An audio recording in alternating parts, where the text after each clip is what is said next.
We've got everybody checked in and ready to roll. Go ahead, you're open to both. 3, Put it over to the slate now. 2, 1. Take camera 1. Go, John. Welcome to Washington Post Live. That was quite an intro. My gosh, we should probably just leave it right there. I've hit the big time. Washington Post. I can go home and tell my parents what I did today. Between Facebook, Twitter, YouTube, Washington Post Live itself, we are now reaching hundreds of thousands of homes across all 50 states. The power of this platform is it takes people into the world of ideas. Audience members of Washington Post Live are part of the conversation. Audience or viewer question from George Kralovic from Virginia asks, now that we have the Inflation Reduction Act, do we still need a price on carbon? Whether it's with cancer scientists or politicians. I assume you recognize that guy there in the middle. Good morning, sir. Hey guys, the Washington Post brought out the big guns for this one. What have Europeans learned in this period about what good political leadership looks like? I'm going to be extremely biased, David, and I'm not going to be a central banker at this very moment, but I would say that for myself, I've learned that women tend to do a better job. I think Washington Post Live has given us as a newspaper a new platform, a common meeting ground. When they're sitting in their own space, there is a sense of ownership and comfort. It's great that you guys have expanded into these formats to give people a greater ability to have a longer conversation. So I look forward to talking to you today. And their individuality comes through more so than just their title. Representation matters. We listen so closely to our Black employees. Are we doing the right things for equality? Thank you for being the agents and the warriors of the light and truth. That is the lock from the night of the burglary. Jeff Bezos bought it at an auction. Right. And we're trying to find out how much Bezos paid. Right. Come back next week. I'm so pleased that we got to talk about this. Have a great day. Thank you so much for your time. I loved it. Thank you. We need films like this. So thank you very much. Stephen, Lynn, it's been great to talk to you. Thank you, Michelle. Big fan. Thanks for talking to us. I cannot thank you all enough.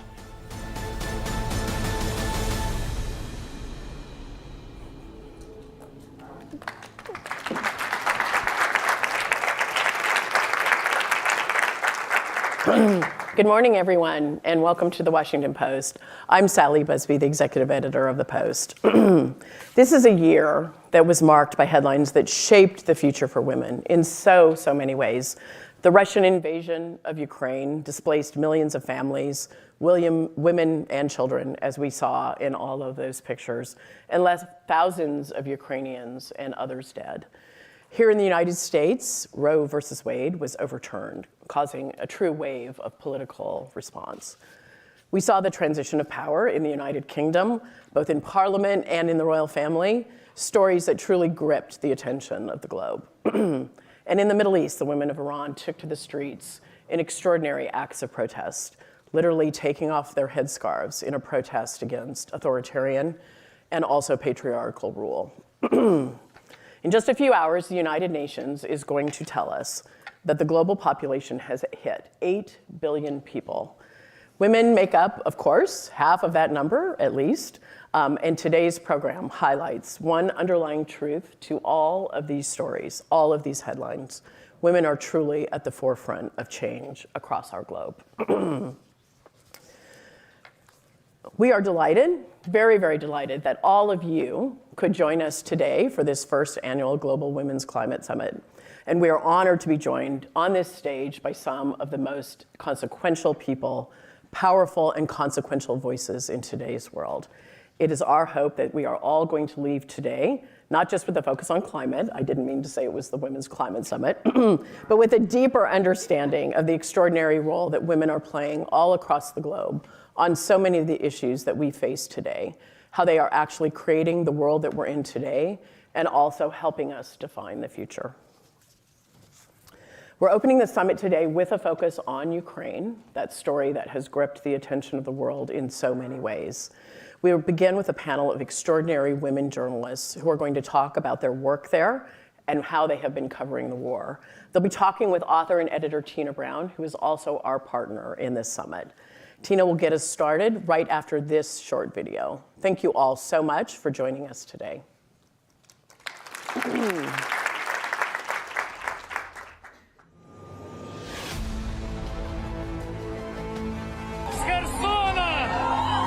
An historic day as Ukrainians celebrate their forces retaking Kherson after the Russian military withdraws.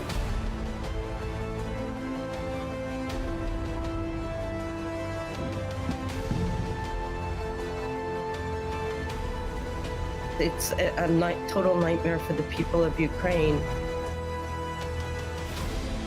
Nearly 10% of Ukraine's population has been displaced.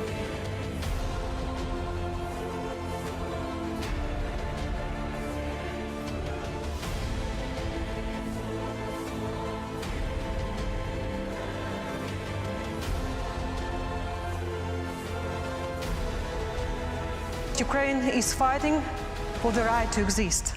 But for me as a journalist, it is also a war of truth and lies.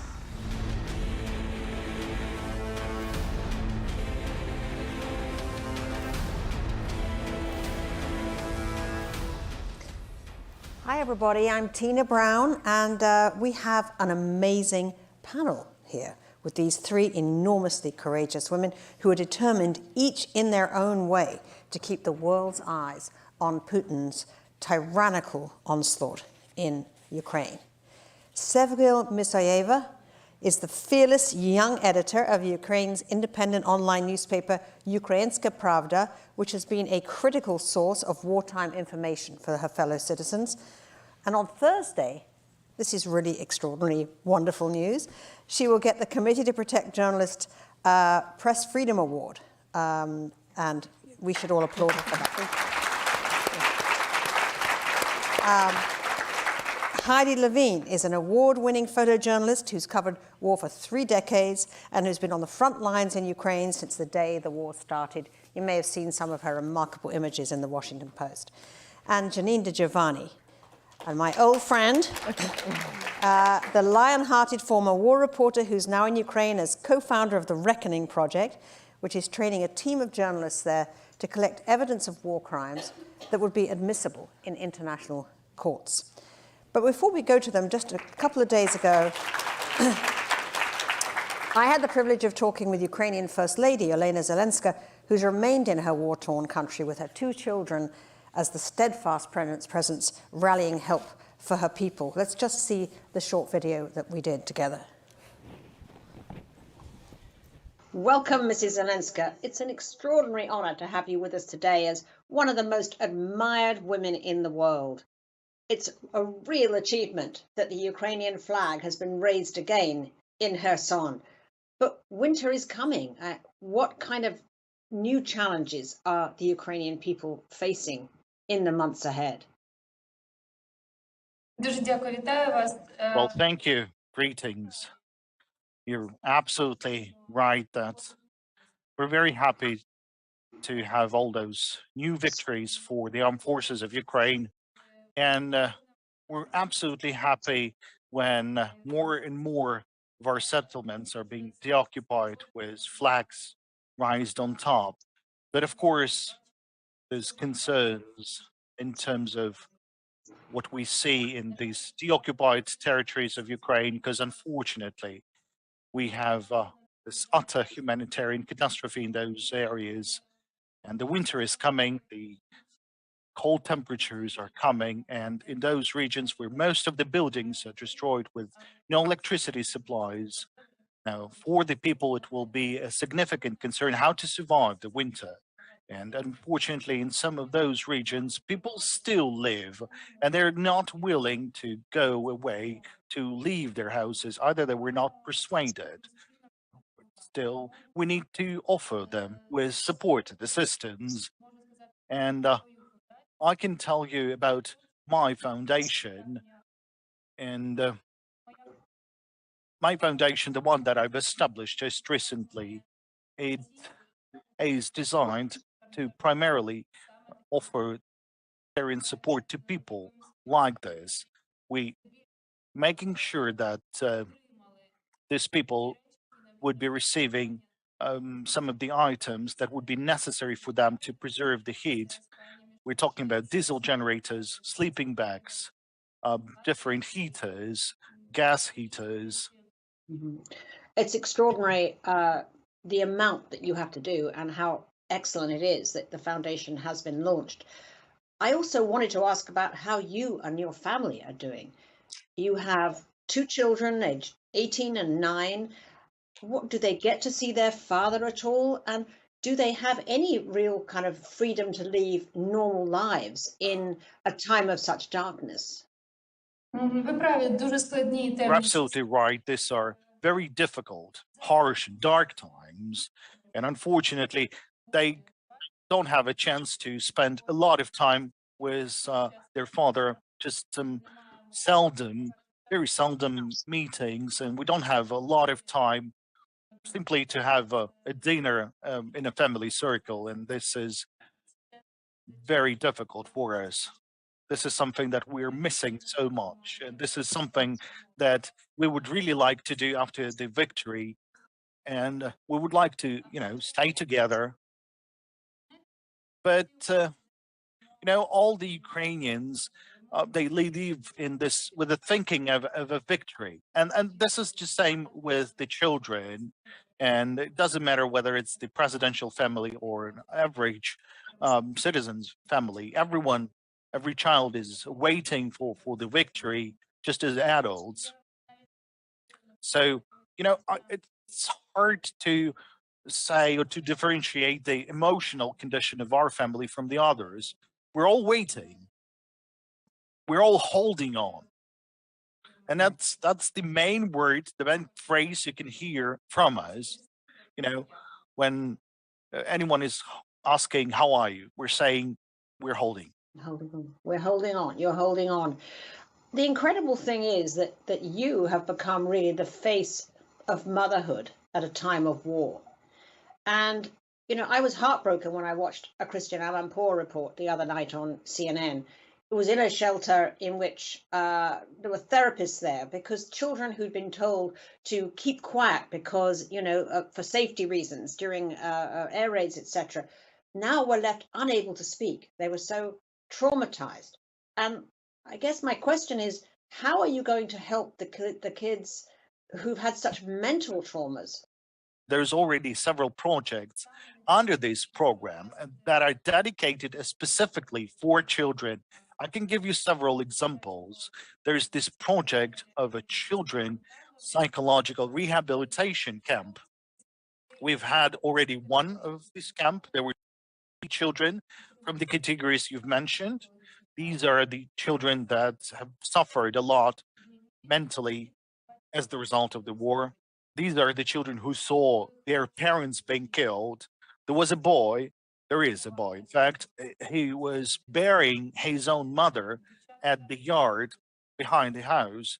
There were girls having their relatives been killed. So there were 30 children with very significant issues so they've received this month of psychological rehabilitation in Spain, and we are extremely satisfied with the results. I mean, these are the children who refused to eat, who couldn't sleep, who couldn't, talk to people around, who lost their, social standing, and still they received this level of support that inspired them to live on, and they returned as different children. That is why I have very high hopes and very high efforts in order to have the second camp running, and we want to scale up this project.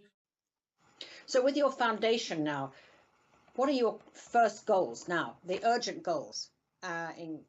We really want to hear what we can all do, essentially, to help those goals.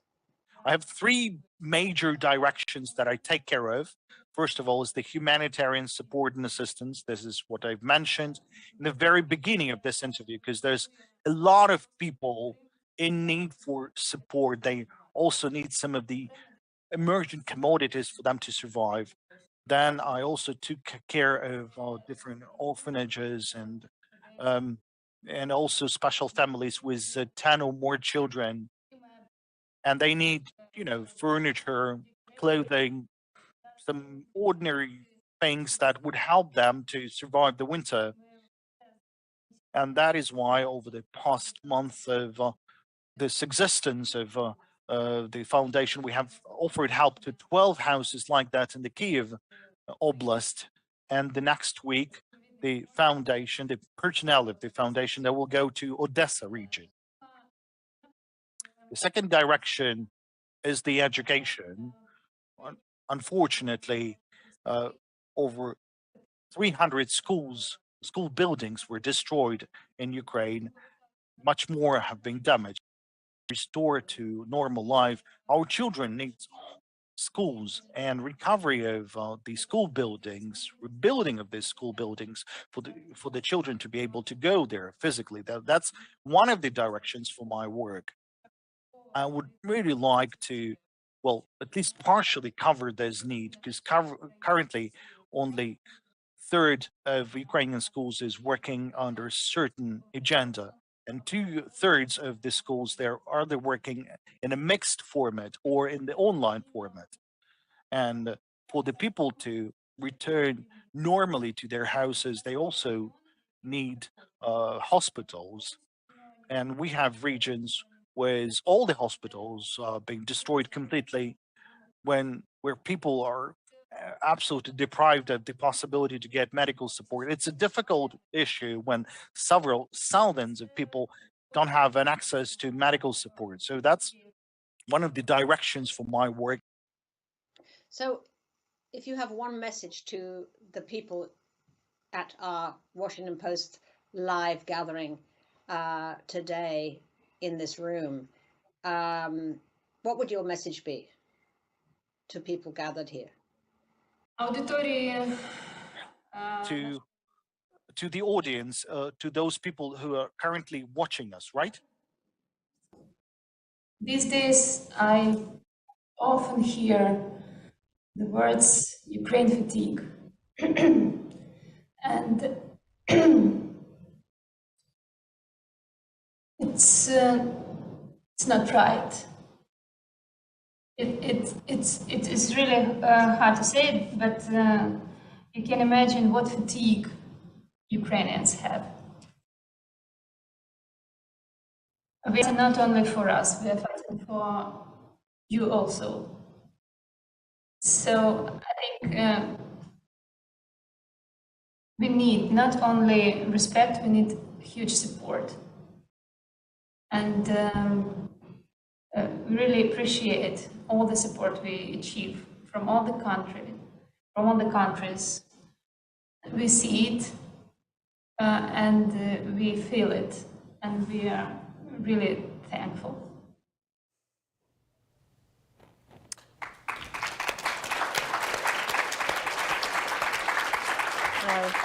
This is so moving, I think, in her courage and her endurance. If you want to support her foundation, and I'm sure many of you will want to, you can do so at elenazelenskafoundation.org.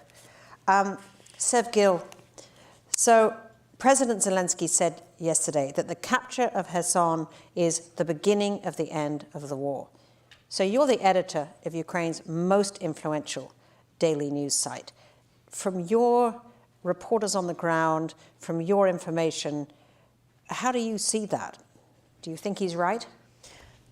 Thank you. Thank you for inviting me. Thank you for having me. And thank you for your support, because without it, all our victories will be not possible. And we feel it. And today, Elena Zelenska said it. And I can just say that it's absolutely true. Without your support, without weapons, without everything that people provide us, it will be not possible. Yeah, you know, after the liberation of Kherson, personally, me, I'm from Crimea. I dream about that next time I will receive some news about liberation of Simferopol or my native Kerch. And we do believe in that. We believe that we will win this war in that. But sitting even now on the stage, I'm reading the news that right now Russia hit residential buildings in Ukraine. Hit already 3 residential buildings right now. It's happening right now. Of course, this victory will be difficult. This victory will be not very soon, but we believe that we have this struggle, we have this passion, and we actually don't have a chance to lose this war, because this is war to the right of our country to exist. To survive. To survive. Yes, to survive. So when you took over this job in 2014, two of your predecessors had been killed in the line of duty. I mean, the co-founder was found beheaded. A reporter was killed in a car bombing. I mean, you actually worked before as a business reporter. I'm just, frankly, in awe of why you took this leap into danger to edit this news site at a time of such conflict. Yes, the co-founder of Ukrainska Pravda, Georgy Gangadze, was killed in 2000, and I was just 13 years old. I grew up in the southernmost region of Ukraine, Crimea, and this story is itching in my heart that the truth is a weapon, because, this story was a huge impact of this story in Ukraine and just for freedom of speech in our country and in trust for the journalist. And it led to accusations to the government and to the protest, ended with revolution, first revolution, Orange Revolution, and I was already 17 years old, and I took part in this revolution because it was struggle of Ukrainian people for freedom, democracy, and Ukrainska Pravda played an important role just to move forward freedom of press as an essential value of our country. I know, but you're so young, and it must be so frightening, frankly. After Crimea was occupied, my heart was so broken. I understood that I can't follow business news anymore. It's not about that. I need to help my country and people in Crimea as well. And I understood that maybe Ukrainska Pravda will be also the way how I can do that. Yeah. Well, Janine, you and I have known each other a long time. You are a very celebrated war reporter in many theaters of war. But now you're an activist, actually, training to collect war crimes evidence in the midst of this conflict. So what compelled you to turn away from the telling of stories to sort of documenting evidence? That's a different role. Yes, it is. First of all, thank you everyone for coming out this morning. Thank you, Tina and Sally and Sevgil and Heidi. Such an honor to be with such amazing women, and being with people like you gives me energy and gives me strength to keep doing this kind of work. So the Reckoning Project was founded on February 25th, the day after the invasion. And it basically was born out of my extreme sorrow and bitterness at having witnessed 3 genocides in my life: Srebrenica, Rwanda, and the slaughter of the Yazidi people. I didn't want to see a 4th. And more than that, I've spent basically more than 35 years as a war reporter, but mainly focused on human rights and on war crimes. And I have seen too many bad guys get away with it and never get anywhere near The Hague, let alone get indicted or even outed in their own countries. And I've sat with too many women that have been raped or violated. I always think of women in Bosnia that were held in rape camps, 20,000 women, some of them raped up to 16 times a day, just to get them pregnant so that their gene pool would be broken. And some of them have to still face their rapists every day in the villages where they live, because these guys never even got on any kind of indictment list for The Hague. So the Reckoning Project, Peter Pomerantsev, my partner, who's an expert in Russian disinformation, and Natalia Gumenyuk, who is a famous Ukrainian journalist, the 3 of us decided that we weren't going to wait for the ICC or for investigators to start working. We decided to start working immediately on the ground, documenting the atrocities in real time, so that by the time the courts are ready for these cases, we will have all of the evidence. And we can say, we're watching, we see you, and you're not going to get away with it, not this time. So in many ways, I couldn't have done this job when I started out, because I needed the kind of 35 years of experience of working in war zones. Heidi and I met during the first Intifada in Israel. I've been the kind of gathering of the experience that I have from being on the ground has led me to be able to take a team of 15 Ukrainian journalists, train them to be human rights monitors, basically. And we have templates. We're in the field throughout the country of Ukraine, and we interview witnesses. Then we verify it using many different sources, and then we build cases. So we work with... how do you recruit these people? I mean, are they reporters that you know? Are they people that you sort of find and train? And how do you do that in the middle of the bloodshed? It's been so interesting. So Natalia, who runs a journalism lab in Ukraine, recruited 15 local reporters. And so this is the really interesting thing. I have huge respect for Human Rights Watch and Amnesty and other groups, but they're foreigners that go in and out, and our team are Ukrainians.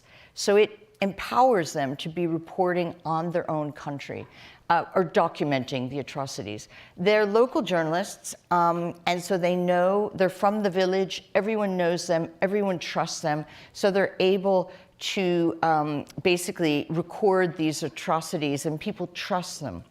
How we train them, we use very rigorous methods, giving them, we're having another training next week. Every 6 months, we bring them in from all over Ukraine to Kyiv. This time, actually, we're going outside of Kyiv because of the electricity situation. And we give them training in interviewing techniques in, for instance, I never knew this in all my years of being a reporter. You cannot interview traumatized people and have it stand up in court. There may be some of you who are lawyers here and you did know this. You cannot go to a traumatized person, get evidence from them, a prosecutor will throw it out. So they have to relearn and not think like journalists, but think like lawyers. And they're trained in international humanitarian law. We try to do a lot of trauma training with them because, of course, they are living in the midst of it for 24/7.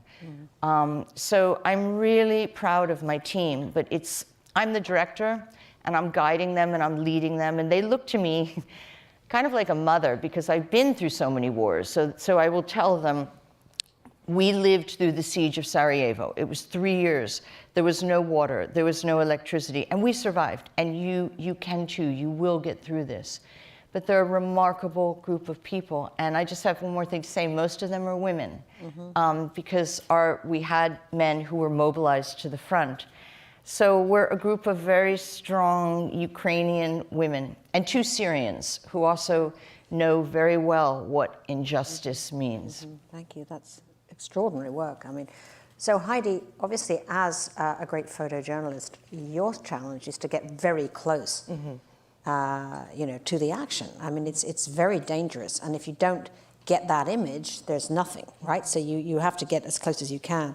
So how does photographing this war in Ukraine compare to the other conflicts? I mean, you've covered wars in Syria and Lebanon, for instance. What are the particular sort of challenges you've been facing in doing the remarkable photographs that you have from Ukraine?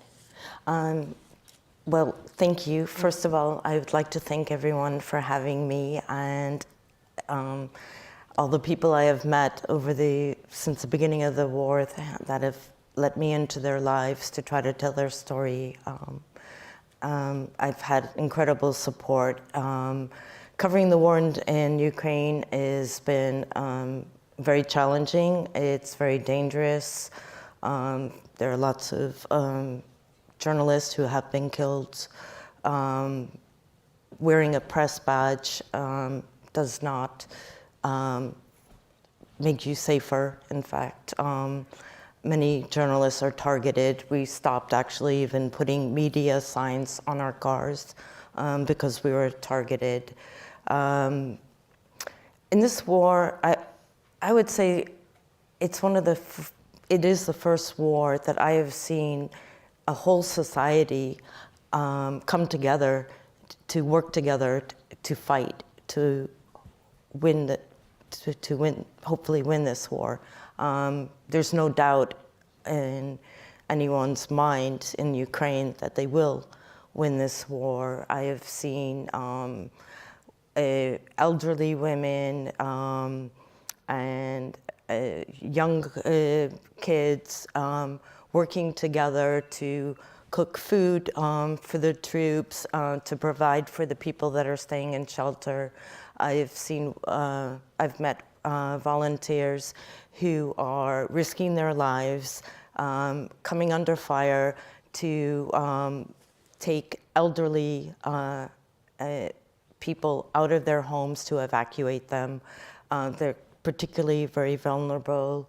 I'd like to actually call up some of these pictures, if we may, because Sure. some of the ones that we have here to show bear out what you're saying. You've done particularly moving work, I feel, on the elderly, actually, who frequently get forgotten in these situations. And in this image I took in Eastern Ukraine, in Pokrovsk, which is a hub, an evacuation hub.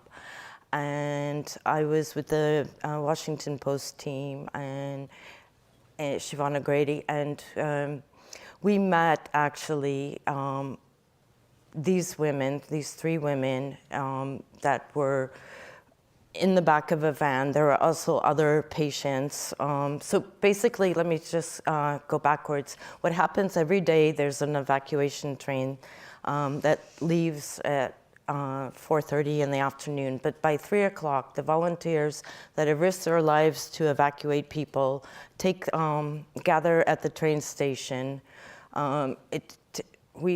It took about an hour before these women were actually carried in the blankets and boarded onto the train.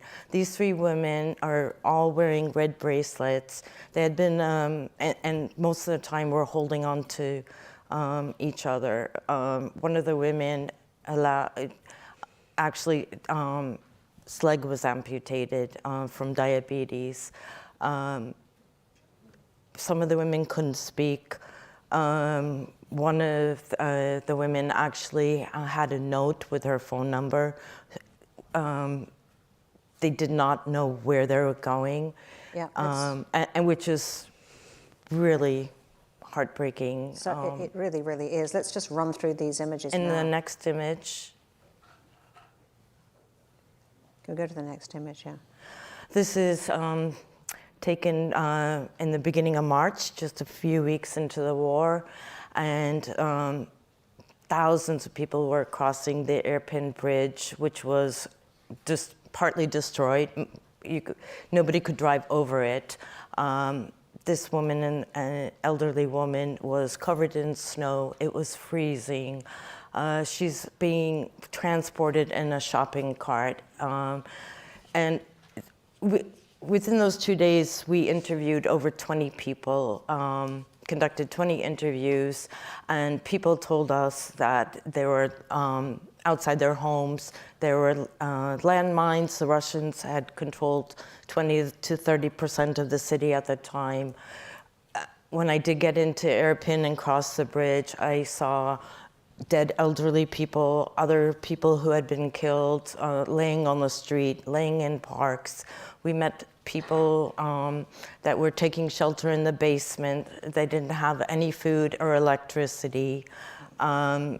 On top of the bridge, I saw a man that had been killed. So let's go to the next one here and just try to get through these amazing images. So this is also an elderly man being carried by volunteers. And I have to say, this was so heartbreaking that I was actually having nightmares after visiting and documenting. It was so shocking to see people carrying whatever, like, they could only carry. You had elderly crossing, you had women and children, and disabled on crutches, in wheelchairs. At times, there were missile strikes that actually killed a whole family not very far away from this location. And it's just like so unbelievable that this is happening in 2022. Okay, next picture. Oh, I think this picture is this is the most moving. I mean, the fact that those red roses on the bed, pick up the color on her sweater is something so beautiful and tragic about this picture. Well, her name is Adea, and I photographed her in Sloviansk in eastern Ukraine. And it was just hours after the Russians had targeted her residential neighborhood. The rockets explode right outside on the street, leaving a huge crater. She is standing next to a pool of blood from a soldier. Several soldiers had rented the room of her apartment a few days earlier because they were on leave from the front line. And she heard them screaming and witnessed them trying to save the life of one of the soldiers. 3 other women were killed in that building. In fact, in one of the apartments, there was a woman, elderly woman, who had been just blown to pieces in her bedroom. This is an apartment complex of 150 units. We went back and did a very in-depth story about the people living in this building, and there were only 9 people still living there. It's incredibly powerful. Sevgil, when you look at these images, I mean, you have all these reporters out on the ground reporting on this horror. How do you sort of administer to these people? Because, I mean, they are witnessing such painful stuff that, I mean, they must get traumatized themselves. Is it for you a hugely demanding sort of management job to essentially sort of run these reporters who are experiencing so much pain? Of course, when I saw these pictures, for example, this bridge in Irpin, I have my personal story connected to this bridge because in Irpin was my classmate at Harvard Nieman Fellowship, Brent Renault, who is a brilliant documentarian. He was killed near this bridge, and he came to Ukraine to film a documentary about Ukrainian refugees. So it's also like a personal story, and you reflect in your personal way. And of course, it's traumatized because it's not only about, it's covering war in your own country. It's about your relatives. It's about your countrymen. And, you know, when I went to these villages, just after Ukrainian army came to these villages and I spoke to the people, they usually use their even own language. And it's so simple and at the same time so heartbreaking. So it's just like the grief in the formaldehyde. And you can cry even. You cried after you listened to these recordings you took in those places. And you know, the most interesting thing that I'm thinking about the role of journalism. Of course, it's not only about covering, it's about empathy. And during the war, it is so important. Because when I went, for example, one of the villages, 30 kilometers away from Russian-Ukrainian border, and spoke to the woman, and she told me that the most hardest thing was not even be without food, without water. She cried when she understood that I'm a journalist. She said that the hardest thing was be out of news. Yeah. You don't know what's going on. Yeah. You can understand everything. And I remember how I received a call from my friend in Mariupol. Mariupol was already occupied. It was the end of February. And he asked me only one question. So there was no connection, internet connection. And he asked only one question. I know that Kyiv is already surrounded, and I was trying to explain, no, it's not truth. How did you know that? It's not the truth. It's not like that. I was trying to explain it, but he didn't believe me. And yeah, and you think about the role of journalism, because it's literally when before I heard that information saves lives, it was just, okay, maybe it's not so kind of, but now I understand. You are an essential pillar of their ability to cope because you're giving them the information. But you know, you're busy kind of in the thick of running these reporters and your staff and helping them to be strong. Who keeps you strong? I mean, you know, you are a woman. You know, you're 35. You're, you know, who keeps you strong? Because it must be very, very stressful for you personally. Of course, my family and my partner is here also. Nick, he came with me this trip, and During this war, we had this personal story because he helped Brand and his team, and he was also the part of the story during this European bridge, and it is hard. And when it happened, I can reach him for 2 hours. I didn't know if he is alive or not. It was heartbreaking. And of course my team, and I'm so proud of my team and my people. And you know, I feel guilty feelings now because now in this moment, they cover war and they cover missile attack right now, what is happening. And I saw like my phone blooming with all this breaking news every second, and I feel guilty about that. I'm sitting here in DC and my team in Kiev.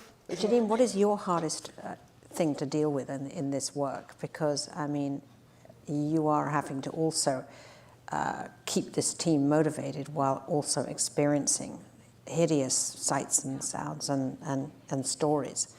How does it impact on you? It doesn't get easier. The interesting thing is, I thought after all these years, I've seen so much. I've seen so much murder, so many mass graves. I've interviewed so many mothers whose children were murdered in front of them. And I thought by this stage in my life, I'd be able to take it more. Yeah. But as Heidi said, I still have nightmares. I still am gripped by anger, bitterness, but mainly sorrow. This is my 3rd Putin war. And I was in Grozny, Chechnya, when it fell to Russian forces in January 2000. That was the moment I thought I'd die. You know, I was one of the only Westerners in the whole country, and the Russians were closing in and with tanks, and I couldn't get out. And I thought, okay, this is it. You know, I'm going to die, but at least I'm going to die believing in something. And something that I have done something. I actually had managed to file my story to the Times of London. It just said Grozny falls to Russian forces. And then my satellite phone died. But I got my story out. And my 2nd Putin war was Syria, where I spent 8 years. And when Aleppo fell in December 2016, I cried and I cried because I felt like I personally had failed. And I know that sounds egotistical, but I felt that journalism, part of our job, the most noble part of it, is not just to bear witness, which is, of course, hugely important, but to make a difference and to somehow affect policy. So Ukraine's my 3rd Putin war, and I really feel like we're doing it now, you know? I feel like the world is galvanized. In some ways, I'm very sad that we're not looking at Yemen and Afghanistan and Iran and other places. We will be today. But that there is so much focus on Ukraine, and there should be, because the Ukrainians are fighting for us, for democracy, basically. They're doing the heavy lifting against Putin, who is a disruptor of all democracy. But how do I protect myself? I think writing, and I think the knowledge that somehow we are giving a voice to people that would not have a voice really matters to me. And, you know, it's written in the Torah that if you save one life, you save humanity. And I think that's what I often, in my darkest moments, and believe me, I have many, when I really feel like I just can't go on anymore, I just can't keep doing this, I think of that. Heidi, before we close, I just wanted to ask you, like, do you ever think about stopping? You know, I mean, you've done so much work over so many years, and I mean, do you sometimes feel? No, I guess I'm guilty of having an addiction for wanting to make a difference. And actually, the more I do this, the more committed I feel to do that. And I have seen that my images, you know, with baby steps, have helped to make a difference. People have reached out to me asking how can they help, how can they donate. I met we did a story about a woman who had walked the streets of Kyiv for days looking for insulin for her son. An NGO in France saw the story, wrote to me on Instagram, asked for the contact number. In the beginning, the woman didn't want to leave, But then a few months later, they sent me a photograph in the child and mother in France. That's incredibly gratifying for you. Said the last word to you. What can everyone else in this room say to you in terms of sustaining you in your work?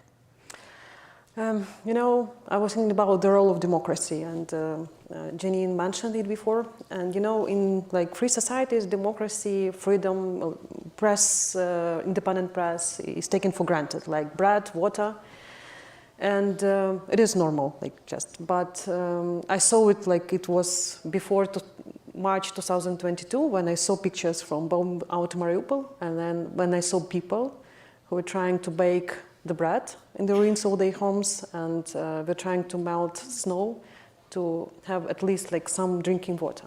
And it's about the price of democracy during this time and those challenging times. And we keep fighting. So in no way we don't have a chance to lose this war. I mentioned it before, and I will repeat it more often. And that's why, of course, we are exhausted. Of course, we are tired. Of course, we are traumatized. But we have a big hope. Well, that's incredibly brave, and I really want to thank you all.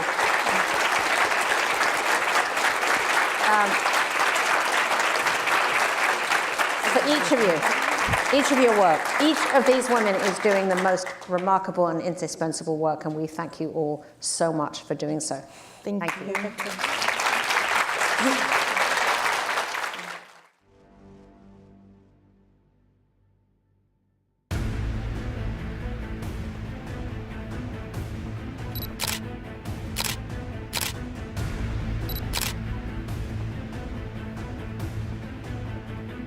I'm Liz Cheney. I'm Dick Cheney. And I am enormously proud of my daughters.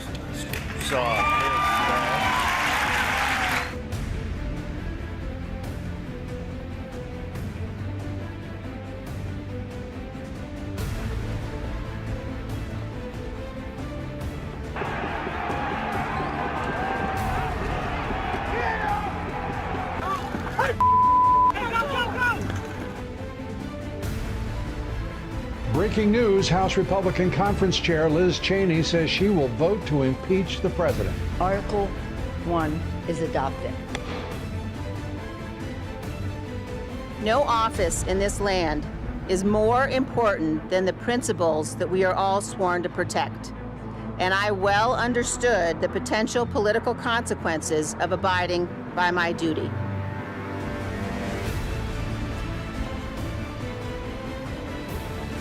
Doors have opened, new subpoenas have been issued, and the dam has begun to break.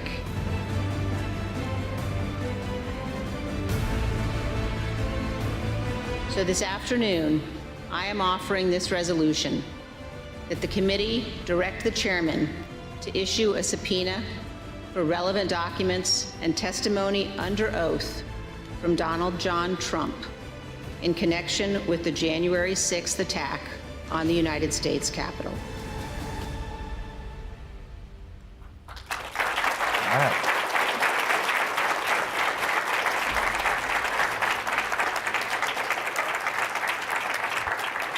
All right, good morning, everybody. I'm Paul Kane. I'm a senior congressional correspondent here for the Washington Post.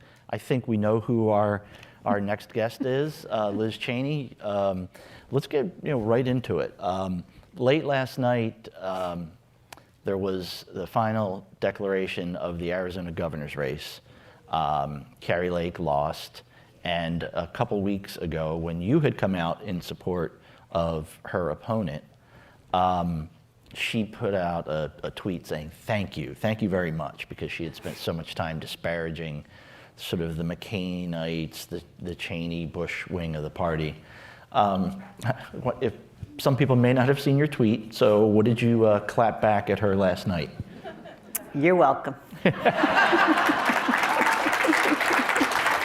And I'm not sure we're ever supposed to reveal what happens backstage, but I did check, and her staff confirmed that it was the Congresswoman's idea. She just was waiting and waiting to be able to do that. But let's talk overall about the midterms. You did something you've never done before in your life. You openly endorsed and in some cases actually campaigned for Democrats. How did the people that you endorsed and campaigned for, what was the sort of overall record? I think 4 out of 5 prevailed. And I looked at this election cycle very much as one where we had to make sure that we prevented election deniers from taking power. And especially in offices like Secretary of State's offices, governorships around the country. And I think the outcome was really heartening and very hopeful.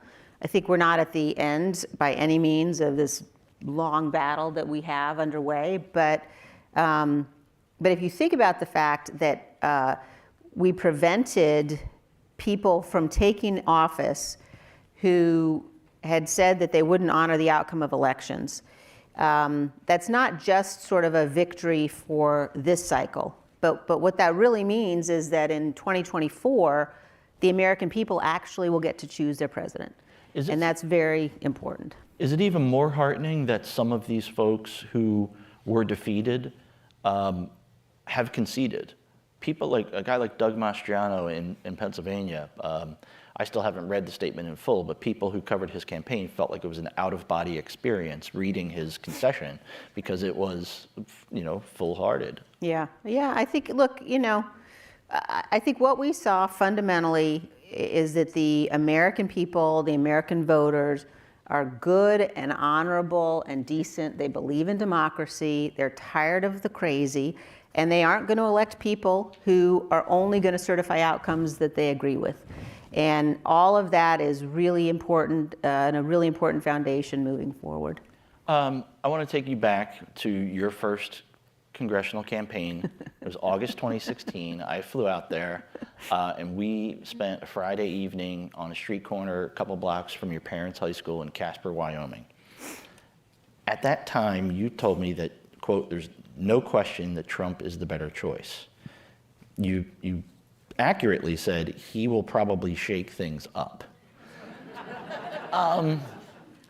There's no hindsight here, but what would if you can go back in time, and what would you say to yourself? What would you say to Paul Ryan? What would you say to Mitch McConnell? What did people do wrong 6 years ago, 6.5, 7 years ago? Did they not appreciate the threat that he was? Certainly. I think that Donald Trump is very clearly a very dangerous man. I don't think that we appreciated how dangerous he was. I think that post the election of 2020 and post January 6th, there's absolutely no excuse and no defense. Nobody can now claim we don't know how dangerous he is because we've all watched it and lived through it. For what it's worth, I pressed you on what a Dick Cheney, Donald Trump Republican was, and you said you're not a Dick Cheney Republican, you're not a Donald Trump Republican, you were a Liz Cheney Republican who was a strong constitutional conservative. Well, let's talk about this House majority, assuming they're at 217 right now, the Republicans. I assume one of those final 4 races will break their way. The Senate has stayed Democratic. There is still a Democratic president. What do you expect from this House GOP conference that you served as one of the leaders of for a few years? Do they understand what happened, or are we going to just see the hard march to the right? Well, I think that, first of all, I'd say it's really important for everybody to understand it's not a game.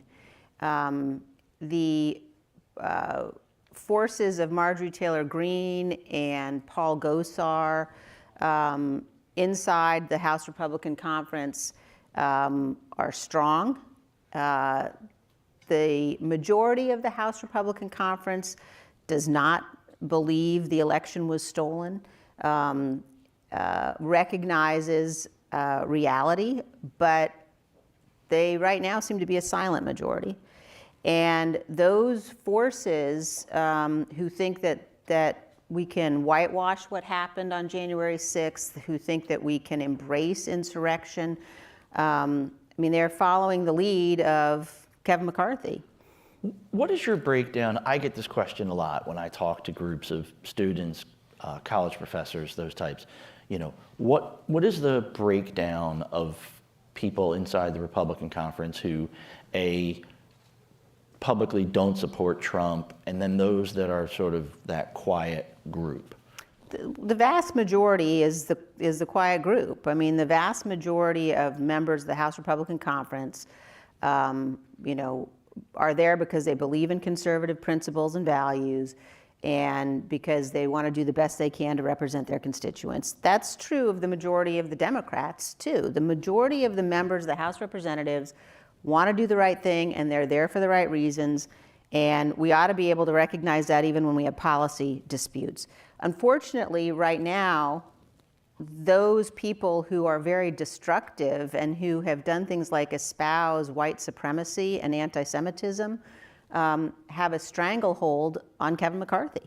And that means they've got a stranglehold on the conference.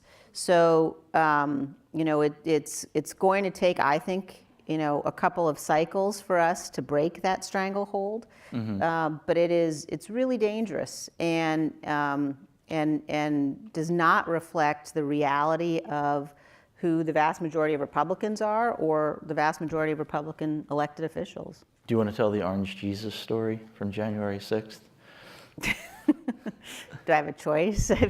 You told it publicly recently. Yeah. No, look, I was in the cloakroom, the Republican cloakroom on January 6th, getting ready to deliver remarks against objections, explaining why it was unconstitutional to object to the electoral votes. And there were sheets of paper laid out on the desks against the wall in the cloakroom. And one of my colleagues, a number of my colleagues came in and they were signing their names. I asked the staff person, what are these? And she said to me, oh, those are objections. Technically only one member of Congress, of the House, objects, but we had many members who wanted to demonstrate that they were also objecting. So they came up with this idea you could sign your name on these pieces of paper. So as one of my colleagues came through, and I was sort of sitting down at the end working on a computer, he came through and he signed each sheet for each state objection. And he said, as he was doing it, the things we do for the Orange Jesus. And that was such I don't know if he intended that I hear it or, if he just couldn't keep it in, but, the notion that we were going to be basically doing something that was clearly unconstitutional just to placate Donald Trump. Later tonight, all signs point to a Mar-a-Lago announcement. Does he not really appreciate what happened last week?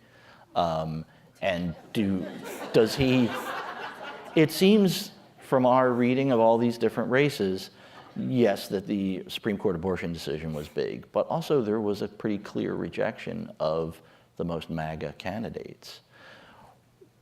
What is he, get inside, it's hard for you to get inside his brain, but does he just not understand? And what percentage chance do you give that someone else can win? Well, this is certainly not the rollout I'm sure Donald Trump wanted for his announcement tonight. But, it's also not the first time he's been totally detached from reality. Mm-hmm. I think, though, it's also really important for people to look at what's happening and what he's doing, not just through a political lens, but through the basic facts of his total lack of fitness for office. He's unstable. The January 6th committee has laid out very clearly his direct and personal involvement in every aspect of the plan to overturn the last election. He's, someone who, knowing that the mob was armed, sent them to march on the Capitol to try to stop the count of electoral votes. And then while that that bloody battle was underway at the Capitol, despite everyone around him pleading with him to tell the mob to stop and go home. He wouldn't do it. He sat and watched it on television. So there's no question that he's unfit for office, and I feel confident that he will never be president again. Okay, if you want to announce your own campaign, you're free to do it here. These folks will appreciate it. But looking at other people who are floating their names to run, where is the sort of line where you are sort of crossing? Like Ron DeSantis had a big night in Florida, and there are some other candidates that are talking about this. In terms of where you could withstand them as president, or you would endorse against them, who out there is saying the right things? The way I look at it is not sort of through the lens of the horse race. And I think that the election that we've just been through really is an example and a message of sort of how we all ought to be conducting ourselves at this moment, and thinking about what is right for the country and what the American people deserve, and what we all deserve in terms of representation, but also what we all should be demanding in terms of candidates who are worthy of this incredible trust that we place in them. And so I have not obviously, planned to endorse any candidate here today, but I think that it would be really a useful exercise for everybody to sort of step back from the horse race for a while and sort of say, look, this country is facing huge challenges, and we have to elect people that we can trust to deal with those challenges, not people who are making political calculations at the expense of their constitutional obligations. I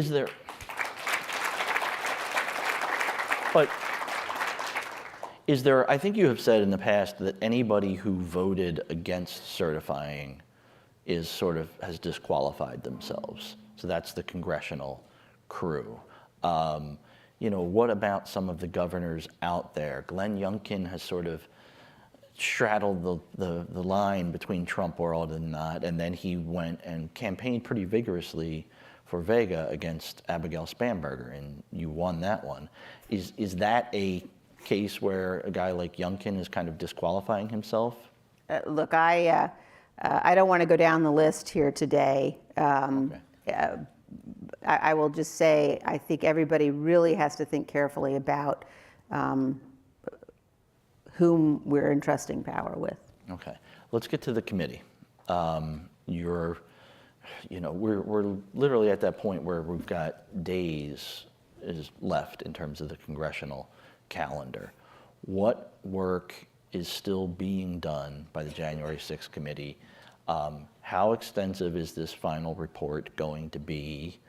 And what happens to all of these documents? Are you going to release every single thing? There's lots of stuff that won't be in the final report. So we are very hard at work, really around the clock in a combination of things. We've got interviews that are still underway. We have obviously work that's going on the final report, and the report itself, we really recognize and take seriously that it's an historic document, historic record of the committee's work. We're very much guided by the language of the resolution that created the committee. And so the report will have in it chapters that address the topics that we addressed in our hearings. It'll have chapters that address additional material and additional topics. There's been some assertion that the committee is not going to, produce information about the security failures. That's just simply not true. It'll be a comprehensive report, And in terms of sort of the disposition of the documents and the records, obviously we'll be bound by House rules in that regard. There have been a number of materials that have been shared with the committee that include law enforcement sensitive information that, obviously those will have to be very cautious about our responsibility with respect to those. But we believe the American people have the right to see the full record of our work. What about the members of Congress themselves that you folks wanted to interview? There's just not enough time, or there's just not enough legal battles to go through in order to enforce that? Is that McCarthy and others? Yeah, I mean, those members of Congress obviously don't take seriously their obligation to comply with congressional subpoenas. I think it'll be interesting to see what happens when they're in charge and they attempt to issue subpoenas on a whole range of areas. And they'll have to explain, the hypocrisy of their unwillingness to comply. I think that the report will certainly indicate information that the committee has gathered with respect to the conduct of a number of those members. And ultimately, the American people get to decide, who represents them. And we want to make sure the American people have all the information. So will some of that information be in the report then about those members? Yes. And presumably it'll be somewhat damning for some of them? The information will be in the report. Information will be in the report. How much do people, you have this deep appreciation for history. You said at one point, I say this to my colleagues who are defending the indefensible, there will come a day when Donald Trump is gone, but your dishonor will remain. How much does the average rank and file member of Congress appreciate their place in history and actually care about their own legacy? Well, I think that there's sort of a human nature and self-interest, is something that every human being has. So maybe we have to separate out sort of how people look at their own political success from their place in history. And, I think that not enough members recognized or still recognize the gravity of this moment. And the tendency has been, in too many cases, certainly on my side of the aisle, to sort of minimize it, to sort of say, look, this isn't really our responsibility. We can bury our head in the sand, or we can minimize what happened and just hope for the best. And so I think there are not enough members who fully recognize that, as members of Congress, we have a duty and an obligation, and we can't be bystanders. Nobody can be a bystander, but the inclination to try to be a bystander, goes to the highest levels, the Republican leadership in the Senate and the Republican leadership in the House. It's worse. It's, embracing Donald Trump. But truly the survival of the Republic and the functioning of our electoral system and process really demands that people do their duty. And I think, for example, if after the House impeached Donald Trump in January of 2021, if the impeachment article had immediately gone to the Senate and we had immediately had a trial, we would be in a very different position than we are today. And I think that decision that was made by a bunch of people to delay that trial until he was out of office, I think looking back will prove to have been a mistake of historic proportions. Have you discussed that with Leader McConnell? I think we know the answer. What's this? You've been on a tour that has sort of taken you to a lot of college campuses, and you've told me at various points that seeing young women respond to you has been a real, a good verification of what you've been trying to do. What's that been like? It's really important, and it's really moving. You know, I'm the mother of high school and college age kids and some out of college. I have 17 kids. No, it sounded like a lot as I was saying that. I have 5, but it feels like 17 some days. But I just think that for young people today, it's clear if you look back, certainly at the last couple of years, probably longer, that our nation suffers from a lack of suffers from the lack of the teaching of American history. And conveying to young people this notion of you can't be a bystander, and also, by the way, you can make all the difference. And being able to talk to them about, if you look at the events between the election of 2020 and January 6th, for example, it was really, you know, a little more than a handful of individuals who stopped a hugely grave constitutional crisis. And it was people who were in positions where they could stand up to Donald Trump and his allies and say, no, we're not going to do that. And I think that's a hugely important lesson. It's also a really hopeful lesson out of what's been a very dangerous time, that individual Americans made the difference. And I think it's an important thing to talk to young people about, and they really give me a lot of hope. And so I've loved the opportunity to speak with them. When you gave your concession speech outside of Jackson in this sort of golden hour and the Tetons in the backdrop, you invoked Lincoln and how he basically lost several different times before he won. How are you willing to lose multiple times, and how important is that? You know, I think everybody should study Lincoln. And one of the things, well, there are several things. John Meacham has a new Lincoln biography out, and I took a group of my daughter's friends on Sunday on a tour of the Capitol. And we started at the Library of Congress, and because that's where the boarding house was that Lincoln lived in when he was in Congress. And we followed Meacham's book and walked the path that Lincoln walked every day when he went to work in the Capitol.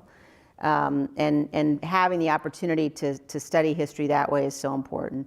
There's another wonderful Lincoln book by Ted Widmer called Lincoln on the Verge. And he says something about Lincoln that I think is crucial for all of us at this moment. He talks about Lincoln's fundamental belief in our founding documents. And he says Lincoln, he really believed in the promise of our founding documents. And that belief made him dangerous to cynical politicians who just, you know, talked the talk. And that's such an important concept of recognizing we're not a perfect nation, but we're the most perfect nation that's ever existed. And the founding documents and those principles is how we become a more perfect union. But they really mean something, and we really have to believe in them. All right. Thank you, Congressman Cheney. Thanks so much, everyone. And now we're going to hand off to David Ignatius, an esteemed foreign affairs columnist.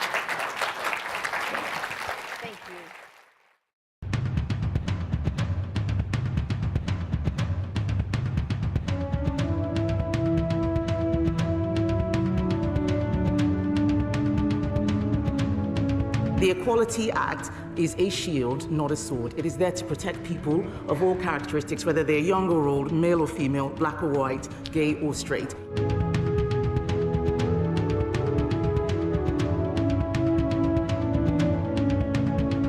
You can be black and be a Tory and be successful, and we see variations of this argument in schools where you're quite swotty, that's not really the black thing to do, and so on. And it is its own form of racism.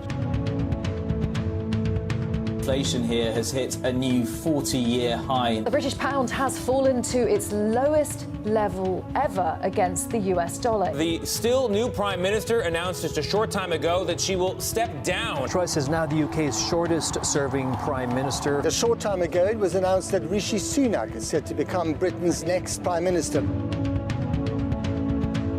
know that our country is great because every day we see, thousands of people trying to get here. And it's one of the reasons why I'm so frustrated with the narrative about how terrible the UK is.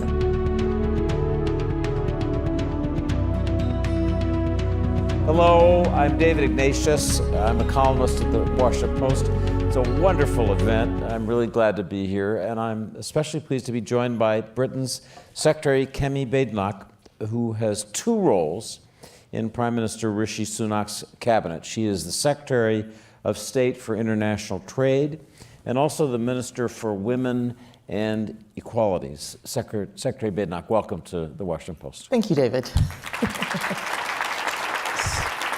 So let's begin by talking about your journey. You, as the video said, spent part of your childhood in Nigeria and the United States. Tell us briefly about your path to being minister in this conservative government and how your personal experience growing up, making your way, has shaped your approach to politics. Okay, so yes, you're absolutely right. I grew up in Nigeria. I had 1 year in the States, in Omaha, because my mother was working at the university there, but very much a Nigerian child who left in '96 to come to the UK because of all the economic turmoil that was taking place in the country at that time. And I grew up in a very comfortable sort of middle-class family, and moving to the UK, being a first-generation immigrant, it almost always drops you down the class level. So I went from being middle to working class and had to work my way back up. And it is a testament to what a wonderful country the United Kingdom is, that I was able to start from there and 25 years later be sitting in front of you as Trade Secretary. It's quite an extraordinary story. It wouldn't work the other way around. It's very hard for anyone who is of foreign origin to even get citizenship in a country like Nigeria, let alone be in the cabinet and helping to run the country.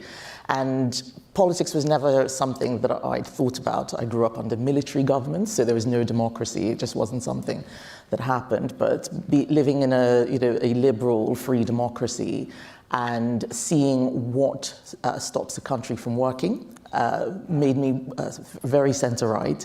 The Conservative Party was the natural party for me to join.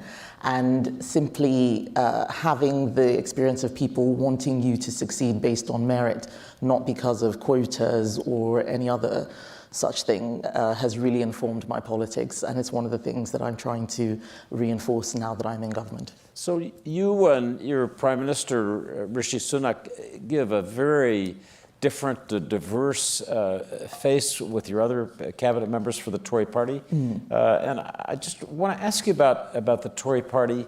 Very much a party changing with Britain, but its immigration policy is quite traditionally conservative. It is not a party that's welcoming immigrants. And I want you to explain that. And is Tory immigration policy your own, or are you somewhat different? So our migration policy is very welcoming to legal migration, less so to illegal migration. And as a government, one of the things that we should do is have secure borders. And it's very frustrating for someone like me to talk about migration and often have it misrepresented as us not wanting anyone to come to the country. We welcome people who are skilled, we welcome people who are refugees. What we don't welcome are people who cheat the system, who claim to be asylum seekers when they're economic migrants, and people who abuse the system, because it actually makes life more difficult for those truly vulnerable people that we're trying to help. And I've spoken to people who have run from dangerous places. The people they're running from are also coming to the UK. And if you just have an open borders policy that doesn't distinguish or filter between those in need and those who want to exploit, it'll be bad for everyone, especially those who are most vulnerable. Your country, Madam Secretary, has been through whirlwind the last few months. And I want to ask you both about the loss of your sovereign, Queen Elizabeth, and also about the turmoil within your party. But let's start with the death in September of Queen Elizabeth and the accession of the new King Charles III. Just tell us what that meant to you, what the monarchy means to you, whether you have any personal reflections of these two people, the late Queen and the new King, that you could share with our audience. It was a very extraordinary moment for the country because Queen Elizabeth had been there for so long. She had just become part of everybody's lives. You know, she's on the money that we pay with, she's on the stamps, her picture's everywhere, and you just sort of absorb this icon without really recognizing just how much of an impact their presence is having on your life. And the impact is really about stability. It's about certainty. And as we live in a world that is a lot less certain and actually feels a lot less stable, having a sovereign, a monarch who's there, who provides constancy, doesn't get involved in politics, doesn't pick a side, is actually really special. And I often find family and friends who aren't British asking, why do you need a queen? That's so weird, it seems medieval. And the response is, if it's not broken, you know, if it ain't broke, don't fix it. And while it is unusual, it does work. And her dying was, I think it was actually quite emotionally traumatic for all of us. I'd never met her. I'd met King Charles, Prince Charles as he was then. I'd met Prince William and Prince Harry within my role as a minister. And seeing the outpouring of grief reminded me also of my own loss. I lost my father earlier this year, and having a royal family almost feels like a sort of substitute or surrogate family, and you go through life with them. You watch them when they're born, you see them when they get married, and it's like having a distant cousin that you haven't met before. You know everything about their lives. And when they die, you also feel the grief, even when you haven't met them. And I was very lucky because I was in government. I was able to attend her funeral and also watch the accession, or the acclamation rather, of Prince Charles to King Charles. So being there at those special moments, we haven't had one of those since 1952. It's, you know, no one in living memory who was around who had done that previous accession. So it's very special indeed. That's a moving description. I'm sorry for the loss of your father. Thank you. The other big event that happened in the last 2 months was the very brief, I think the briefest in history, reign of your Prime Minister, Liz Truss, who was there, and then all of a sudden she wasn't there. That was accompanied by a radical reaction from the financial markets to the proposal she made for significant government spending at a time of real inflation in Britain. Prime Minister Sunak, who replaced her, had opposed that program when she first announced it. I'm curious what your own view was when the program was announced, whether you, like Sunak, said, I don't think so. So it's easy for me to answer this question, or a little bit easier than it normally would as a member of both Liz Truss's government and Rishi Sunak's government, because I also stood for the leadership. So we were all able to make our arguments at the same time. And I had known both Rishi and Liz, as I call them, for a long time because I had been their junior minister. And people kept asking me, well, when they got to the final two, who should you pick? And I said, well, if you want someone who's going to be more conservative and steady, go with Rishi. But if you want someone who's going to be a maverick and radical, go with Liz. I was not keen on pushing tax cuts primarily as a policy. I do believe in tax cuts. I'm a small state conservative. But the problem that we had at the time of that contest was a cost of living crisis, inflation. And I'm an engineer by training, so systems thinking, what is the problem you're trying to solve? And the problem we were trying to solve was a cost of living crisis. So my view was that tax cuts, and certainly an arms race on tax cuts, was not the answer. But the thing about politics is that everybody makes their argument. When somebody wins, loser's consent has to come into play. Everybody needs to get behind the winner. And so even though I wasn't 100% convinced by the argument, I recognized that there was a good argument for the proposals which she put forward. I think where it went wrong was not necessarily with the package, but in how it was sold. And that's why communication is so critical in politics. We didn't bring people along with us. What Liz was trying to do was stimulate growth very quickly to try and reboost the economy. But what people heard, unfortunately, wasn't that. What they heard was tax cuts, money for the rich, and that wasn't what she was trying to do, but unfortunately, that's how it came across. And if you can't bring people with you, you will lose not just the argument, but you will lose power. And very sadly, that is what happened. And Liz being Liz, the sort of thing that would have taken other people a much longer period, with her being very radical, very maverick, it happened very quickly. She certainly lost the confidence of the financial markets. So we'll talk about your own ideas as Minister of Trade for economic policies going forward, but I want to ask you about your visit to Washington. We're delighted that you're here at this conference. You'll be meeting with the Deputy Secretary of the Treasury, Wally Adeyemo, during your visit, talking about Britain's business-friendly environment, and I'm sure about your hopes for trade agreements. Your ministry says that you'll also be discussing how trade can break down barriers for women as business owners. And given our topic at this summit today, I want to ask you to explain that specifically for our audience.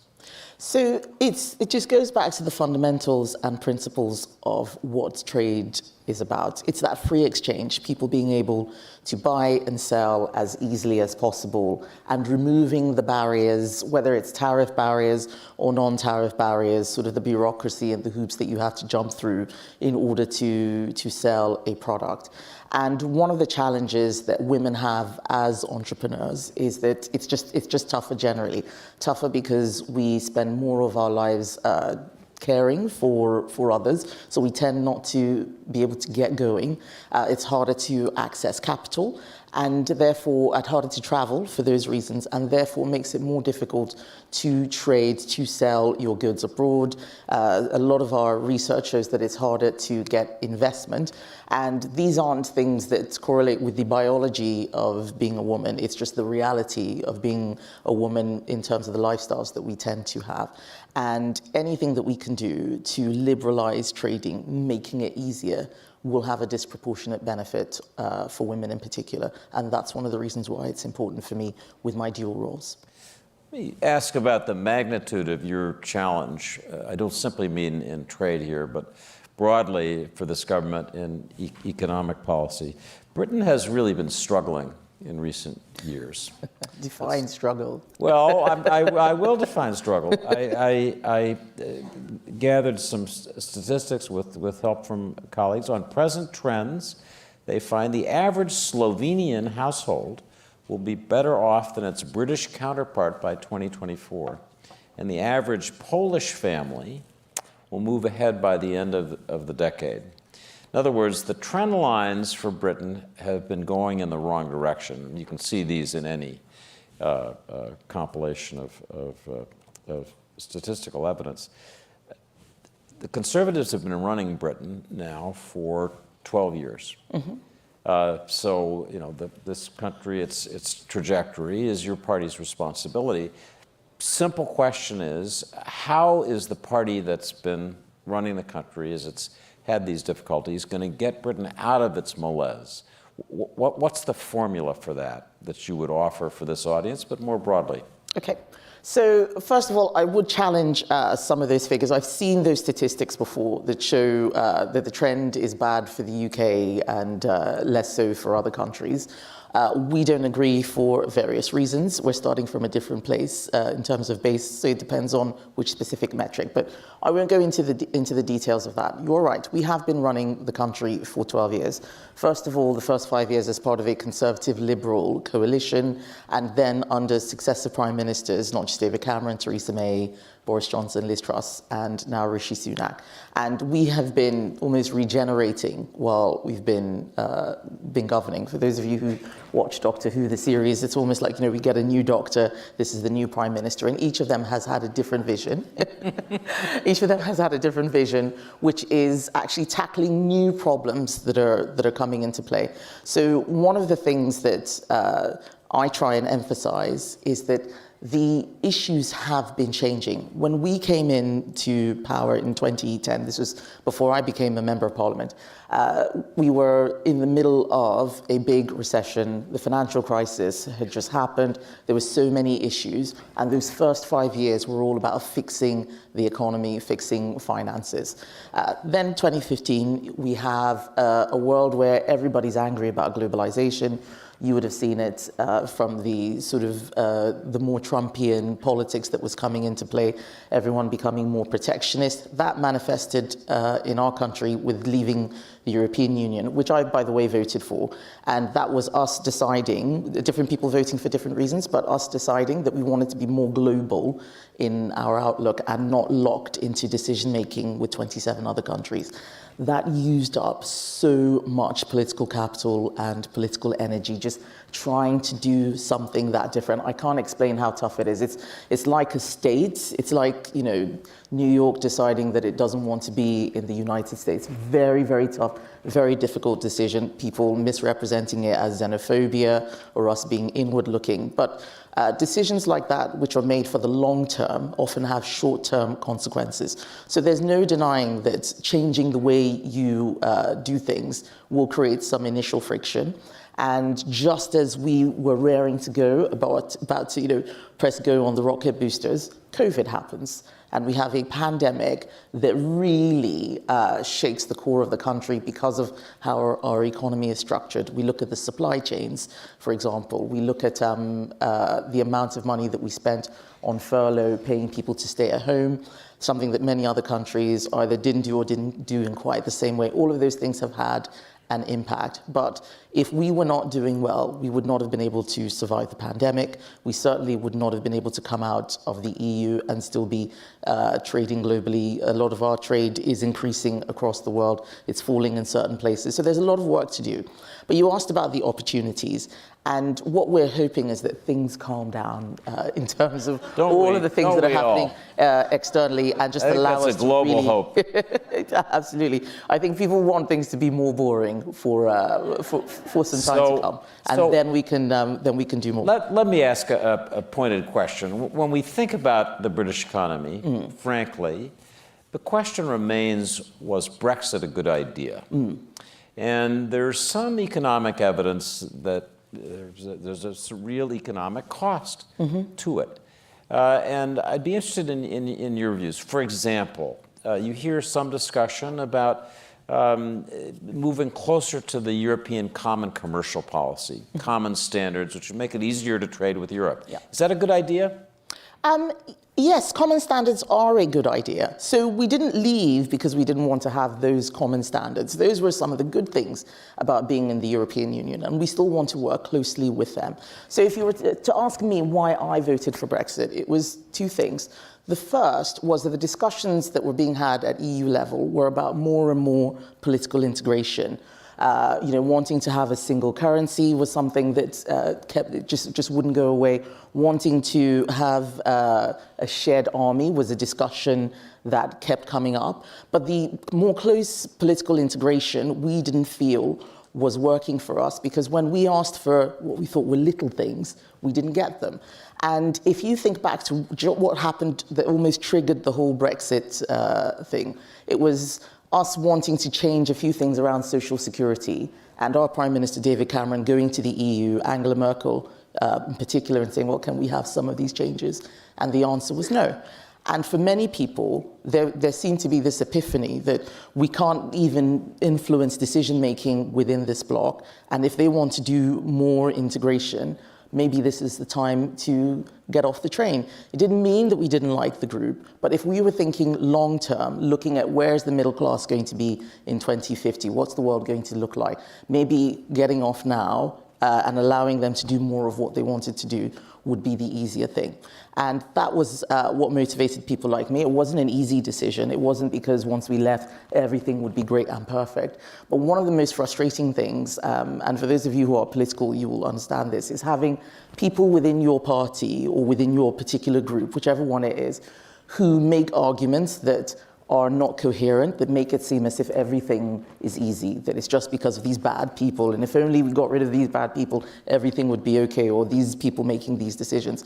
It's just not, it's just not realistic. There are trade-offs for everything, and I felt that the trade-offs for Brexit in the long term would be worth it. I want to ask you one last question that deals with your other portfolio as Minister of Equalities. Mm-hmm. So a BBC headline described you, I'm just quoting, as anti-woke darling of the right. And one of your first acts in this role as minister was meeting with Kira Bell, who was prescribed puberty-blocking drugs at 16, but later said she regretted the decision. You got a lot of criticism for meeting her from people who felt that this was not respectful of transgender advocates in the community. What message did you want to send in this meeting? And talk more broadly about these cultural issues as a final. Okay. So people call me anti-woke. It's actually not a word that I use. I don't like the word woke because I think it trivializes something far more serious that's taking place. So I like to think of myself as pro-common sense rather than anti-woke. And the job I have covers protected characteristics, as we call them. There are 9 of them. But some of the areas where we have the most contentious debates on race, on religion, on sex and gender, on sexual orientation, gender reassignment, which is where the transgender category falls into. They are all my job. And it doesn't matter what you do in that job, somebody somewhere is going to be angry.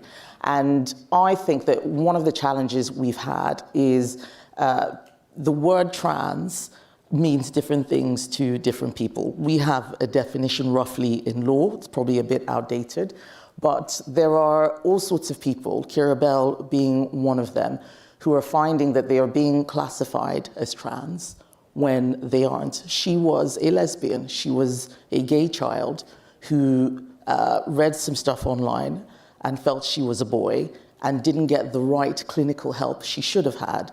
And the result was her breasts were removed, her ovaries were removed, she was effectively sterilized. And by the time she realized, it was too late. She was very angry about that. And my belief is that she didn't get the appropriate level of care. The clinic which she went to, that service has been stopped after an investigation. So very serious stuff. And for anyone to say that I shouldn't meet somebody who has had this experience doesn't understand what the work of a politician is. I need to meet everybody. I need to understand both or all perspectives, or whatever they might be, so I can get a clear picture. And the picture that I got was that while we're looking after people who are trans or who have gender dysphoria, which is how we have been looking at the issue, we need to make sure the people who are not put on a pathway where they make decisions that are irreversible and which will change their lives forever. And I think that that's a pretty common sense position to have. What I have found amazing and extraordinary is that even saying this means that you get called a bigot, you get called anti-trans, you have a lot of people attacking you who are not actually listening to what you're saying. And my response is not to be afraid and to keep pushing for what the right thing is. If people like me are too scared because of what someone says on Twitter, then we're going to be in a really bad place. And it's my job to defend those people who can't defend themselves, and I'll continue to do that. So Secretary Kemi Badenoch, described as a rising star of the Tory government. Thank you for joining us for this discussion. We are going to turn now to Fox National Security correspondent Jennifer Griffin, someone who has beaten me on too many stories, a wonderful reporter. She'll be out here shortly after this short video. Stay with us. Thanks to Secretary Badenoch. Thank you. Thank you.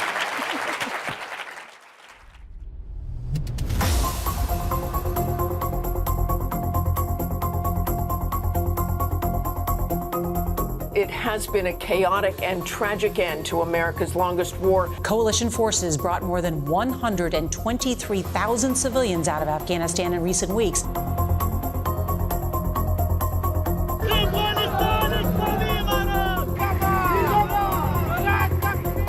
this sudden takeover of the country brings back so many of the nightmares.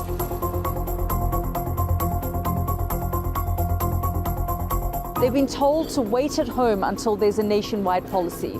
Millions of girls across this country are waiting to hear from them. There's been a systematic exclusion of a woman from social and education sphere.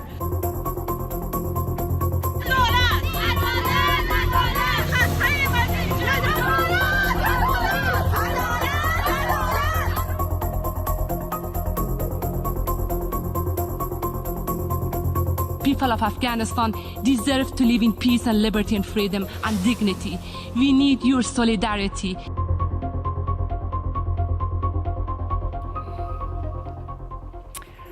Welcome to the inaugural Global Women's Summit. I'm so grateful to be here. I'm Jennifer Griffin, Chief National Security Correspondent for Fox News, and our panel taking on the Taliban. I can't tell you how excited I am to speak with these two extraordinary Afghan women. Nahid Farid is a parliamentarian in exile. She left Herat with her 3 children a week before Kabul fell on August 15th, 2021. She spent 12 years in Herat serving as the youngest ever elected lawmaker to parliament. And you lived under the Taliban in the 90s, from 1995 to 2001. And Yalda Hakim, an award-winning journalist, foreign correspondent with BBC News. She has traveled back to Afghanistan 3 times since Kabul fell. She has my undying admiration for that. You were born in Afghanistan and fled with your family after the Soviet invasion. For me, Afghanistan has been near and dear to my heart because I spent my honeymoon in Kabul in 1994 when the world had forgotten about Afghanistan. My husband was a journalist, and we can't see that happen again because 7 years later, we had, as we know, 9/11. So with that, I'd like to start and ask you both, where were you on August 15th, 2001? Tell me about the decision to leave Afghanistan, how hard that must have been, and what you thought as you saw those images. Nahid? Sure, thank you so much for having me, and it's my honor and pleasure to be at this panel. You know, it is important to look to the issue of women of Afghanistan at this panel, this discussion, from a global perspective, from an international overview, because what happened in Afghanistan can happen everywhere in the world. A group of insurgents can use violence and overthrow a democratically elected government overnight and erase the hard-won gains of half of the society just in a matter of hours. And I think this is important. This discussion is very, very important for women all over the world. I cannot explain how hard it was for me to leave my city, the city I represent, the city who voted me, my constituency who counted on me.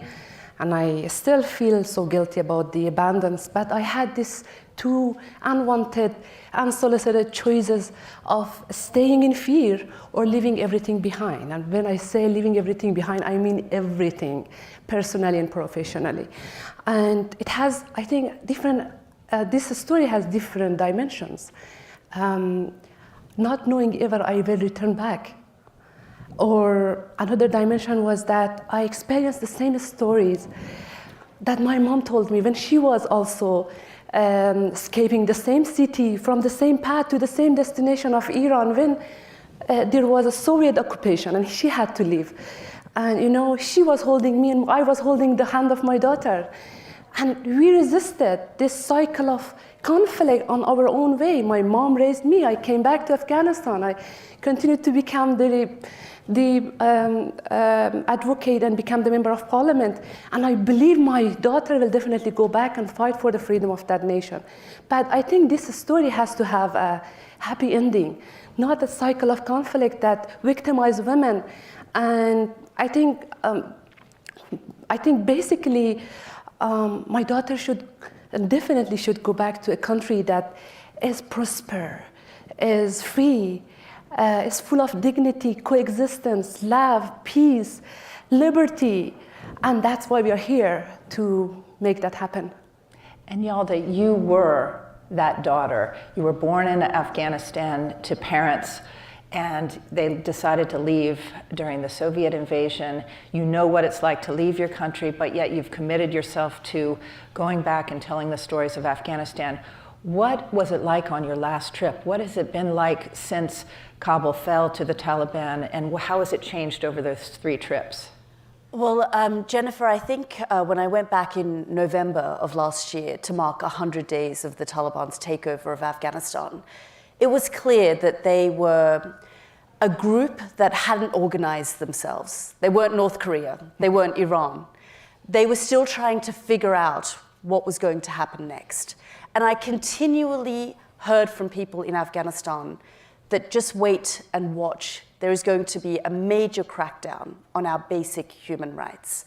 So when I went back again in July to mark almost a year since the fall of Kabul, what I saw was the systematic erosion of the rights of not just the human rights of the people of Afghanistan, the 38 million people in that country, but the targeting of women and girls. They have been pushed out of the public eye. Women like Nahid do not exist in the public space anymore. And I found that absolutely shattering to see that a country that had made so much progress over the last 20 years, it wasn't perfect. And you'll attest to that, Nahid. You could go to corners of the country where things were still very bad, whether the Taliban were in power or not, for Afghan women and girls. But they went to school. They got an education. They had the ability to dream. And now we have 422 days since the Taliban banned girls from going to school. And when I sit across the Taliban in an interview, in a room, I say to them, you waged a war, an insurgency for 20 years. Was it to take on 12-year-old girls? Was the war against 12-year-old girls? Because right now, it feels like your war is against a child that you're banning from school. Your war is against the women who are taking their children to public parks. This week, the Taliban banned women from going to public parks. They banned them from going to gyms. They banned them for having a reason to step out of their homes. They want a reason. Why are you here without a male guardian? Why have you stepped out of your home? What is the reason for leaving? What is the reason for going to the airport and wanting to leave the country? So what I find difficult as the daughter of Afghanistan is that will we be able to see a future where there will be more Nahids and daughters of Nahid being able to be educated in that country to have hope? And what do the Taliban tell you when you ask those questions? They say what we want to hear. We are working on putting a curriculum together. We are working on putting a uniform together. Well, it doesn't take 422 days to put a uniform together. It doesn't take 422 days to segregate classrooms that were already segregated before the Taliban came to power. The sort of curriculum at the school was already based on an Islamic curriculum. The uniform was already based on an Islamic uniform. So it's incredibly frustrating that they have now sharpened their sort of PR machine and they say the right things to Western media. But the situation is incredibly different on the ground. And it's the only country in the world, I think it's important to remember, where girls' education is banned. Now, the Washington Post has done some incredible reporting on secret schools, and these are where many teenage girls are now participating, educating themselves behind closed walls. What would happen, Nahid, if the Taliban finds them out? Okay, so actually, any authoritarian regime, including Taliban, whether it is Taliban, Putin, Ayatollahs in Iran, whether it is CCP against Uyghurs in China, they are all built on patriarchy. They're all built on misogyny. They all exercise this as a mean to suppress women because women are a threat to them, a threat to exercise their authority and use the control and power. And I think that's why women should not get educated. When an educated woman definitely will transform a society that will demand the rights of a nation. And I think if they find out, they definitely will will crack down on those schools. And these are all the stories Yelda John also highlighted. And we are talking about 700,000 jobs that will be male-dominated just in a matter of few years, because according to UNDP, before the fall of Afghanistan with the Taliban, women with the same level of education had the same working capacity in Afghanistan.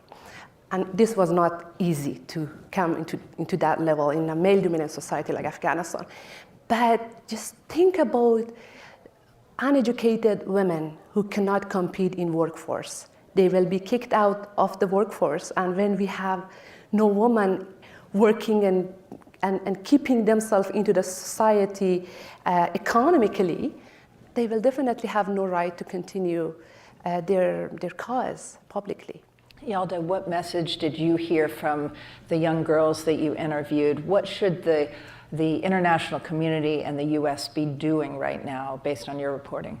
Well, Jennifer, the United States was engaged in Afghanistan for 20 years. There are women in this room who put programs together to assist those Afghan girls and give them reason to have hope. These women and girls were told, join us, be part of Project Afghanistan. We will fund you, we'll support you, we'll back you, we'll bring you to the West and give you scholarships so that you can better your country. And in the end, we'll abandon you. This is what Afghan girls are saying to us. And to me, when I go there, they say to me, is anyone listening in the outside world, and do they care? I went into one woman's home in Herat, which is where Nahid John's originally from, and she pulled out a box full of certificates that she had received from programs here in the United States, across Europe, invited to parliaments across the Western world and told you can do this program, you can do that program, you can then take it back to your own country to assist the women in your country. All of these women and girls are now sitting at home wondering if anyone cares. And as Nahid John said, no one has a monopoly on human rights, women's rights, democracy. These are not Western concepts. Afghan women and girls are staring down the barrel of a gun today, demanding their rights. And I think what's different about this time with the Taliban coming back is this is a generation that's on social media. It's the TikTok generation. They're connected through social media. And so what is different about this time with regards to the Taliban regime? Yeah, this time is different for the movement of women of Afghanistan, and also for the Taliban, that they also use social media against women.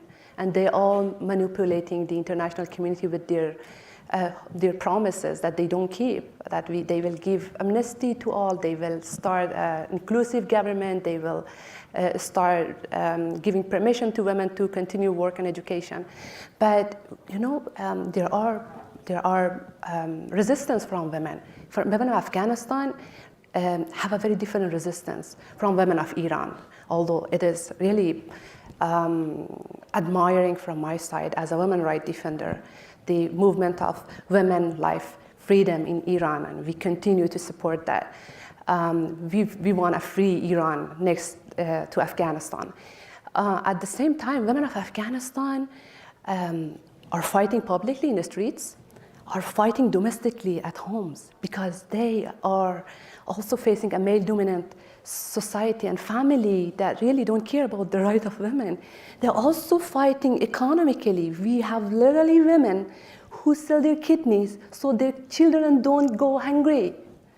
Come on. So women of Afghanistan are fighting in a different situation, in multi-dimensional fronts, fighting, resisting, and oh my God, they're women of resistance, they are women of power and strength, and we are so proud of them. And Yelda, what impact are the Iranian women's protests having on the women of Afghanistan and vice versa? What message from Afghanistan to Iran?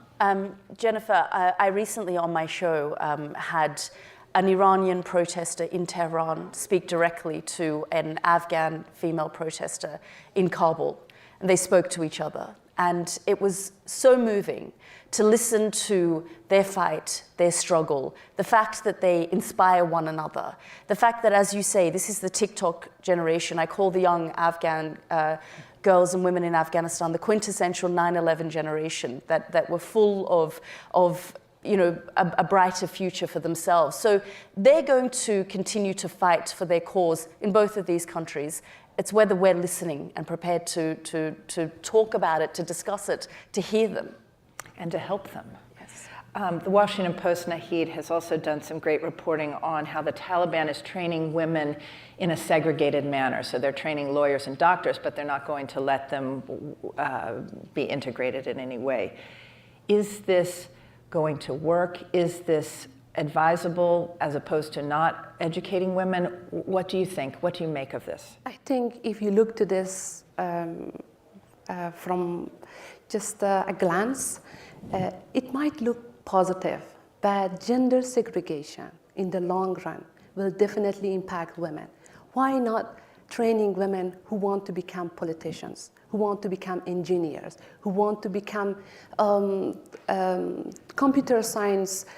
They want to have the freedom of choosing their topics to study. And I think this is something that gender segregation will lead the country and women of the country towards more limitation, towards more inequality, and I don't support that personally. Could universities here in the US be providing online education to these girls and women, and are they doing so?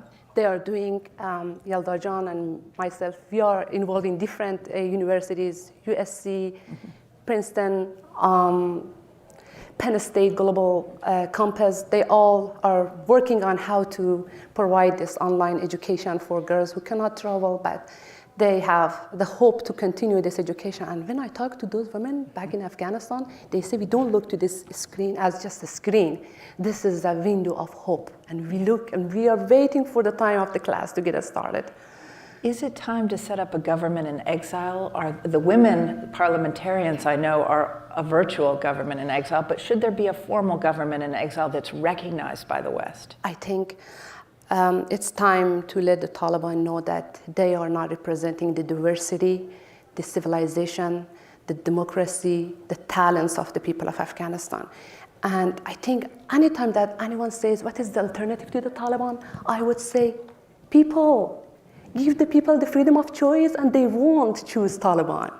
Because we know what kind of phenomena we are facing, the Taliban, a group that is committing atrocities and forced displacement and public execution and women crackdown. And we are facing the world's most serious human rights crisis in Afghanistan. And we're already seeing ISIS and other Al-Qaeda and other groups starting to go back to Afghanistan. We're almost out of time, so I want to just ask you both, will you go back to Afghanistan? Yalda? Well, I continue to go back because I think it's so important when I see the bravery of these women, like I said, protesting in the streets, knowing that they're taking their own lives into their hands. I met one woman, and I'll be very brief, who took her 5-year-old, her 7-year-old, and her 12-year-old to a demonstration. And she said, I put on the cloth of death, a white cloth on them, and explained to my children that we may not come back home. We may not survive this. And this is what the women in that country are currently facing. These are brave, brave women. Will you return to Afghanistan? Before I answer that question, I think it's important that we ask international community. They have been so good at solidarity, putting a statement, resolution, women, peace and security agenda, all of them were so important, but they were mostly gestures of symbolism, unfortunately, and women of Afghanistan situation have been much more deteriorated. This year, we want them to commit themselves into putting some substance behind this gesture of symbolism, whether it is Magnitsky Act, whether it is some more travel ban, blacklist on the Taliban, but let's put this advocacy into something in action. I will go back in Afghanistan with pleasure. That's my root, that's my country. I want to thank my two guests, Yalda Hakim, Nahid Farid. Thank you for being with us. For our audience at home, we're going to take a little break, 20 minutes, for some refreshments, and our program will resume with a discussion about mental health with the U.S. Surgeon General. Thank you so much for joining us today.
I would just sit in my room, never leave, and it was like obvious signs of depression.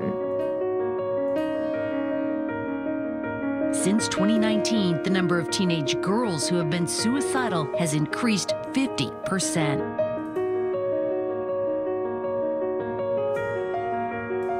In anything that I did, I couldn't find myself to be happy. I just stopped going out of my room sort of at all. I just didn't want to talk about it. I just wanted to leave it alone. I refer to this as the second pandemic. The U.S. Surgeon General is sounding the alarm about a worsening mental health crisis among young people. I'm deeply concerned as a parent and as a doctor that the obstacles this generation of young people face are unprecedented and uniquely hard to navigate. In America and around the globe, it is being taken more seriously, so I feel like we're breaking the stigma there, but there's still so much talk and work that needs to be had on mental health.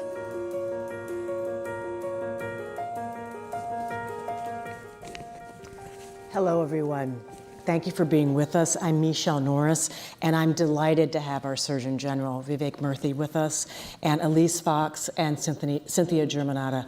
Thank you for talking to us at this moment on this topic. I cannot imagine a more important topic right now and to be doing it in this moment. So let's have a rich and wonderful conversation.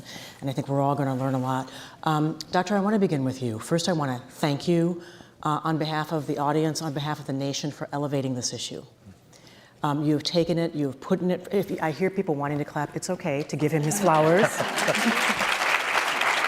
Because you have taken this issue and you have put it front and center in a way that we have not seen, and it's so important. I'm so happy to be with you today. I appreciate that you lead with your heart and that you bring a healthy dose of empathy to the work that you do. So thank you for that. Before I ask you a question though, your advisory about youth and mental health during the pandemic illuminated some startling facts, and I think it's worth sort of marinating in this for a minute before we begin the conversation. The number of high school students who reported feelings of sadness or hopelessness increased by 40% in just one decade, from 2009 to 2019. And 19% of high school students considered attempting suicide in that same decade before the pandemic. That was before the pandemic. And we've seen the effects of the isolation in the pandemic and social media also. And we're now hearing more and more about a word that I think was new or maybe even foreign to some of us, the idea of suicide ideation. You know, that people who don't act on it are thinking about it. It's animating their thoughts. So now that we're not done with the pandemic, but perhaps on the downside, how do you think the collective trauma of the years that we experienced with the news about climate change, every other week there's a new movie about the apocalypse. I happen to like the idea of tomorrow, so I'm sort of overserved on that. And social media as well. What has all of this done to our mental health collectively, but particularly for young people? Well, I'm so glad we're having this conversation, and and I appreciate your kind words, but I also just want to say that the two extraordinary women who are here on this stage, and as many others in the community, have all been a part of lifting up this issue and helping us all understand what is going on, why it's so critical for us to act right now. And so a couple of things I think that are just important to recognize. One is that, picking up what you were saying, Michelle, yes, the pandemic did make things worse for a lot of people. It increased a sense of isolation. It created extraordinary stress in people's lives and uncertainty as well. And I don't think that we have fully processed what has gone on during the pandemic, that we have, at a personal level and as a community, the loss we experienced, the loss of loved ones, but also the loss of routine, certainty, relationships. Those are profound losses. There was trauma that people experienced in their life. And we can't just switch off that trauma and then go back to 2019 and the way of life then. We have to understand what happened to us. We have to be able to think through it, understand it, but also figure out how we want to make our lives different going forward. Because this is the bright side of tragic moments like what we experienced in the last couple of years, which is that we are sometimes able to extract from them meaning that can actually make our post-pandemic lives better, right? Because we are wiser and more thoughtful about how we lead them. But the second thing I just want to say is about how was happening before the pandemic. Because the truth is a lot of what was driving the mental health crisis among young people and more broadly in our country was happening before the pandemic. You think about the existential crises that young people were faced with, thinking about climate change, racism, violence in their communities. I mean, those three enough, would make somebody think, hey, is the future really as bright as the past? And many young people would say that. But you also look at the factors that are unique to how young people are growing up today, the technology that they are growing up with, which has certainly positive elements to it. And technology and social media can be a place where we come together and where we can, in the right circumstances, build community.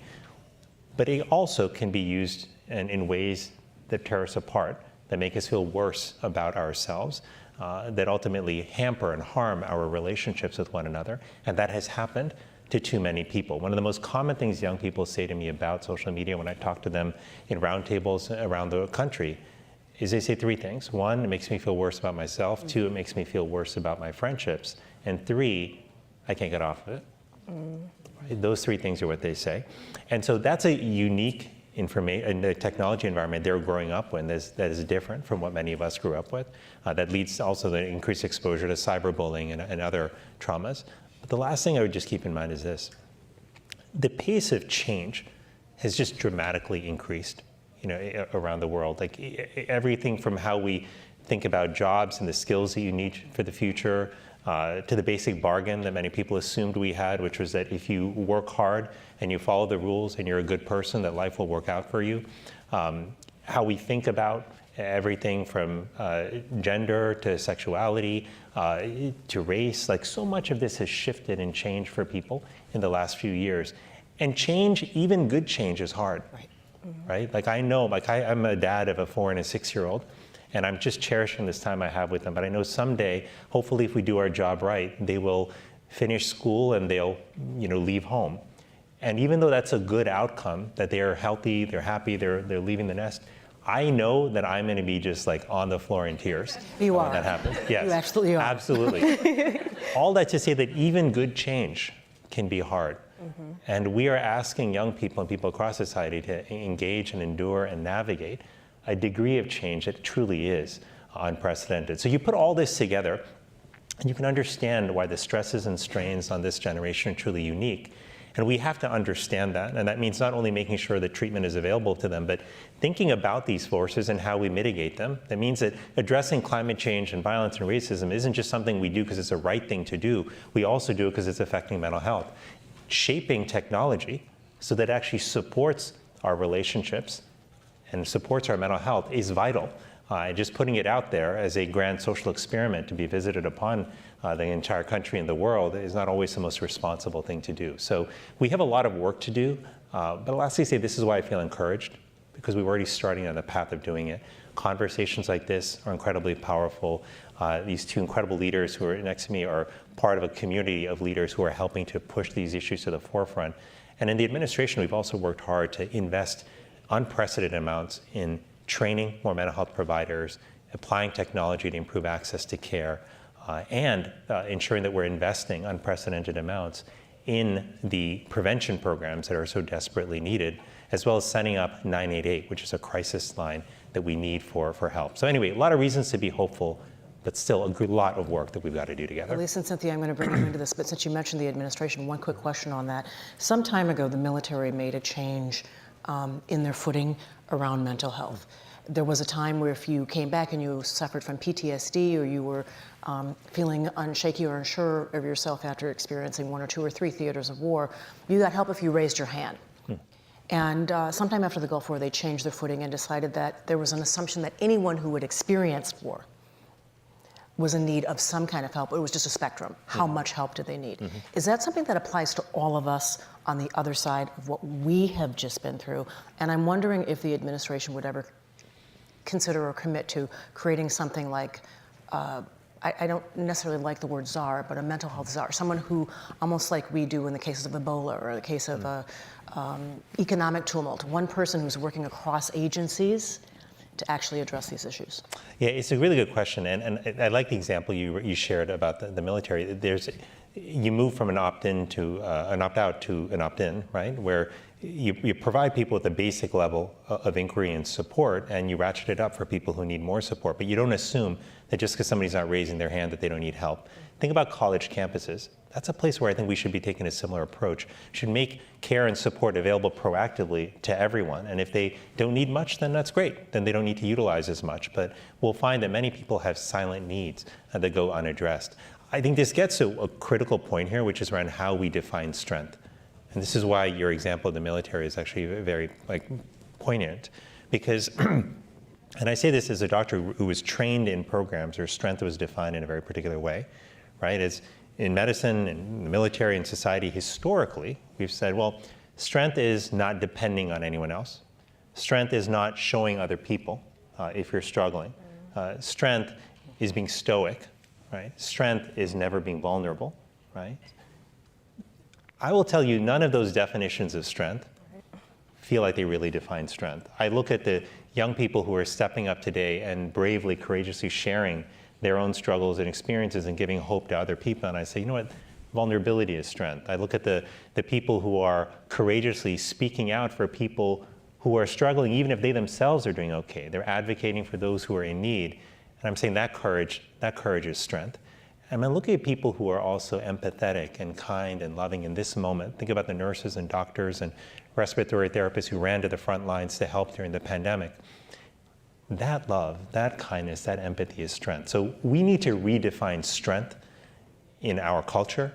This is the moment to do it. And if we do that coming through this pandemic, we will have found certainly a powerful silver lining. So when you talk about young people who are telling their story as an example of strength, we have a very strong example of that right here on stage with us, with Elise, in creating the Sad Girls Club, in telling your story, and continuing to use social media to create community, which is a positive use of social media. How has the stigma around this changed? And this is really a question I'd like to hear from both of you on. When people actually use their platforms, use their voices to tell their story and create a sense of community, does it chip away at that stigma? Have you seen changes in that? Absolutely. I definitely have seen it from my own experience, just sharing my own perspective of what depression, anxiety looks like for me and for women of color. And it's honestly the hardest thing to do is to be the first one or to take that first step into being vulnerable on social media. Everyone wants to show like the highlight reel or what's perfect or what perfection looks like from their vantage point. But I honestly get the most beautiful and authentic commentary when I speak about the worst times that I'm having, or if I'm not done up and speaking about my experiences and like what I'm struggling with. And I think we need more of that. We put a lot of pressure on the apps and say like, these apps are bad, but these apps are actually tools for us to connect with each other and create our own communities. But we've used it and we've kind of shifted it to just show the perfection. So I like to use my platform to not just show the good times, but also to highlight the bad times and say like, look, I know I have this platform, I have this business, and things might look like they're going okay, doing really well, but I still need help, I still need support. So it shows even after years of coming out with my depression, it doesn't stop. Like you don't get a certain amount of followers or accrue this much money and your depression stops. And I want people to just understand that there's no stopping point, but there's also a place where we can build community and build a sustainable and long-term conversation. So I definitely see in the stigma not diminished, but it's definitely depleted, and people have found their voices in Sad Girls Club. And then I also see a lot of other platforms that have blossomed that are supplying these conversations to more niche communities, the LGBTQ community, the AAPI, and I think that is so beautiful because everyone's experiences are so unique, but when you find that sweet spot, especially on social media, there are billions of people on social media, and we should have a place where we feel like can be our own digital home, and we've created that through Sad Girls Club, but I love to see even the small micro communities and lifting them up to say like, look, this isn't my experience, but this may help you, and with vulnerability and speaking about every aspect of my life. I think it's very scary. You do speak about almost every aspect. You put it out there. Yes, I put everything out there because it's so important. I have nieces, I have a niece and I have a nephew and I have a 3-year-old son, and these conversations are so difficult for them to have, and to be on social media and to not only just see, oh, your aunt is perfect, or I don't even like that word perfect. No one is perfect. You can have it all. Perfect is overrated. It's overrated. It's overrated. We have to really be real and show every parts of ourselves, and I think that's the best way to heal in community, especially if we can't be together. And the pandemic obviously restricted connection in person, but to have that space where you know you're seen, heard, and also you don't even have to speak, you just understand someone else's experiences as your own, it's a game changer. Cynthia, you created the Born This Way Foundation in part because of personal experience, watching your daughter struggle. And when we hear the words Born This Way, many of us think immediately of the song. You think of strength, you think of it as almost like an anthem. Mm-hmm. But behind that is a good deal of this vulnerability. And I'm wondering if you know, the question about what you've seen change in terms of people using their voice, if that's chipped away at the stigma, but also because you have an experience of watching a daughter go through this without your daughter, Lady Gaga, in case everybody didn't know, go through this before we saw social media blossom and become what it is today.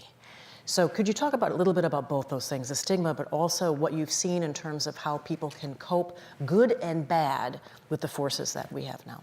Yeah, and I mean, Elise, I would agree with you. I think the stigma, it is breaking down, but it still very much exists. And, you know, an amazing way for young people to overcome that is when we model healthy conversations about that and are vulnerable ourselves as parents. I mean, you know, one of the biggest reasons that young people don't speak to their parents about their issues is because their parents don't share theirs. Mm-hmm. You know, we come from like the time of true grit and, you know, to buck up and get on with it. And they also feel judged. So it's really important to model healthy conversations for young people to start to break down that stigma, you know, in communities. With my daughter, I didn't see it coming. Mm-hmm. I wish as a parent that I understood some of the warning signs between just normal biological behavior of, you know, an adolescent, you know, young woman and a real problem. So I really didn't see that coming with her. But it was her courage and her bravery to share her story because she was so deeply impacted by it that allowed other young people to realize that there's hope, that there were ways to overcome it.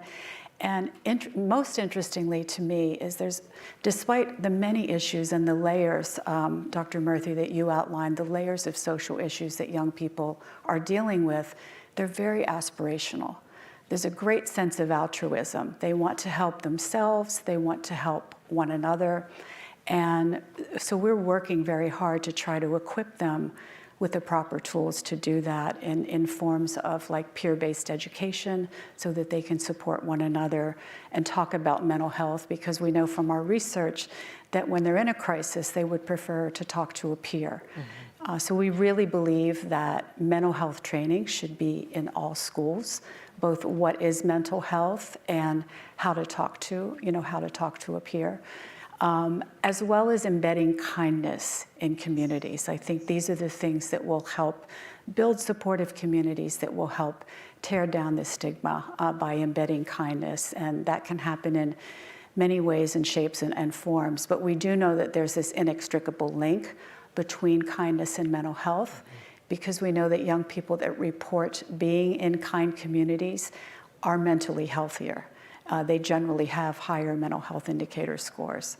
But back to my daughter, I mean, her mental health journey started in middle school, and it began with loneliness, you know, bullied, excluded, things that took a very confident young woman and made her question her value and her self-worth.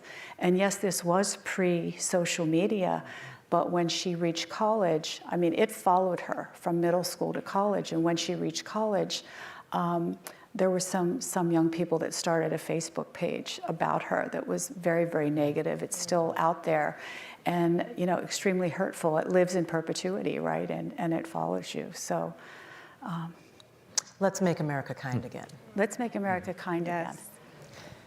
I wonder how you dealt with your own trepidation, because when she started using her voice, were you at all worried about how vulnerable she was making herself to the outside world? As parents, you want to applaud every decision your child makes, but sometimes secretly you're like, oh, please, I'm worried about how people will react.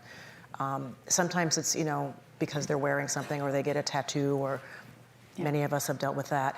But when you're talking about something as close as mental health, did you have to swallow hard and swallow your own fears when she started to show the bravery to use her own voice?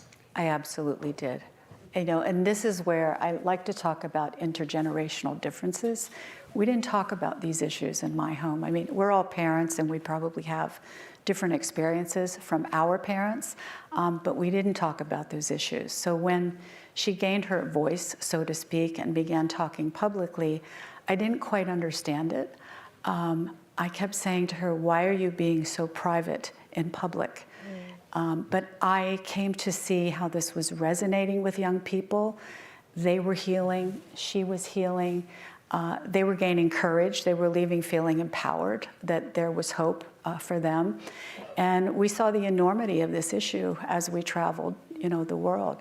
But certainly as a parent, it was very hard for me to hear that. And I felt many, many different things. My own guilt. I felt so badly for her, for what she went through, and could I have helped her, even more? You talked earlier, Dr. Murthy, about prevention. We deal so often with prevention and intervention and cure, which is very important, right? Prevention and intervention.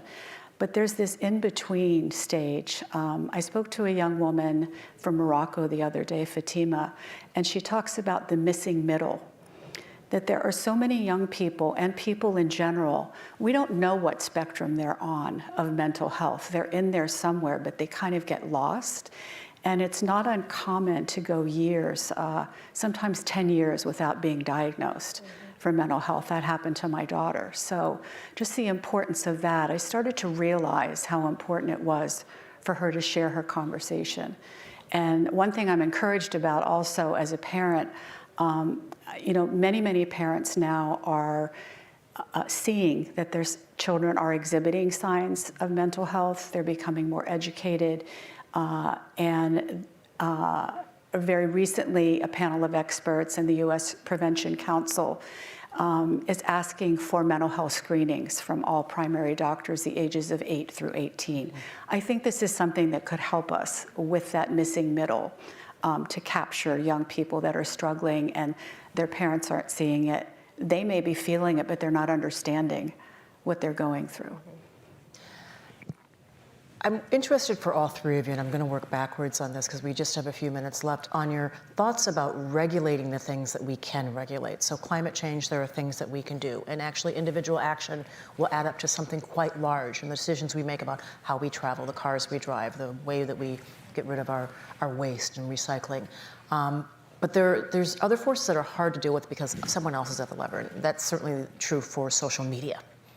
So is it something that we do as a nation need to think about regulating or modulating in some way? And what are the challenges around that? Because unlike, say, smoking, you don't have a body of scientific research that you can readily call upon to look at the effects of smoking on someone's health. If you're looking at the effects of something like social media on someone's health, how do we deal with something that at this point is still a little bit squishy in trying to make decisions about how to regulate something? If I can get all three of you. In terms of all of the social issues you mentioned, it's very challenging. Just trying to process that type of trauma that we're seeing, whether we're adults or young people, is extremely challenging. It's putting added layers of stress on young people. I think it's making parents less productive. One of the psychiatrists that we listen to quite often is Dr. Rihanna Anderson, who talks about that, how it's actually exacerbating the mental health, the anxiety and depression among young people, but also making their parents less productive. In terms of channeling it, if we can possibly channel that into action as a community. It sounds very simple, and I know that it's difficult, but the smallest things that we can do, whether it's gun control, whether it is embedding that kindness, in communities. One of the things we're doing at the foundation is investing in grassroots mental health organizations that are meeting the needs of young people who are experiencing all of this trauma. It's called the Kindness in Community Fund. This past summer, we invested $1 million in 22 organizations in local communities, visited them all, learned about them, worked with them, and we're seeing this tremendous impact that they're having, and we're planning to double that to $2 million in the coming years. So any things we can do that are actionable to actually take steps in our communities, as small as they might be and as difficult as they might be in the midst of our own healing. Elise, do we need to regulate or modulate these forces in some way? And until we see any kind of official action, what can be done? I agree with you. I really focus on the micro changes because this is new for a lot of people. These conversations are so brand new. So I even talk about like how storytelling is the eldest form of healing. We pass down remedies, we pass down recipes, but you don't know what your grandmother's mental health was. I think having these honest and open conversations about what the generational impact of mental health in your own specific family is so helpful, and it helps you feel not alone off the bat, but also encouraging those conversations within your own friend group. You have a text group with your friends, you talk about dating, you talk about going out, but have you asked your friend how their mental health is? Is there anything that's on their plate that you can help take off? Or just adding that kindness to these normal conversations and not being so focused on what's on social media. We do have to set our own parameters with these apps that we use because we shouldn't be taking in all this information all the time. And there's a lot that we can't restrict ourselves from seeing. So until we can, and until it's better moderated, we have to do it for ourselves. But I do think having those micro conversations really helps remove the stigma, normalizes the conversation, and also spreads more awareness. Maybe within your friend group, they'll ask their families, how's your mental health? Or I noticed this type of behavior. Can we have a conversation about that? So I work on a micro level and really hoping to expand what that means for communities. There's a well-known writer that I spoke to recently who said, on the fact that these are addictive. There is an app that you can get on the phone which will lock you out of social media. And she does it to help with her writing. And she finds that she turns it on and wants to get back to it. And she can't get back to it. But maybe we could all do that every so often to just turn it all off. We don't have much time. But on the issue of regulating or modulating the forces of social media, is this something the government should be doing? I do think there's a role for government here, particularly with two things. One, with ensuring data transparency. We need to know what the impact of these platforms are on young people. There is data there, but independent researchers tell us that they're not getting that data from companies. The second is in safety standards. Most of the things that I have in my house, Michelle, are things that had to meet some safety standard to be sold to me. Yet we have these platforms that billions of people are using around the world that do not have clear enough and strong enough safety standards. I don't think it's reasonable to expect the industry is going to police itself, grade its own homework. We shouldn't expect that or want that. That standard needs to come from the outside. But finally, I'll just say this too. Is it government's role to do that? I do think government has an important role to play there because right now it's not clear who else is going to do that. And right now the companies are policing themselves, which is not working out in the favor of our children. But finally, just keep this in mind. If we want to address the broader youth mental health crisis, one of the critical things that we have to do is we have to stitch together the social fabric of our country again. That means we have to rebuild relationships. We have to refocus on creating healthy relationships, giving young people the skills, tools, and opportunities to do that. Because the science is incredibly clear on this now that our relationships with one another are directly connected to both our mental health and our physical health. And record numbers of young people, and people frankly across the age spectrum, are struggling with loneliness and isolation. And the reason that is so important is because our relationships don't just feel good. They don't just make our minds and bodies do better, but they are vehicles through which we reinforce and strengthen our values. The values that I want for my children when they grow up. Like I want my kids, my son and daughter, to grow up in a world where people are kind to one another, where if they stumble and fall down, there'll be somebody to pick them up, and they'll do the same. I want a world where people are generous, where they look out for one another and not just themselves. And I want them to grow up in a world that's driven and fueled by love and not by fear. those values have to be more than platitudes we put on a wall. It's our relationships that allow us to live out those values, to experience them, to recognize how powerful they are, and to be reminded by our friends that these are the values that actually matter. So the bottom line is, if we want to address mental health in America, yes, we need to increase access to treatment. Yes, we have to invest in prevention programs. Yes, we have to break down the stigma. We also have to rebuild our relationships with one another. And that can start today with the steps you take to reach out to people in your life, to help strangers who may be in need, and to reinforce these core values of kindness, generosity, and love. I'm going to add one, gratitude. I think that that is something that we can all express to others and to ourselves to take care of our mental health. And I have great gratitude for all of you and the time that you've spent. Thank you so much, Dr. Murthy, Elise Fox, Cynthia Germanata. Thank you so much. Thank you.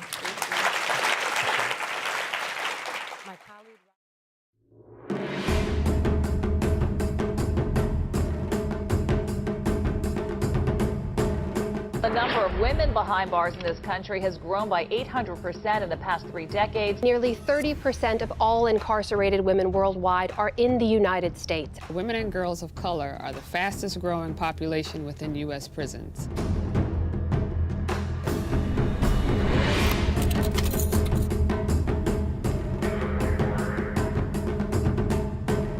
We begin at 6 with that horrifying crime inside the already troubled Oklahoma County Detention Center.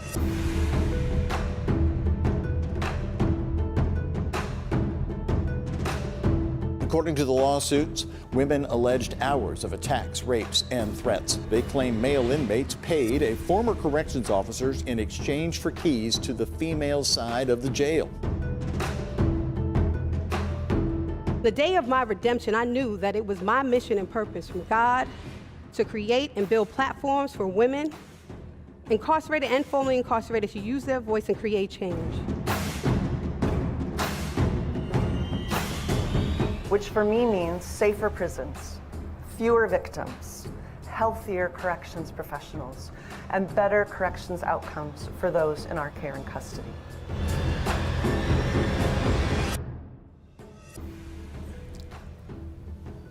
Hello, I'm Robin Gavon. I'm Senior Critic at Large for The Washington Post, and I am happy to be joined by Topeka K. Sam, founder and executive director of the Ladies of Hope Ministries, and Colette Peters, the new director of the Federal Bureau of Prisons. Thank you both so much for being here. Thank you. I thought I would start just by getting a bit more information about the women who are incarcerated. And partially that's because the numbers of women behind bars in jails has really ballooned. So, Director Peters, I mean, what's driving that increase, and what is it that most of those women have been incarcerated for? You know, at the Federal Bureau of Prisons, that number has remained somewhat stagnant over the years and remained consistent. But in state corrections, it has grown dramatically, often fueled by alcohol and drug addiction and crimes that led and came out of that addiction. And is there some particular reason why that seems to be impacting women so much? You know, I think that what we've seen and what the research will show is that many of the women who are incarcerated suffer from mental health issues, like you heard with the previous panel. And so often self-medicating through alcohol and drug addiction is often the choice in the path and can lead to criminality. I mean, Topeka, one of the things that we sort of talked about a little bit before we came out was just, you know, your story, your backstory. Mm-hmm. And I want you to share that with us, but I also hope that you'll be able to tell us just a little bit about just how you are able to continue to share that story, because I know a lot of people would be much happier being able to forget it, put it in the past, and not talk about it again. Absolutely. I laugh because I think about that every day. But, you know, when you know you've been called to God to do a particular work, when it's your purpose and anointing, you're equipped to continue to move forward. And, you know, whether it was from the classical piano training that I had, the public speaking, the ballet, the tap, the jazz, the captain of every team in school and president of every club. I say that as my foundation.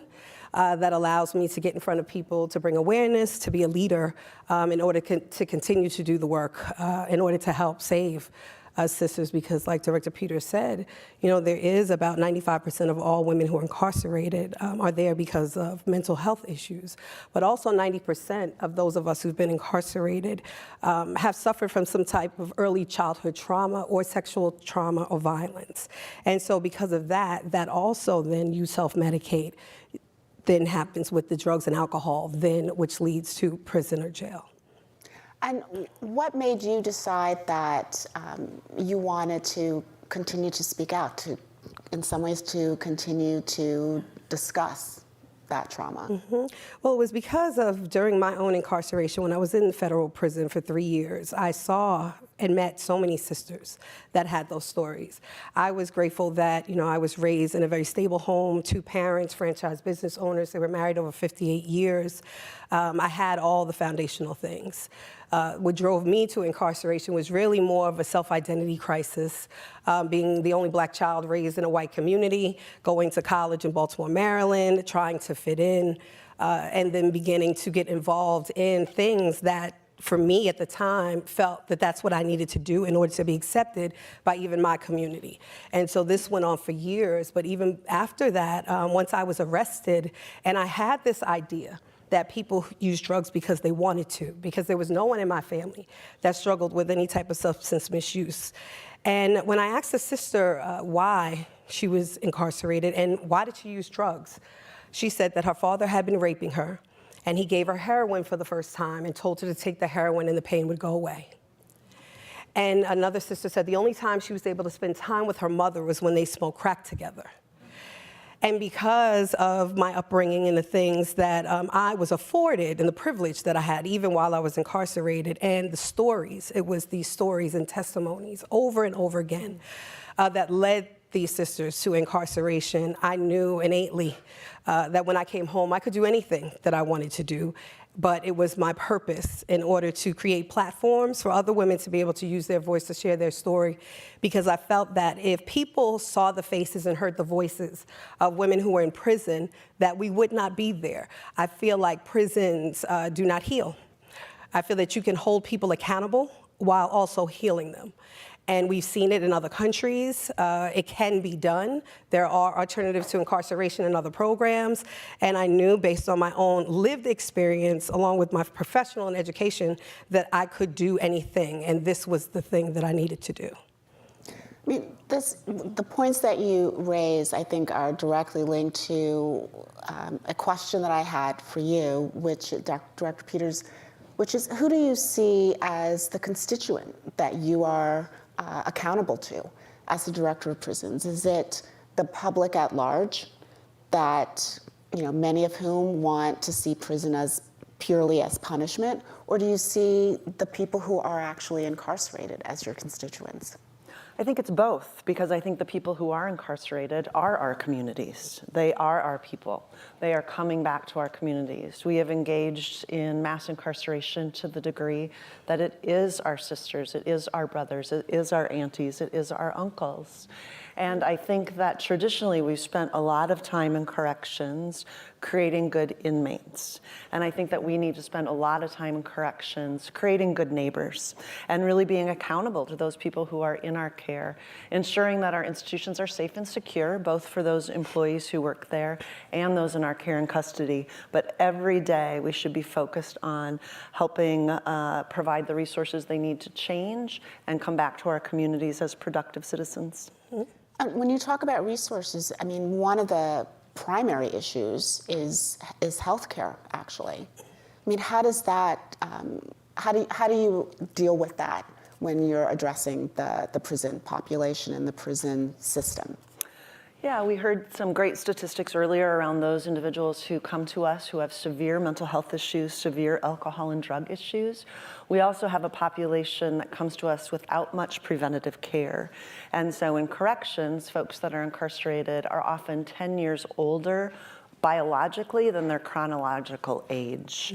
And many folks come to us with chronic illness that we're trying to take care of and care for. And so while the pandemic brought us many negatives, one of the positives that it brought was a recognition that the Bureau of Prisons and other corrections agencies across this country are health care organizations.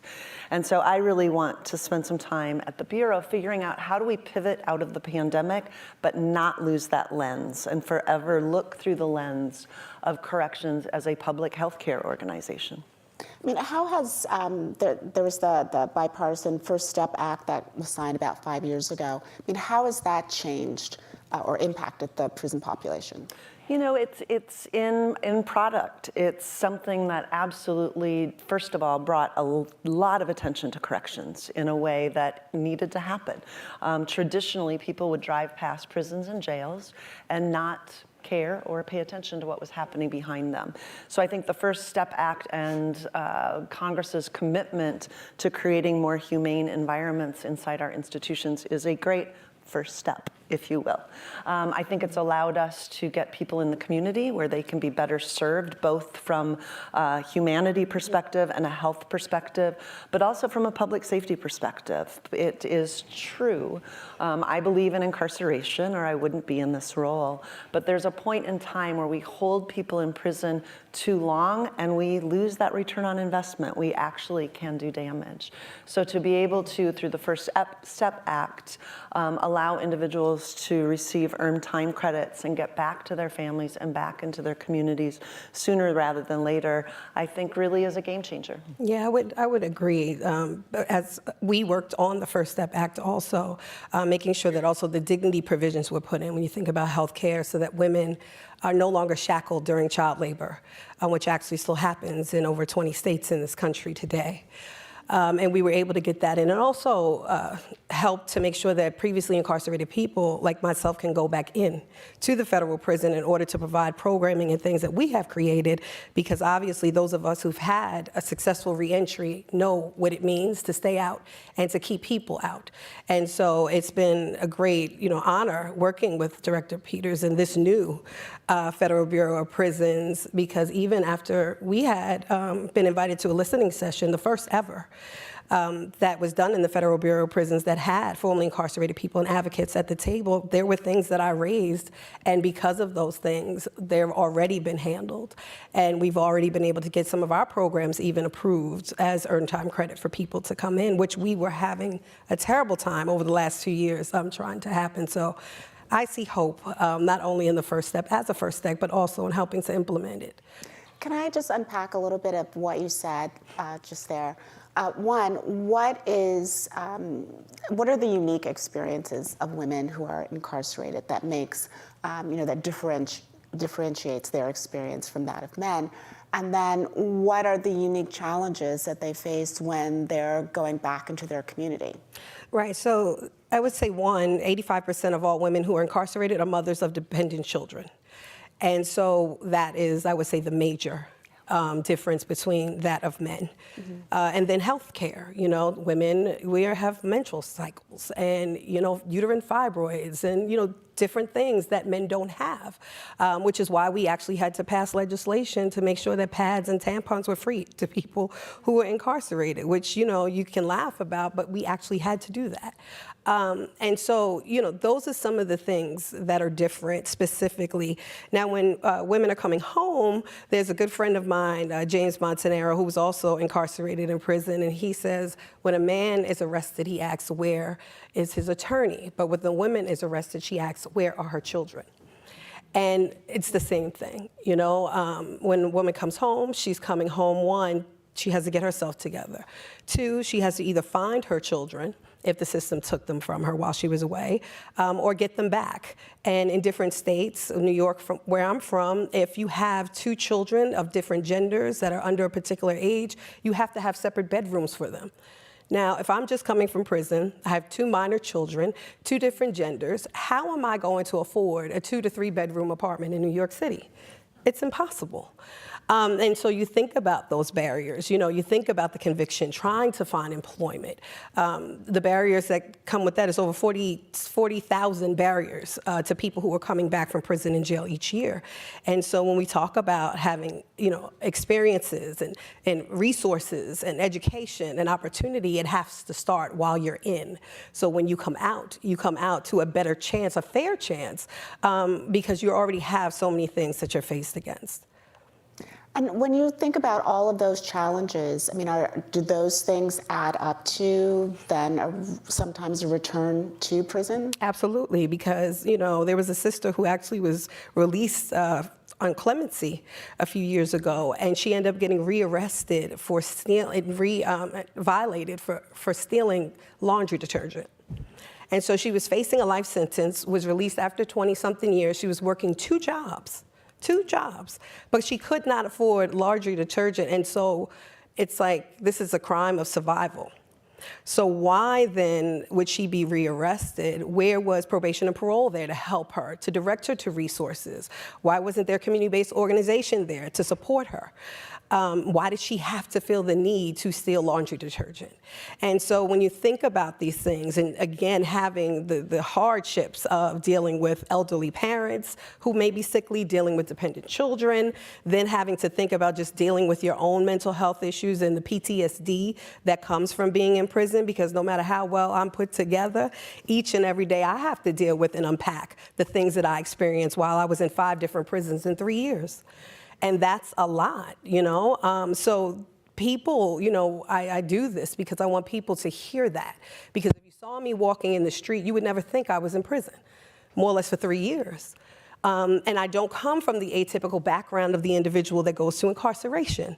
And so that means that every one of us are impacted in one way or another. We were talking behind the stage, and something that I often do is I ask how many people in the room have been impacted by incarceration by a show of hands.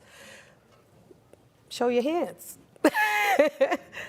Right now, what I do know is that there's still a stigma, right? And what we know is the data shows is 1 in 3 adults presently has an incarcerated loved one. So if we've seen maybe, 5 to 10 hands in this room full of people raised, then we know that there is still that stigma. And if it's in a room like this, what do you think it is for those people who are actually living this each and every day? When you, Director, when you hear those stories, those challenges, as the director of prisons at the federal level, and I mean, not even considering the state level, I mean, what do you see as, you know, the changes that you can make? Well, hearing those stories is absolutely why I'm here, why I said yes to this position, why I am in this role, why I have spent 30 years in public safety. I believe that people can change. I believe that it's our responsibility to make good neighbors. And I believe that we have a lot of work to do to get there. Do you see sort of your top, I don't know, 3 things that you would like to see change with the Bureau? You know, I would start with our employees. If our employees are not well, we aren't going to have a humane and normal environment. And so you've read about the staffing challenges that the Bureau of Prisons has had with overtime and augmentation. That is a problem we need to solve immediately. And training. We want our corrections professionals to operate at a very high level, and we don't hire guards. We have corrections professionals that are supposed to engage in treatment and mentoring and care and kindness, and we train at a very low level. So I think we need to start there. And then we need to create a humane and normal environment for those in our care and custody so that they are able to engage in mental health treatment and alcohol and drug substance abuse treatment and engage with their families and create visiting rooms that are family friendly and are children friendly so that that reentry begins while they are incarcerated and truly come back to our communities healthier and ready to be productive citizens. And we know so much more about what works in corrections today than we did 30 years ago when I started my career. And it is better public safety to treat people humanely and in a normalized environment so that they can prepare for reentry. Well, I'm afraid we're going to have to leave it there because we are now out of time. That went so quickly. Thank you both so much for being here. And if you will all just stay with us, we'll be back after this segment. Thank you. Good job.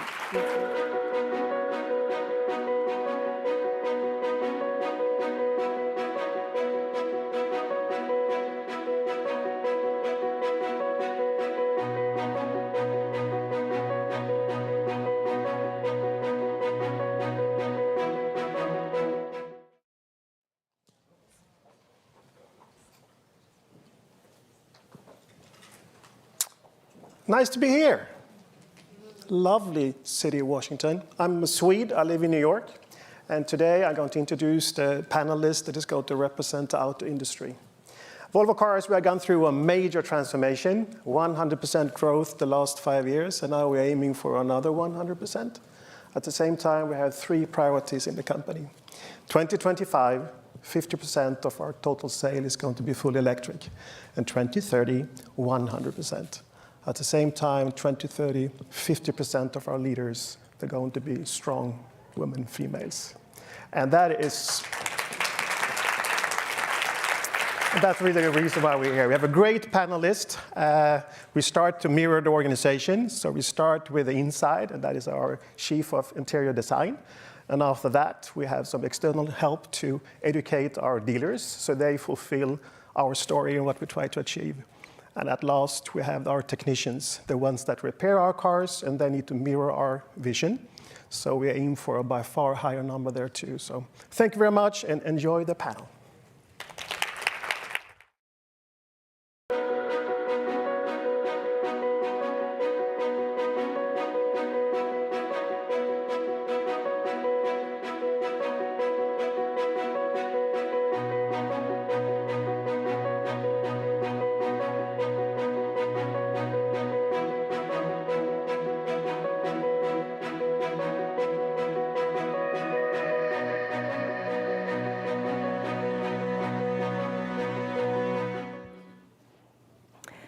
Hello, everyone. I'm Anquinette Crosby, a news anchor and former consumer reporter for MotorWeek on PBS. I'm happy to have with us 3 women who have worked in the auto industry for decades in 3 very different positions. But what they all have in common is that all 3 have created an on-ramp for other women to work in this field. We have Lisa Rees, all the way here from Sweden, where as the head of interior design at Volvo Cars, she has a major voice in how every Volvo looks, feels, and operates. Bogi Latiner is a master auto mechanic and the founder of Girl Gang Garage, which empowers more women to become auto mechanics and technicians. Jody DeVere is the CEO of AskPatty.com, which provides training and even certification to help women understand cars and the car industry to understand women. So, Bogi, we're going to start with you. Why did you want to work in the auto industry, and what was your path forward? So my path to automotive was very non-traditional. I didn't grow up around cars. My parents weren't into cars. They don't know where I came from. But when I saved up all of my hard-earned babysitting money to buy my first car when I was 16, I discovered that the only time women and cars showed up together was when they were scantily clad, posed in front of them. And this did not sit well with my little feminist brain. And so I started wanting to learn about cars myself and found resistance everywhere I turned. And I was very clearly being told I didn't belong and I wasn't welcome. So I took auto shop in high school against my guidance counselor's wishes. And I really came to automotive out of stubbornness and to prove a point, less out of interest, but I fell in love with it despite myself. I went to college to study pre-law and women's studies. I thought I was going to fight for women's rights on the legal front. And then when I graduated college, I realized I missed working with my hands, and I really enjoyed teaching my female classmates about their cars and empowering them through that. So I decided to become an auto mechanic instead and thought there was other ways that I could empower women, specifically through automotive knowledge. All right, and you have been doing that. So Lisa, let's turn to you. What drew you to the industry? Yeah, so I inherited a passion for cars through my childhood. My father's an enthusiast. He used to restore cars, and we went on motorsport events together. I also love to draw, and since the age I was of 6, that's all I ever wanted to do. So I guess there I had ingredients. But when I really knew I wanted to be a car designer, was during a schoolwork experience, and I was so lucky to have the opportunity to visit a car design studio, to see the environment, to see the full-size clay models, and then I realized that was my dream. So I asked there and then, what do I need to do to get here? And go to university to study car design was what I did. That's great. So you turned your passion into a career. That's Jody, for almost 20 years, you've been a critical middle woman in this industry. So tell us what you do.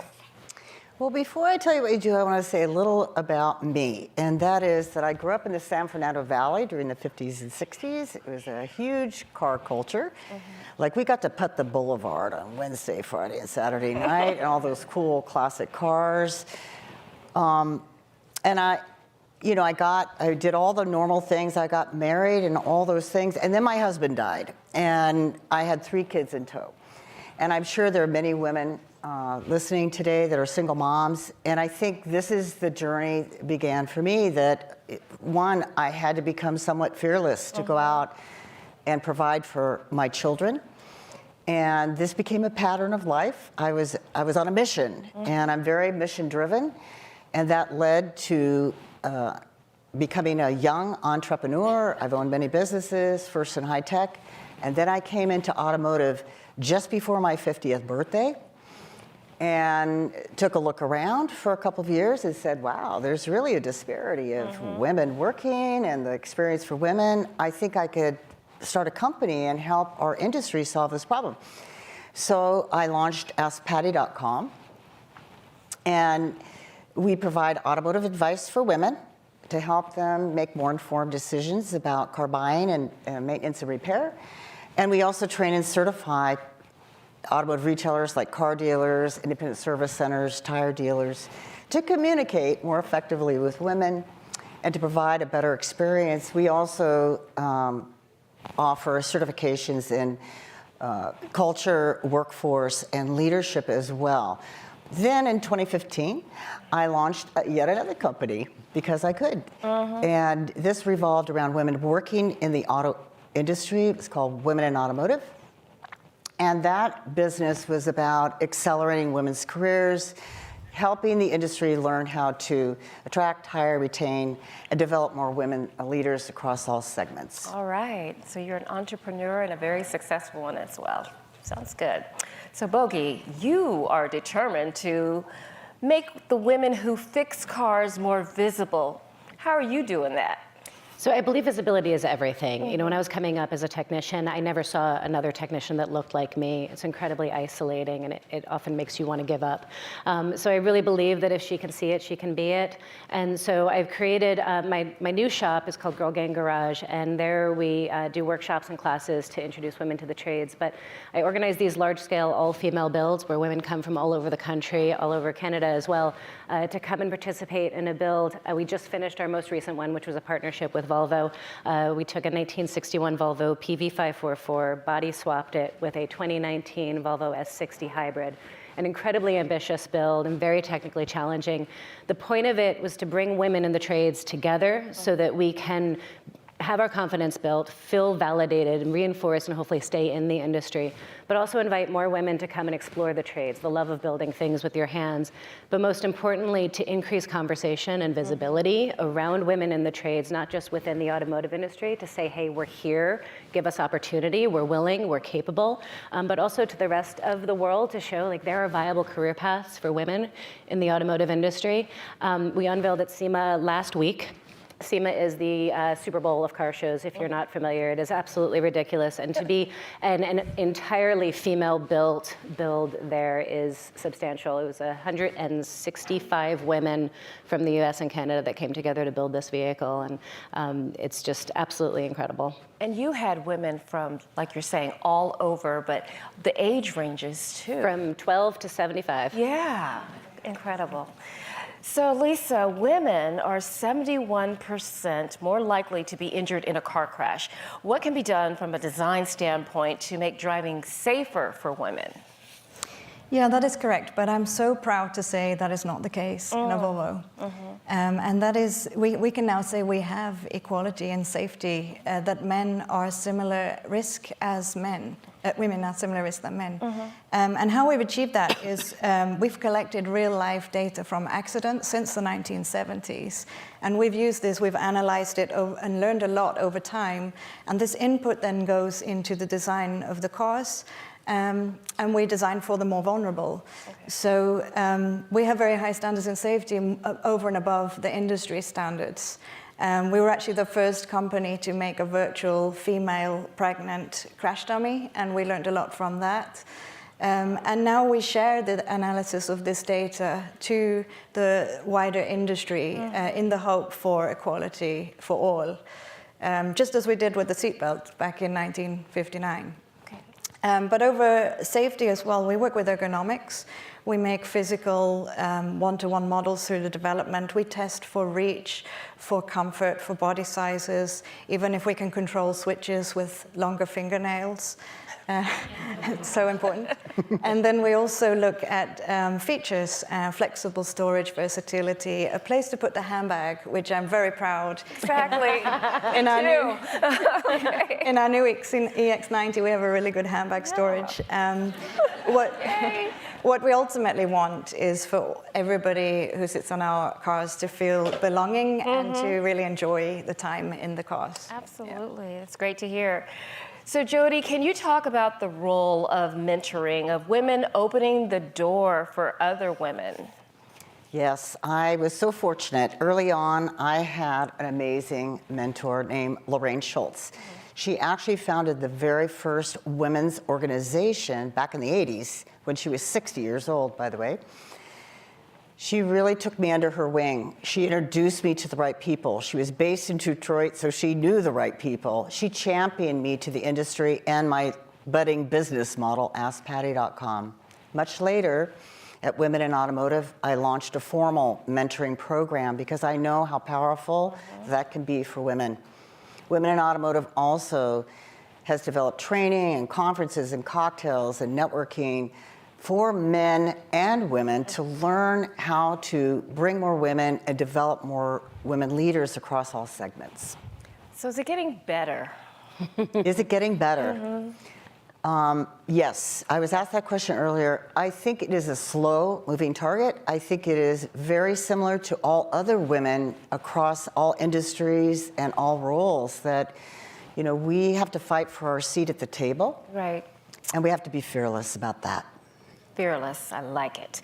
Lisa, now you have worked for 3 different car makers, though most of your career has been spent at Volvo. What needs to be done to attract more women and to retain and promote the women who are already there?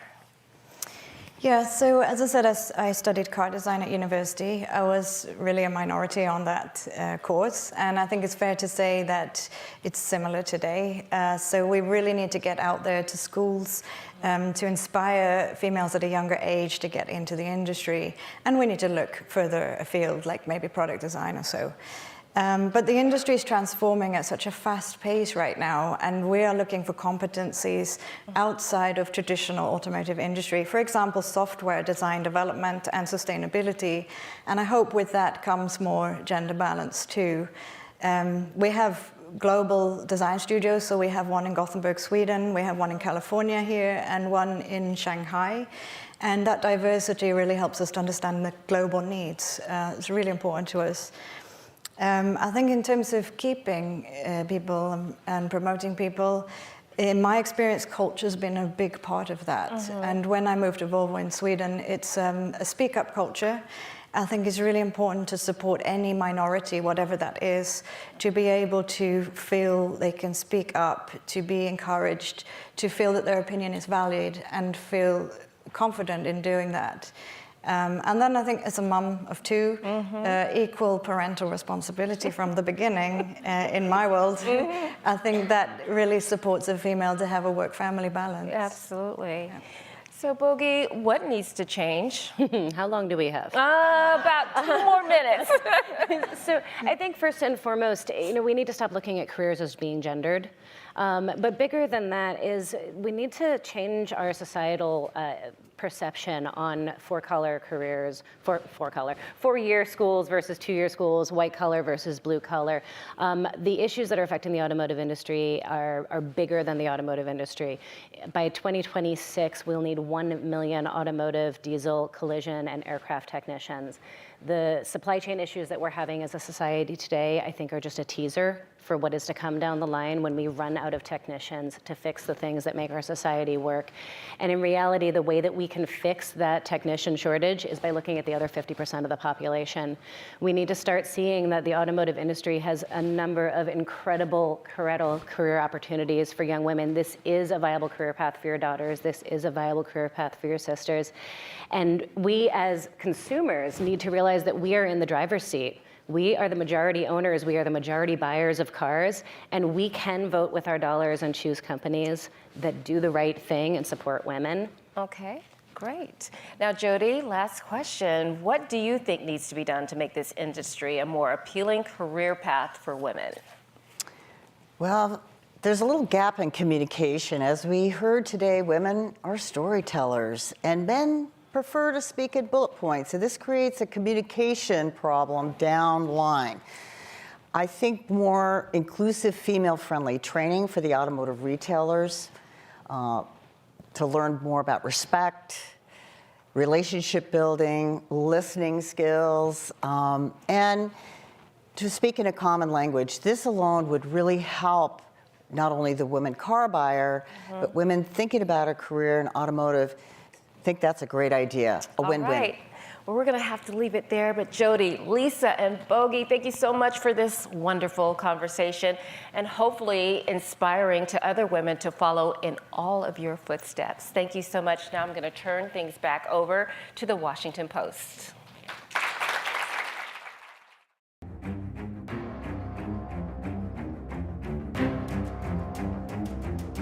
I don't know about you guys. I'm shocked there was a no red wave. It is clear that we are going to take the House back.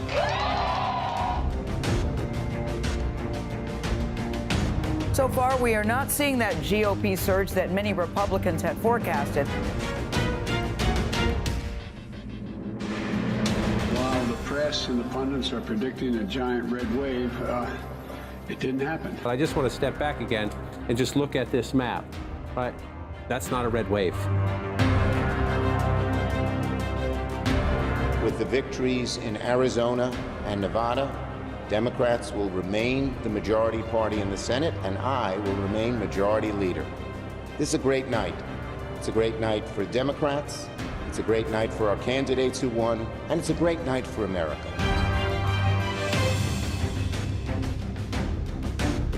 Wall Street Journal editorial board declared Trump the party's biggest loser.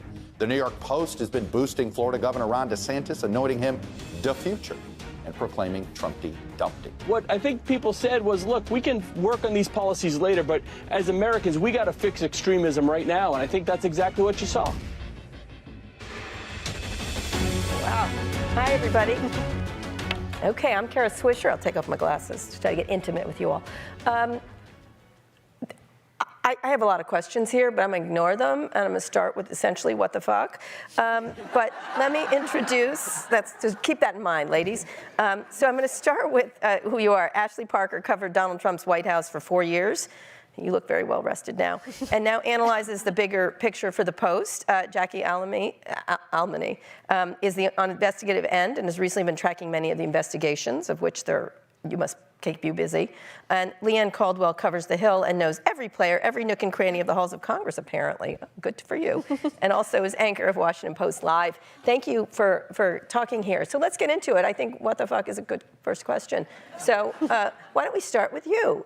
Because Donald Trump has some things to say to us tonight. He has some feels, I'm sure. Yes. Let's talk about that. What's going to happen tonight and what has just happened?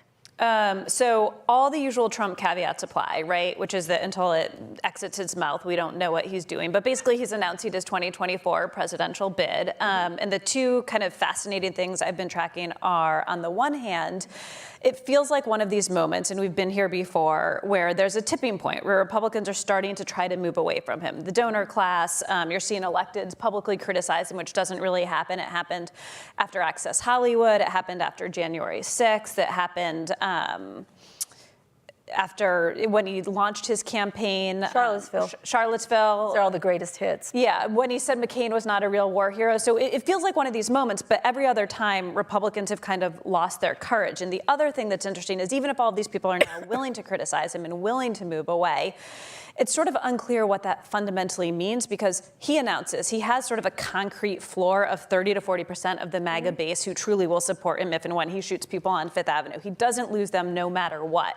So the rest of the field, the best chance a Republican has to beat him is in a one-on-one matchup, right? And even, which A, is probably not going to happen because it's a collective action theory problem where Glenn Youngkin and Chris Christie and Mike Pence would have to say, you know what? It's not the best for the party. I'm going to sit it out. But even if you got a Trump-Ron DeSantis head-to-head, that would mean that Ron DeSantis, or whoever that other person is, really has to win the majority of the remaining Republicans, some of whom are open to moving away from Trump, but who still voted for him twice, say they would vote for him in a heartbeat if he's the nominee, and liked a lot of his policies and think he was a pretty good president. So tonight he will announce and try to sweep the... Tonight it starts. It starts. Yeah. It starts. Okay, well, yay, good for that. We had just a moment there of peace, but Have fun, I guess actually. not. Jackie, go ahead. What do you think is happening right now? Obviously, you're covering the investigations. That's a subplot of this situation, of this ongoing telenovela that is Donald Trump. Absolutely, and we have been the past few days sort of working through, just amongst us reporters, all the iterations of what happens with these investigations if he does announce his candidacy, which, applying Ashley's caveats, we'll see it until, we can't believe it until we see it. And that's something that lawmakers on the Hill, Republican lawmakers, are echoing as well. Yesterday, we were chasing around House Republicans who would be really, I think, the last firewall in Donald Trump's sort of support system, who have all along really been behind him 150%, who were, for the first time, really dodging questions about Trump and towing this line of, well, we'll see if he actually announces. Otherwise, we're not going to answer any questions about him and the detrimental impact he had on our midterm performance last week. But as he's moving to announce his candidacy, which a lot of people sort of speculate is happening so early to sort of inoculate him from some of these investigations and potential charges and maybe a looming indictment, is the Department of Justice is moving full steam ahead, along with Fulton County, Fani Willis, and the investigations in New York, along with potential investigations that we don't even know about, but in DC, what we're focused on the most at the moment are these parallel investigations, the Mar-a-Lago boxes, the mishandling of classified information.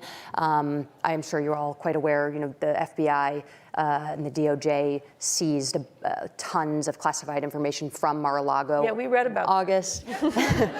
And then January 6th, a parallel investigation. But right now, inoculate him? No, right? Well, no, but I do think that one of the iterations of a potential prosecution that some people were walking me through this weekend, which are completely hypothetical, is that if the DOJ does ultimately decide to indict him on something, if he's a candidate, maybe they reach a pre-prosecution deal where they come to some sort of agreement that is, you are no longer running for office and you will no longer handle classified materials before they would go through with a prosecution. This is all completely hypothetical. It seems likely for but I think that this is the calculus potentially in Trump's mind. Right, but in his mind it inoculates him. Well, now let's talk a little bit about, Leanne, what happened though. People didn't like the screamy election denying, right? Yeah. That's one of the messages, and they didn't like the abortion decision, but it seemed like they were more rejecting, and I had interviewed a bunch of local reporters and some national ones, and most of it was, stop the screaming about election denial. You're crazy. You're crazy. I'm going to vote for someone else because you seem. I don't like that Democrat, but you seem crazy. So talk about what happened, and does that message work? Yeah. So I think that no one was prepared this midterm election for voters to so fully deny or reject what was happening as far as the election. Deniers, right. Yeah, deny the deniers. I have been hearing from Democratic leadership, from party campaign officials for months that democracy is not necessarily on the ballot. That is not what people are going to be voting for. And I think that this election proved them wrong. I think that the abortion issue was absolutely a critical issue. It really motivated women, it motivated young voters, but also exit polls are showing that, that the democracy issue really mattered. Everyone kind of made fun of President Biden in those past few weeks of doing 2 major speeches about the threats to democracy. Yeah. And Republicans totally dismissed it. He was made fun of on Fox News. You know, even Democrats, it was controversial among the Democratic Party too. But I was talking to a Republican right after the election, and they said, a senior Republican, and they said, the Biden White House, they have good people, and they must have seen something that we didn't see. It wasn't on accident. Was it democracy or crazy? Because I heard crazy from relatives of mine who are. But it's one and the same right now, right? Like, so wanting democracy to work and to function is a rejection of the election denialism. Right. So it's the same thing. The fact that the Secretary of State, 3 major candidates running for Secretary of State in Nevada and Arizona and Michigan were rejected outright. Was a huge sign. The fact that voters were paying attention to Secretary of State races, you know, was a sign of the direct that people are just kind of over it. And that's why when Jackie and I were on the Hill yesterday talking to these Republicans, that's why they are not yet ready to fully endorse Donald Trump, because they're like, look, it didn't work. It didn't work. By the way, there have been Republicans who did see the warning signs coming, and I just think of this because it didn't make our piece last week, and so I've got to get it out somewhere. But Peter Meyer, the congressman from Michigan who lost to an election denier and who then lost in the general election to a Democrat and is ostensibly bitter about it. Right. But he was saying that he also saw potentially a through line from the Paul Pelosi attack to the results for Republicans, and that it was just a reminder of the threats to democracy and the crazy all in one. Yeah. And it also sort of pulled along memories of January 6th to that week right before the election, reminding Republican voters there's a lot more at stake here. There is the potential for political violence, and Republicans who are election denying and feeding these conspiracy theories and the so-called crazies, there are real life consequences. And for what it's worth on the real life consequences for democracy especially, it's sometimes not the most buzzy stuff of Republicans criticizing Trump finally over democracy, but it's those Secretary of State races, those state legislative races that actually make the most meaningful difference in terms of actually preserving democracy. Because when you sort of talk to experts of how a country or society sort of becomes non-democratic authoritarian, they say, we sort of maybe all have this image of troops marching in the street in these takeovers, but a lot of times it's sort of like boiling a frog. It's this quiet thing that happens from within, and it's a state legislature and a president who changed the rules. So it's not so easy for a vice president, which frankly wasn't such a given, to do what the Constitution requires of them. And most people liken it to if that was going to happen to the U.S., which has actually been sliding in global democratic rankings, it would be much more akin to Orban in Hungary, who in many ways changed the judiciary. And candidates like Kemp in Georgia did well because people perceived he did the right thing. Yeah, exactly. Let me ask, what then is Donald Trump's, from your perspective, sales pitch? If he keeps yelling about election denial, and I think the same thing worked out for Kari Lake, someone was like, why did this happen? I do see especially women, going into that booth and go, no, not her. No, just no thank you. Even if you're a Republican, I think subtracting wasn't good. You don't fit in our group. You don't, McCain people go away. It was kind of one of the more idiotic things I've seen in politics in a long time. But from your perspective, what's the new sale? What's the new thing he's going to hawk? So the election now is not working. It's not working. He seems to like it. It's unclear if he will drop it, but it is certainly not working. And the responsible people on his team understand that and want him to drop it. Right.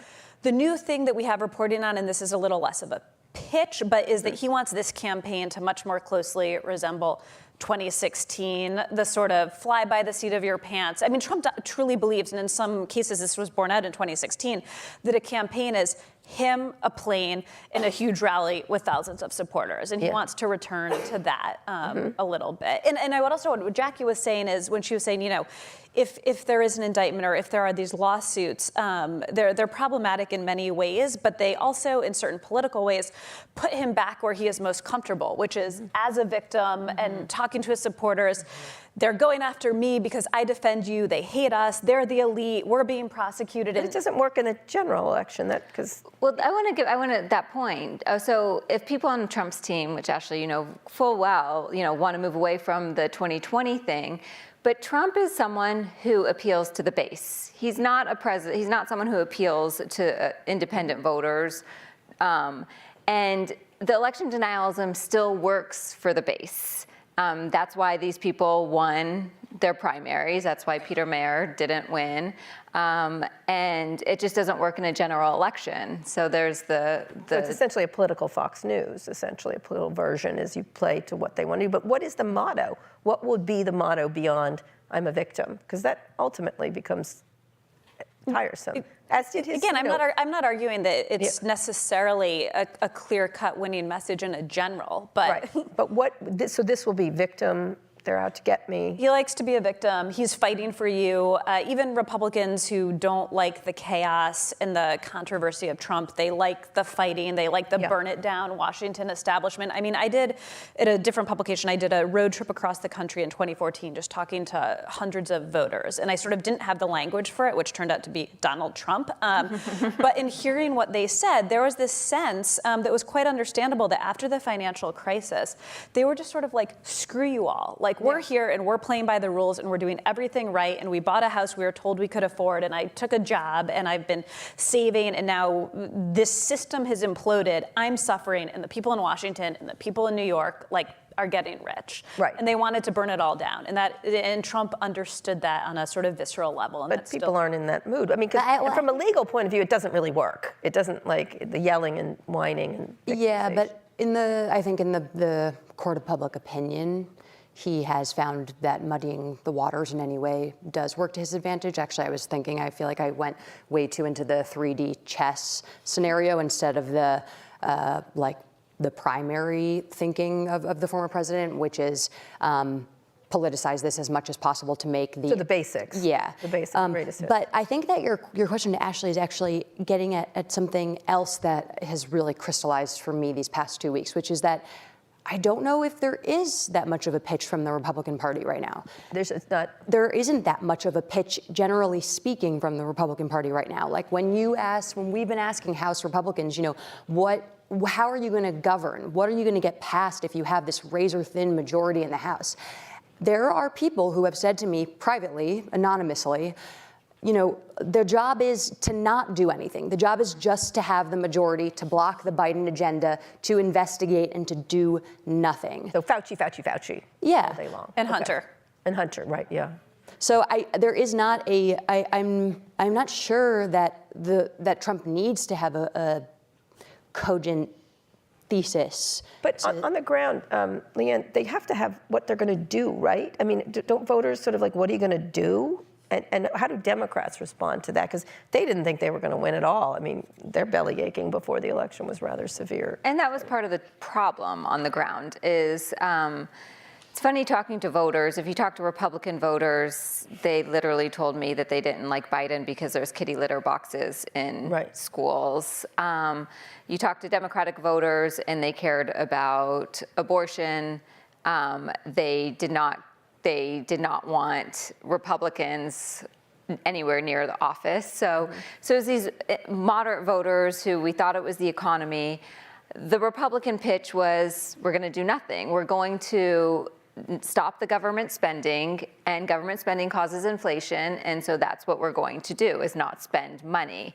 Democrats have pointed to all the things that they've tried to do, and also would say, voters are smarter than that. They know that this is something that is bigger. It's a global thing. It's not something that you can just turn on a switch. Right. So, what happens in practicality now? Now we have a divided government. They can't do anything because this closeness, this is a crazy we have a divided government. The agenda, not only for the next 2 months in the lame duck, is a little bit up in the air, other than some spending bill and some Ukraine money perhaps. But no one knows what's going to happen over the next 2 years. We're waiting to see. It's likely going to be the House of Representatives are going to be controlled by Republicans. Senate Democrats are meeting today for the first time after the election behind closed doors, where they're going to discuss perhaps what their agenda is going to be.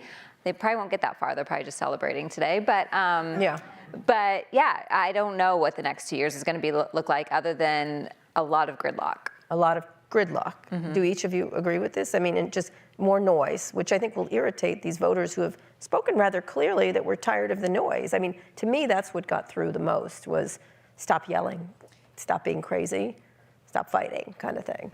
Yeah, I think on the House side, I think this very narrow majority that it looks like Republicans may take actually hurts them, because that emboldens the whole sort of portion of the caucus that America just rejected, and it will be tough for McCarthy or whoever the leader is to do much, and will remind the nation sort of what they didn't like about this last election. The Senate is a little more intriguing to me, especially if Democrats pick up that seat in Georgia, because on the one hand, it's just one seat, but on the other hand, Biden has been bedeviled by 2 senators, right? Manchin and Sinema, and they sort of got this joint nickname, but they're really different. And a Sinema vote is different from a Manchin vote, and so having a 1-vote majority could really help him get stuff through. You actually reminded me of something about, you said it so profoundly just now, that the people who are going to be emboldened in the House are the people that were rejected by America, the people on the far right. Well, it's funny, you talk to House Republicans and they don't think that. They're like, we didn't win. Some of them are like, we didn't win because we didn't fight hard enough.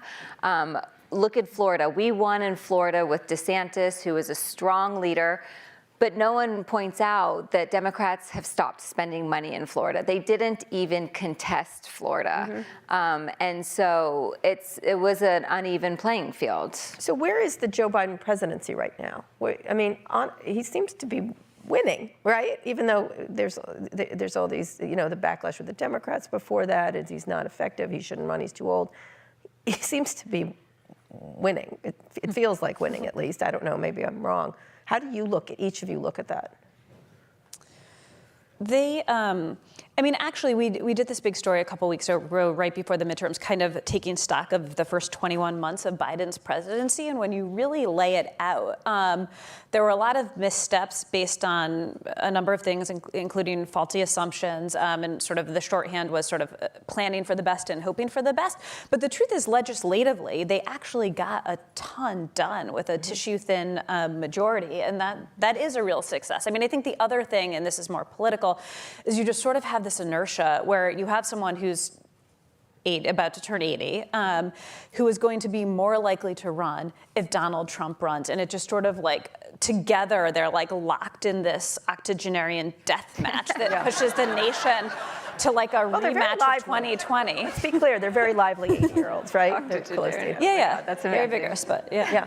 So any thoughts beyond the octogenarian? No, I think that was so drop right there. I do think the administration has a lot to now actually implement these next 2 years. I'm sorry? They have a lot to implement these next 2 years, especially in terms of their climate agenda, a lot of money to spend and actually get the ball rolling on proposals and things that ultimately passed.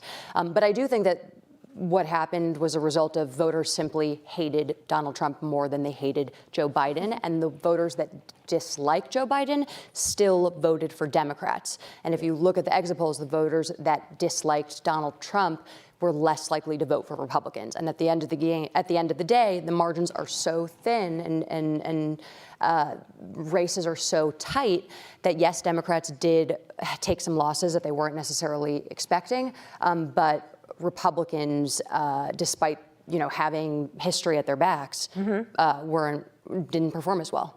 But there's not a clear person in either party that you can think of, right? Pick one if one of the octogenarians, say, fell and broke their hip, for example. Sorry, I'm being obnoxious.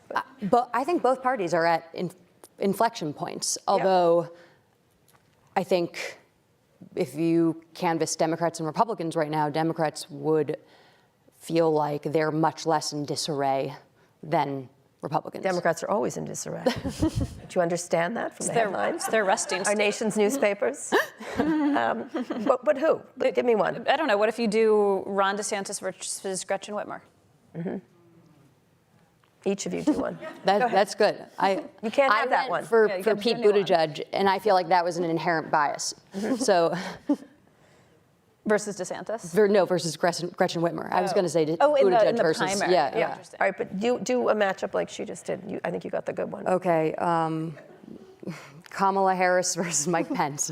Look, everyone just went, oh, no. We just had our poll. Yeah. Oh my gosh. I mean, so our colleague in the Post wrote a story today about DeSantis is an inevitable one right now. But a lot of people have been inevitable, like Jeb Bush, he points out. And so it's so hard. We're 2 years out. But of course, like DeSantis right now. And then, Gretchen Whitmer is such a good one. Gavin Newsom has lots of aspirations, like a California versus Florida showdown. He makes lots of comparisons. They both make lots of comparisons to each other's state when they Yes, they do. I like that everyone laughed at the Pence-Kamala because they're both, right? Like the former VP. In many ways, they should be the most obvious, presumptive. Yeah, no. Don't want to watch that show. I'm not interested in that show. It's become a show. So we only have one question left. From your perspective, Oh, wait, hold on. What, who? What about Elon Musk? Keep away from 2024. Yeah, he's not. Does he have political aspirations? He wasn't born in America, sadly, for the rest of us. So we can't have him as president. Oh, well, and you don't want him.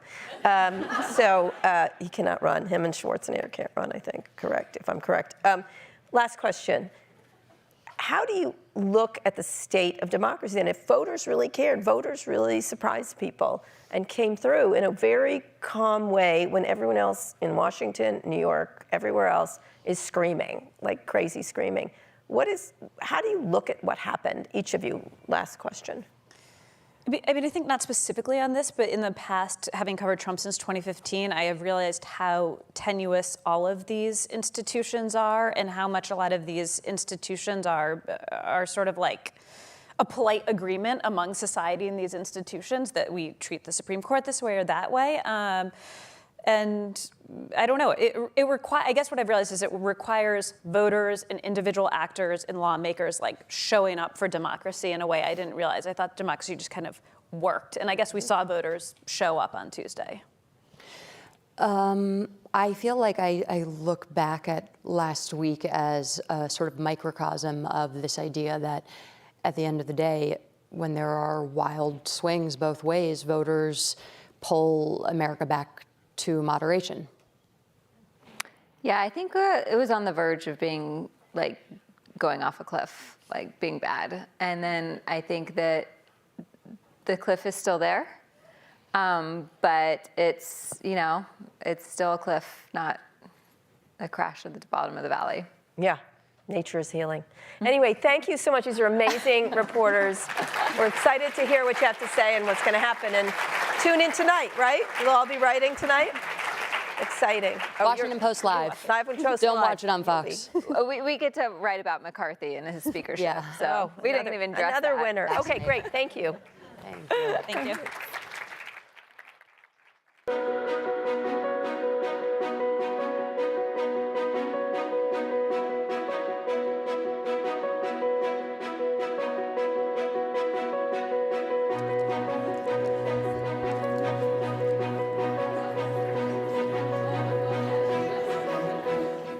everyone. I'm Fred Ryan, publisher of the Washington Post. And before we break for lunch, I just want to take a moment to thank everyone who's been part of this incredible Women's Summit, from those who have been the panelists to the moderators, to those of you who are live in the audience with us today, and to the huge audience that's watching on Washington Post Live. I'm reminded of JFK's statement about the most incredible gathering of human talent and knowledge since Thomas Jefferson dined alone, considering who we have here today. But this morning you heard from a number of world leaders who are in the center of the action and the forefront of change. And this afternoon, after lunch, we're going to talk about the risks that courageous women around the world are facing, from those in Iran fighting for women's rights, to those challenging the power of Vladimir Putin, to those leading the cause for human rights all around the globe. And I want to say that this incredible gathering would not be possible if it weren't for the support of three presenting sponsors who I want to thank today. One is the AARP, second is Boston Consulting Group, and third, Volvo. So please join me in expressing our appreciation to them.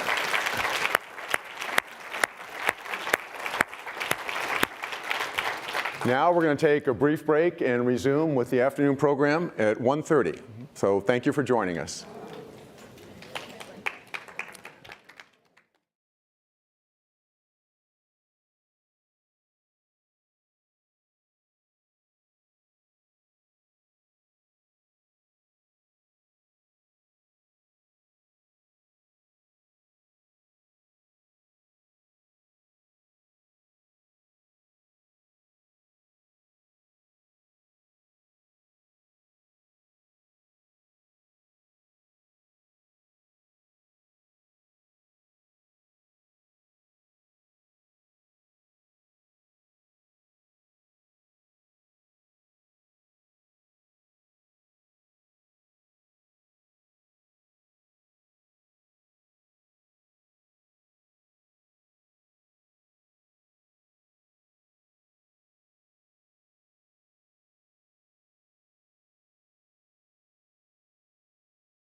images of her emerged in the hospital in a coma with bruises, they quickly went viral and provoked widespread anger.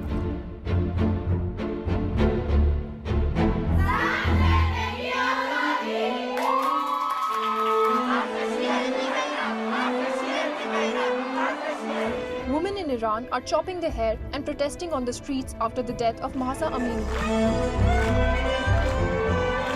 This uprising, led by young women, is now nationwide, even global.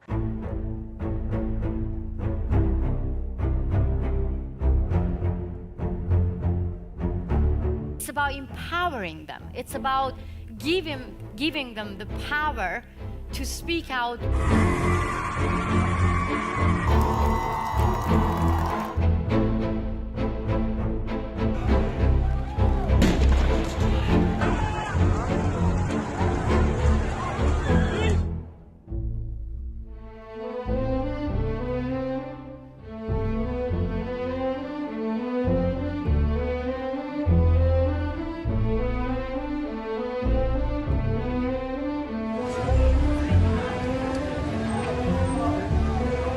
To hold the Iranian authorities to account for their deadly resolve to crush the nationwide protests and their crimes under international law.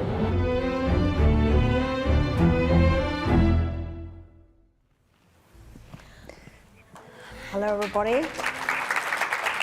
I'm Tina Brown, and in the middle of so much world turbulence, it's so easy to forget the cauldron of protests that's happening right now in female-led dissent in Iran. And we're very fortunate to have the two women you just saw in the video who don't allow us ever to forget. On my left here is Nazanin Banyani, an Iranian-born activist, and Amnesty International UK ambassador who uses her Hollywood platform to focus attention on the extraordinary events in Iran. And my old friend, journalist and activist, Masih Alinejad, who was born and raised in Iran, forced into exile 13 years ago after all the trouble she kept making for the mullahs as a newspaper reporter. And she's since become a social media powerhouse, amplifying the voices of the women protesting in Iran. So Masih, for almost a decade, you've been agitating against this regime by challenging its mandatory hijab law. Your message has become really a revolution. Why did this happen now? And why was the death of this one young woman reporter, a young woman who, as we saw in the film, why is the death of her so really become a tipping point? Well, hi everyone. Before actually getting to answer this question, I really want to actually ask you, everyone, simple question. Have you ever thought that a small piece of cloth can kill a woman? So that's the answer. Mahsa Amini was only 22-year-old. She got killed by morality police, by hijab police. If any of you here have no idea what morality police is, there are a bunch of police walking around and telling you, every single of you, cover yourself properly. And if you don't, then you will go to prison, or you get lashes, or you get killed, like these days in Iran. Yes, Tina, you actually invited me many times to talk about my campaign. I remember when I launched a campaign against compulsory hijab, many people in the West were saying that, Middle East has got so many bigger problems. Or on the other hand, people were saying that this compulsory hijab is part of your culture. Yeah. So we don't want to touch this issue, which was an insult to a nation when you call a barbaric laws part of our culture. But I have to say that women in Iran bravely practicing their civil disobedience for years and years and years. But the brutal death of Mahsa Amini created a huge anger because she was not part of any civil disobedience act or any protest. She was just walking, and she was not even unveiled. The police went to her because she wore hijab, improper hijab, inappropriate hijab. And immediately when she got killed, every teenager relate to her story because it could have happened to anyone. Men, women relate to her story, and that's why it started from Kurdistan, but now across Iran, teenagers, schoolgirls, they're taking to the street and they're saying that you killed Mahsa, Now we are all Mahsa. Yes, a revolution taking place in Iran led by women. Right. It's just blown up into flames. It's extraordinary. Nazanin, you were actually not born in Iran, but you've spent your life in the West, right? In London and California. I was born in Iran. You were born in Iran, but you came to London and California. So what has really sort of planted the seeds for you to become such a passionate activist and stay connected, essentially, with the culture that you're no longer living in? Well, thanks for having us, Tina, and hello to all of you. This is such an important moment for our country. I always say the first protest that I attended, I was still in my mother's womb. She was 19 when she was pregnant with me in Tehran, and it was 1979. And she was one of those brave women who defiantly stood up against what she saw unraveling in the country, which was basically everyone being stripped of their rights, but particularly women and girls. They were facing a social, legal climate that was, they were having their rights stripped away from them. And we were lucky enough to be able to escape before my father was executed. He was on that execution list. But that revolutionary fervor of standing up against injustice was sort of ingrained in my social consciousness since I was 0 years old. And then when I was 12, I went to Iran for the first time. And I spent 2 months there. I turned 13 in Iran, and we've traveled across the country. And I remember having a pretty harrowing experience with a morality policeman who approached myself and I was 12 at the time, my 45-year-old uncle was standing next to me, walking down the street, my mother 2 or 3 steps behind us, and we got stopped by the morality policeman, and he demanded that we produce marriage certificate. Yeah, a marriage certificate. And I thought, I'm 12, I'm already being forced to wear a hijab, that's not what I want to do. And I'm being accused of being in a relationship with a 45-year-old man who is my uncle. And it was so harrowing and jarring. My mother, I remember, stepped forward and defended us and said, that's my brother and this is my daughter, and he just wouldn't have it, this guy. And I thought, that is the daily experience of girls in Iran, of being constant harassment. So when I had the platform as an actress, I immediately wanted to use it to amplify theirs. Well, the Iranian actress Taraneh Ali Doustou, who starred in an Oscar-winning film, actually, she posted a photo of herself with her hair uncovered. That's a risky thing for someone who's such a prominent woman in the public eye to do. I mean, what kind of a risk is she taking by doing something like that? I mean, that's so extraordinarily brave. We're seeing daily the videos coming out of Iran of what happens to women when they take their hijab off. And Katayan Riahi, another celebrated actress, right at the start gave an interview to a news outlet outside of Iran without her hijab. And she said it best. She said, people are no longer afraid of prison because Iran itself has become a prison. But that's extremely brave what they're doing. Well, yeah, it's really, she's put her life in danger, essentially. Masi, you and your family have paid a very, very steep price for your activism, right? I mean, they put your brother in prison, correct? Yeah, for 2 years. Look, taking hostage is in the DNA of the Islamic Republic. You Americans know that. Right after the revolution, the first thing that the Islamic Republic did, took American diplomats hostage. Yes, they released them, but still, they have 80 million Iranians hostage. I don't want to really talk about my family because my heart is broken when I see now that teenagers are getting killed in Iran. And I really want to name them. Sarina was only 16-year-old. She took to the street to be the voice of Mahsa Amini. They killed her. Nika was only 16-year-old. She went to the street by burning her headscarf. She was leading the protest. They killed her. But more important than this, they brought their family on TV to denounce them publicly, to say that, our daughters committed suicide. And I am familiar with this, because I was the one watching my sister on TV denouncing me for 15 minutes. And they asked my mother to do it. My mom, as you know that because I told her story many times in Women in the World, she's not even able to read and write.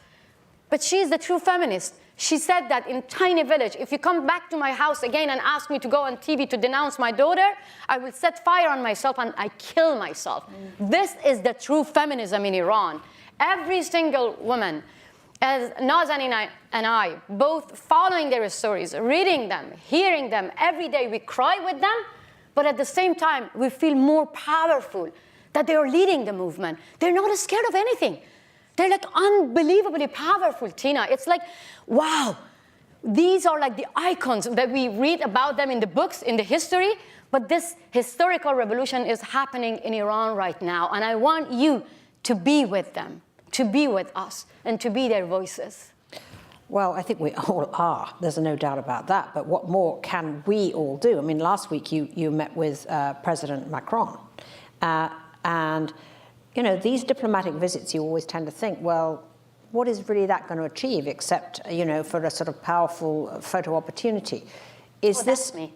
You know, I mean, there you are. Casually. So, I mean, what did it achieve for the movement to meet with Macron? I mean, first of all, I have to say that, look, he's shaking my hand. I made him to do it. Because only 50 days ago, he shook the hand of Ibrahim Raisi, which the world called him president. But I want to ask every single of you, media are here, please stop giving democratic title to dictators like Putin, like Khamenei, like Ibrahim Raisi. Yes, this is the time. So when I saw that, President Macron, no, I really want to see his picture. When I saw him shaking the hand of Ibrahim Raisi, it broke my heart. It made me angry. Nazanin, honestly, it didn't make you angry? Oh, extremely. I think every Iranian who wants freedom was angered. Because more than 300 people got killed. And I just had the request that, you know, this is the time. I want to meet with you. He accepted. But I said that I'm not going to just have a photo op. I invited young women, one of them, Roya Pirai. When she was meeting President Macron, she said that she actually brought a picture of her mother. She said that this is my mom. Ibrahim Raisi killed her. Don't shake the hand of those who killed my mother. So what you say that what we can do, you can do a lot. But let me be very clear. I'm not here to ask the Western countries, the leaders of G7, the leaders of democratic countries to save us. But we are here to ask the democratic countries, stop saving our murderers. Stop saving the Islamic Republic. While teenagers are shaking this regime, stop shaking the hands of these murderers. And that's the first step. I asked President Macron to recognize the uprising as it is. It's a revolution. And he did.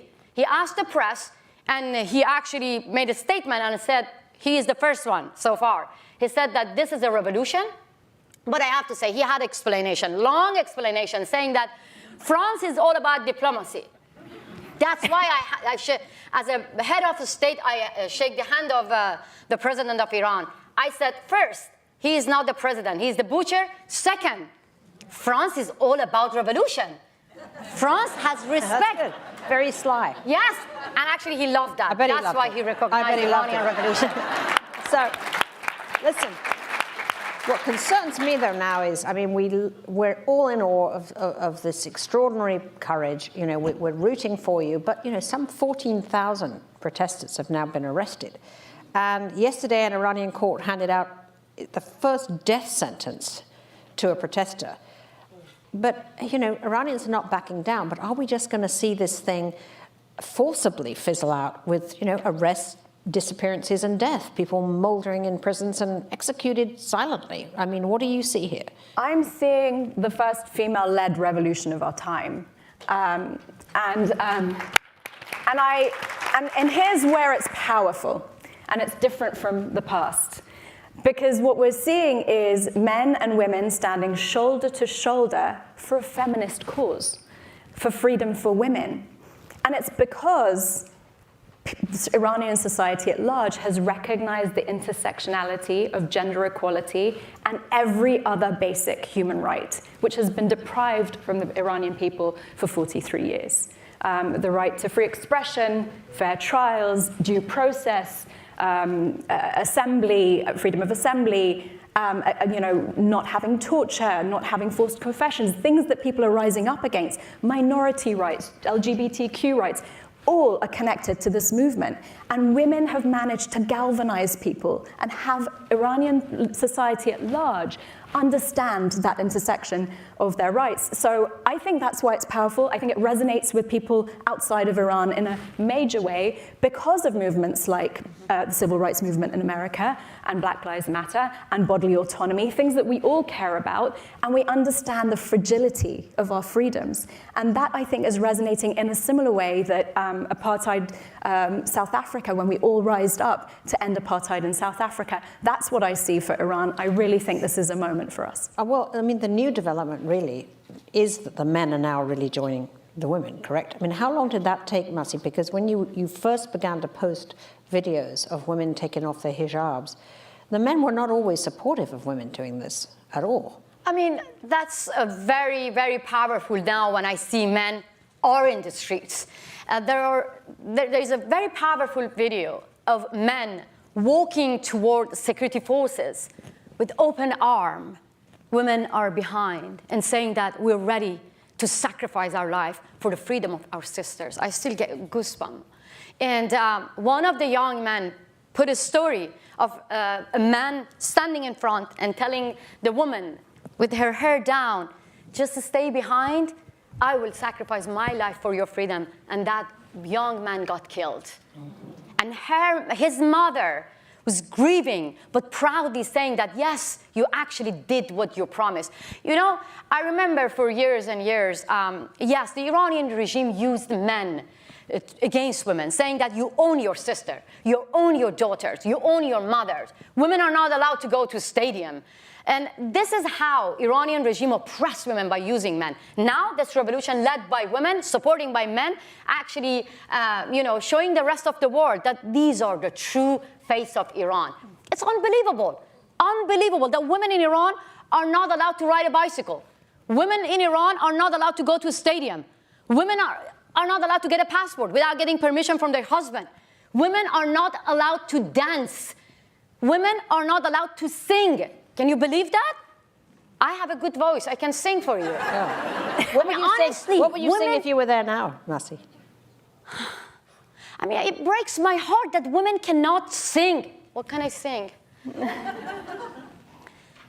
سرزمین من خسته خسته از جفایی سرزمین من بی سرود بی صدایی سرزمین من دردمند بی دوایی سرزمین من بی آشیانه گشتم خانه به خانه گشتم بی تو همیشه باغم شانه به شانه گشتم. سرزمین من means my homeland. My homeland. You're very tired and exhausted. I cannot translate.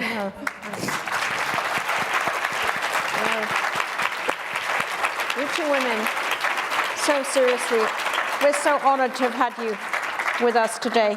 And it's very moving to hear and very, very important that we keep behind you. And is there anything you can tell this room that we can do for you? We have finally, after 43 years of campaigning, managed to get a UN Human Rights Council session, November 24th.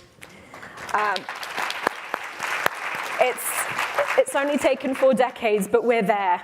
And what I would encourage everyone to do is please keep calling your representatives, keep using your voices, and ensure that everyone stands unequivocally with the people and not the regime of Iran. All right, thank you. Can I say something?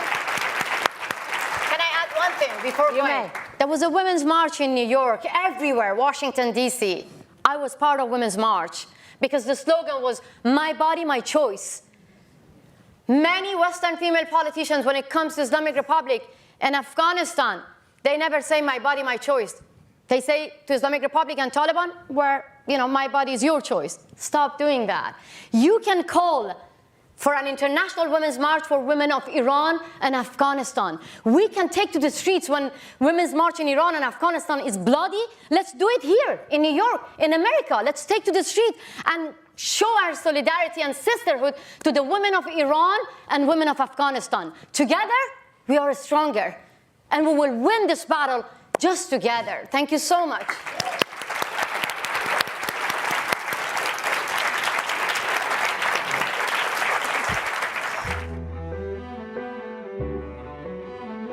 Today has been a long caregiver day.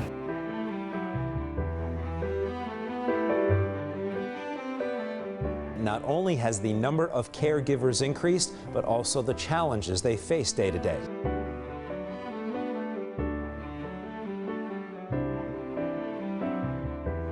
My experience is like 24 hours, 7 days a week.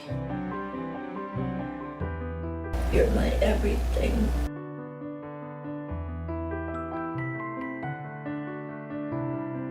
It's draining, it's emotionally stressful.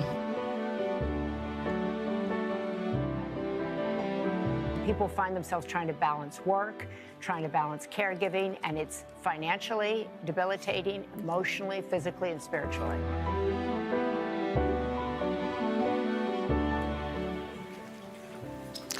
Hi, I'm Sally Quinn, a Washington Post author and writer, and my guests today are here to talk about caregiving and how it's shifted since the pandemic. We have Representative Lauren Underwood, who has championed legislation around caregiving on the Hill. Lauren is a threefer, the first woman, the first person of color, and the first millennial to represent her community in Congress. Yes, thank you. And she is also the youngest African-American woman to serve in the House. Yes. So you're really a fourfer. Yeah. Barbara Ebel is a caregiver to a daughter with autism and a mother with Alzheimer's. And she is here today with her hair combed and both shoes on the right foot and well turned out, which is amazing already. And she has a job. Welcome, Barbara. Tim Shriver is the chair of Special Olympics and an advocate for people with intellectual disabilities. And he was also my choice for president in 2016. That's not a joke, but so thank you so much for joining me here today. You may wonder why I'm moderating this panel on caregiving. It's because my son Quinn, who is now 40, was born with a hole in his heart and learning disabilities, and he has been in and out of special hospitals and special schools much of his life. My mother was a stroke victim who was partially paralyzed and cognitively impaired for 12 years. My father was sick most of that time, and my late husband, Ben Bradley, was diagnosed with Alzheimer's and for his last 2 years of his life required constant caretaking. And not only that, my beloved dog Sparky died of cancer during that time. Wow. And I was the primary caregiver for all of them, and so I really get it. Barbara, you represent the sandwich generation. You have a daughter with autism and a mother with Alzheimer's, and you all live under the same roof. So, and we were talking about this in the green room. We did. How do you do it? Because you also have a full-time job and you're very successful at what you do. And I wonder if the pandemic has changed your life as a caregiver. But really, tell us how you do this, because most people couldn't. Thank you, Sally, for the question. It has been challenging, and having to transition when the pandemic hit to all of us back in 2020, it was life-changing. My daughter, which many of you know, and if you know about the autism in general, kids are very structured, so changes are not really welcome to many of our kids. So all this time we have to change from from physical school to remote. And my daughter was really not happy, and she was having some difficulty to basically be on the screen and be able to have a lot of kids looking at her. So she got a little intimidated. We have to take time to be able to support her. I was actually juggle between being on the screen for my own job and be able to do my own work and be able to support her. As a result of these changes and being in remote learning environment, she developed depression. So right now she's actually sort of like a regress emotionally. So she wants to just be in her room, and she's feel that COVID, and this is literally what she said to me, COVID have destroyed her life. She's 17 now, and she's right? only 17. Yeah. And the reason is because she was not accustomed, and all of our kids were not accustomed to be able to be in this remote environment. And she was actually, quite socially. She likes to be with her friends, and she misses to play with her friends. But all the time, we have to be locked up for a year and a half. But you have your mother at the same time. I did have my mother, and at the same time, I have to take care of my mother that had Alzheimer's. We didn't have any caregiver during that time because we were afraid that if we were going to bring somebody to help me in the house, that person could potentially, have COVID. So you did both. I did both, and at the same time, I was working full time. And does your mother know who you are? Does she? My mother, no, she doesn't. No. She has a pretty severe Alzheimer's, and and I was trying. I feel like I was going from one room to the other, taking care of my daughter and my mother. And but I have to say that I was very lucky because I have a very supporting husband. He was actually helping me in being with my daughter, helping her in the remote learning environment when I was in another room, basically doing my job with my work. So yes, it was challenging, but I did a lot I did a lot of work in trying to speak to her and be able to understand that this is only going to be temporary, and then that we're here to support her. And I was able to also call other people in the community that were also helping us as well. So we were able to get through. Is everybody in your household on antidepressants? Well, that's a serious question. Well, I think sometimes I feel, I feel like I'm a superwoman. Right, you are. And because a lot of times that I was wondering if I needed help myself because. Right. Yeah. You do need help. Sometimes the caregiver is the one who needs the most care. And I know that because I've been there. And I'm so sorry. So that's why I became an advocate, because a lot of time people don't look at the parents. And that so I became someone that is going to be advocating for our parents, because sometimes we forget that we are human beings, and that we need that social support, that community support, and I do have it, but I'm helping other parents. I have a lady that she's actually is with my daughter.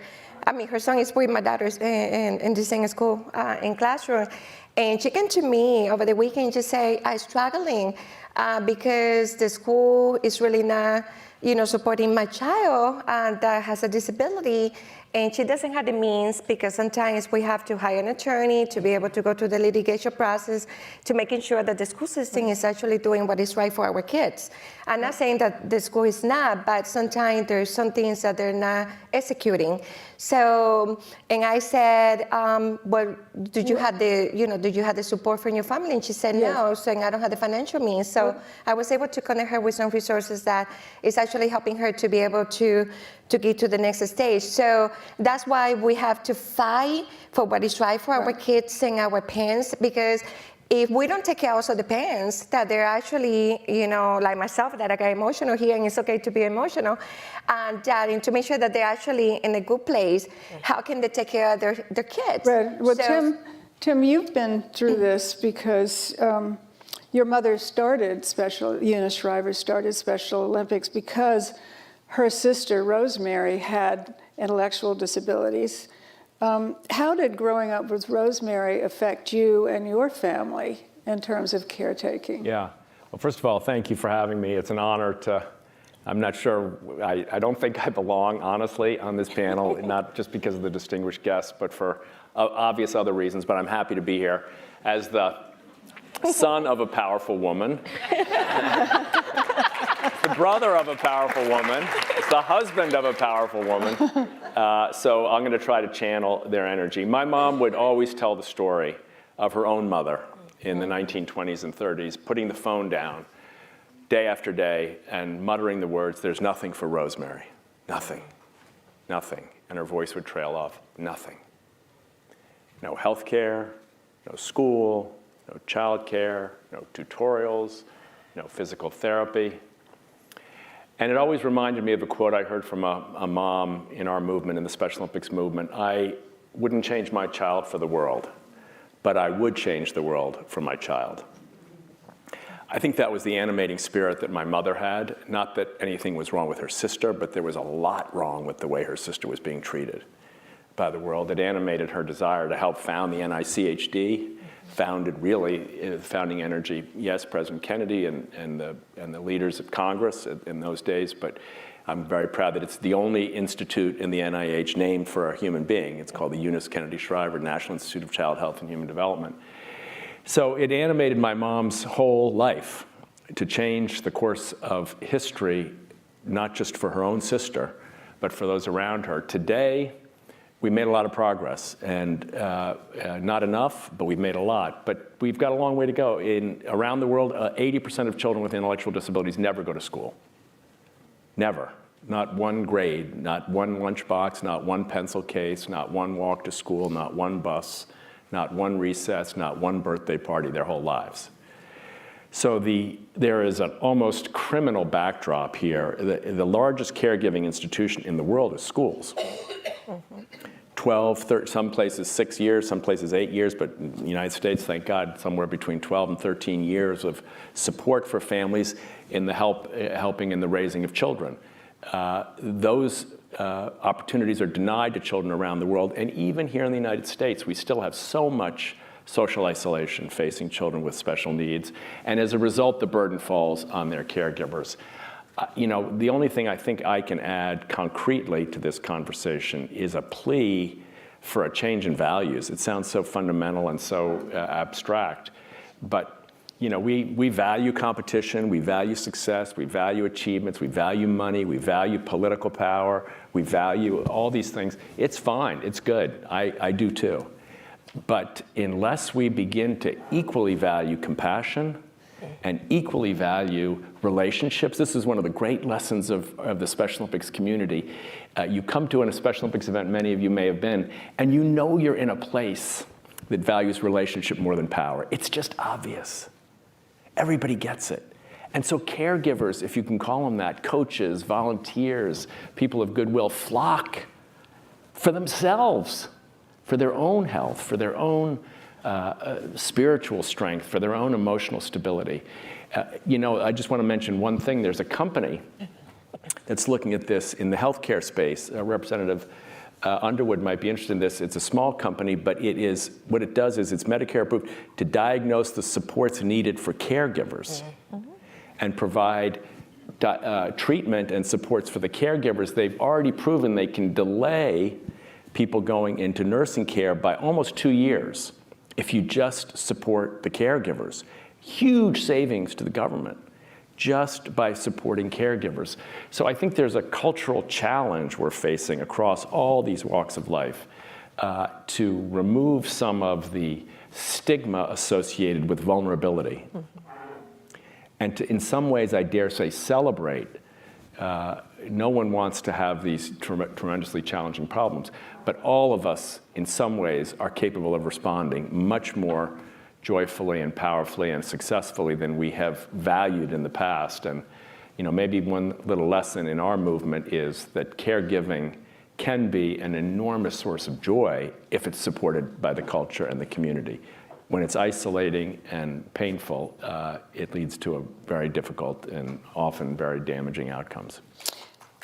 Thank you. Lauren, you have commented before about the fact that women especially left their jobs during the pandemic to be caregivers. And we all know that caregiving is a woman's work. Sorry, Tim. Yeah, no, but I mean, you heard Barbara said that she had a supportive husband. Once in a while, the men come through. Not often, sadly, but once in a while. And I mean, I just think for me, it would have been unimaginable for my husband, Ben, to leave his job as editor of the Washington Post to take care of Quinn, even though I was a full-time reporter at the Post. And so I had to quit my job, and I wouldn't have had it any other way. But the fact is that that's what happens. And so, Lauren, I'm wondering, how do we lessen the load for women? Well, we know that, especially during the time of the pandemic, this has come into a sharp focus, right? We're in this period of economic recovery across the country. We tout the record number of jobs that have been created, and yet so many people, so many women have permanently left the workforce because we haven't solved this issue. Right? We haven't solved childcare, we haven't solved caregiving, we haven't solved paid leave. And so you may remember about a year ago, the House passed a bill called Build Back Better that offered solutions to all three.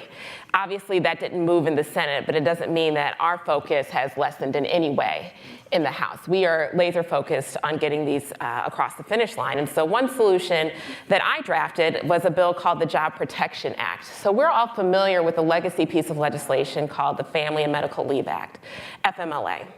And many people know about FMLA, but they don't know that half of all workers aren't eligible for it. People who work for some small businesses aren't eligible. People who just started a new job aren't eligible. There's just so many different reasons why folks aren't eligible. And so while there's so much energy around having a new universal paid leave benefit, which is good, and we absolutely need that in this country, we also need to make sure that we're expanding the baseline program, FMLA, so that all workers have an opportunity to have job-protected paid leave. Because if we only have a universal program, right, then that means that yes, you'll get paid, but then is your job going to be there when you're ready to go back to work?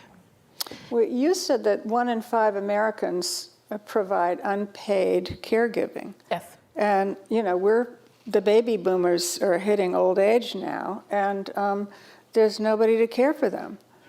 So what do we do about that? Well, we certainly know that there's a lot of work that needs to be done to raise the wages of our caregiving economy. There's tremendous advocacy that's happening with the Domestic Workers Alliance and some of our labor unions in Illinois. SEIU leads a lot of this work to make sure that these are jobs that pay livable wages, that folks can have careers with dignity, right? Because this is an honorable profession, taking care of people in their most vulnerable moments. I'm a nurse, and so I know a lot about taking care of people in times of significant medical need, but then when that nurse is not either visiting the home or there's a home healthcare aide or someone who comes in several times during the week to help with activities of daily living, oftentimes that person is not making a livable wage. Yeah. Right? We have to be able to support this workforce so that it can grow as we're facing the largest population entering into retirement and what we know about as people age, acute medical needs that often come. And I don't think people actually understand how hard caretaking is. I just think they don't get it. The emotional strain, the physical strain, the economic toll that's taken. There's sacrifice that occurs at all stages of this action that's often done with love because you care about this family member or community member, and yet they're not being supported properly. Tim, you talk about this organization called T-Care, which is an electronic matching with patients and care. How does that work? Well, it's just as I was describing earlier, it's a startup. It's an early stage venture, but it's accredited in 4 states already to take someone's situation. If I were caring for my dad, as I did when he had Alzheimer's, I would be able to... I should just say that his father and my husband were in the same Alzheimer's men's group. Yeah. It was and very they loved sweet. it, and they loved it. They loved it, support. Yeah. Another example of a community creating a support system, that time a community-based organization, starting a group for men who were struggling with memory loss. But if you just give people a chance to log in and say, this is what I need, and not this is what my father needs, this is what my brother needs, my sister, my child needs, this is what I need, you can immediately get resources to people who often don't think they either deserve it. A lot of caregivers are so selfless, they think they don't deserve anything. They think they're pouring everything out, and they should, and they ought to, and they don't think they deserve the compassion and care. So I just think there's small adjustments we can make in the system. T-Care is a good example. But we've got to really think about how the mental, I hate to say it because it sounds so abstract, the mental model here, the Special Olympics movement is pushing this around the world, community-based supports that value children who have vulnerabilities, not just care for them, but value them. We don't value elders in our culture. We don't value the wisdom of You don't feel valued? Okay, let's not get started here. I'm supposed to be a caregiver here. You're testing me. But I do think that Representative Underwood is making a good point. There's legislation that can be passed, but there's a shift. Even our politics. I don't want to make this political, but our politics is so destructive of the human spirit. It wears us down, makes us not care about each other.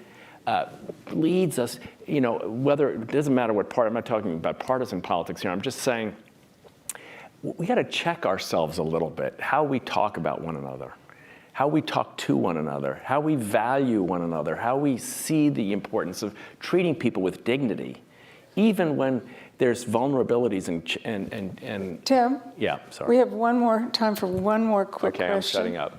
I did not take more time than the women on this panel. I just want to be clear. Barbara, I want to ask you the last question. What does the idea of caring for the caretaker mean to you? I mean, who takes care of you? My friends, my family, and the community. So I think if we can step up and be able to support the caregivers and be able to just make a simple call. How are you? Let's do a massage. Let's do a nail. Just little things like that really makes a big difference. And to be able to, make them feel that people care and then that they're there to support them, and especially when they need it the most. Mm-hmm. Mm-hmm.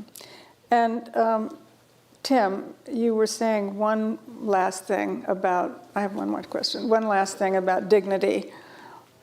Why is dignity so important? I think it's our God-given gift.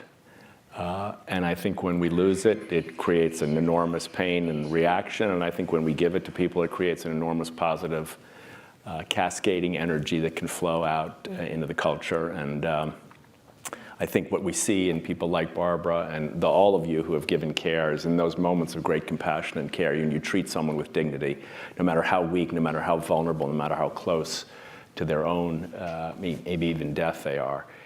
The energy released from those moments can change the world.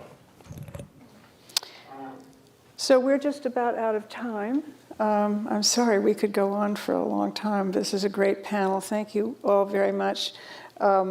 Barbara, Tim, and Lauren Underwood, I'm so happy you were here today, and I think we've all learned a little bit about how important caretaking is, something that most people don't think about. So thank you. Thank you. Thank you.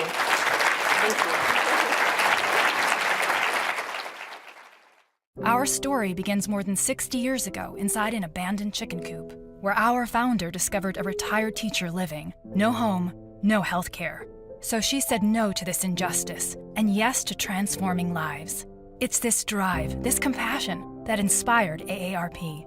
Today, we empower people to choose how they live as they age. As a wise friend and fierce defender, we advocate for better health, financial security, and stronger communities. AARP, join us in making a difference.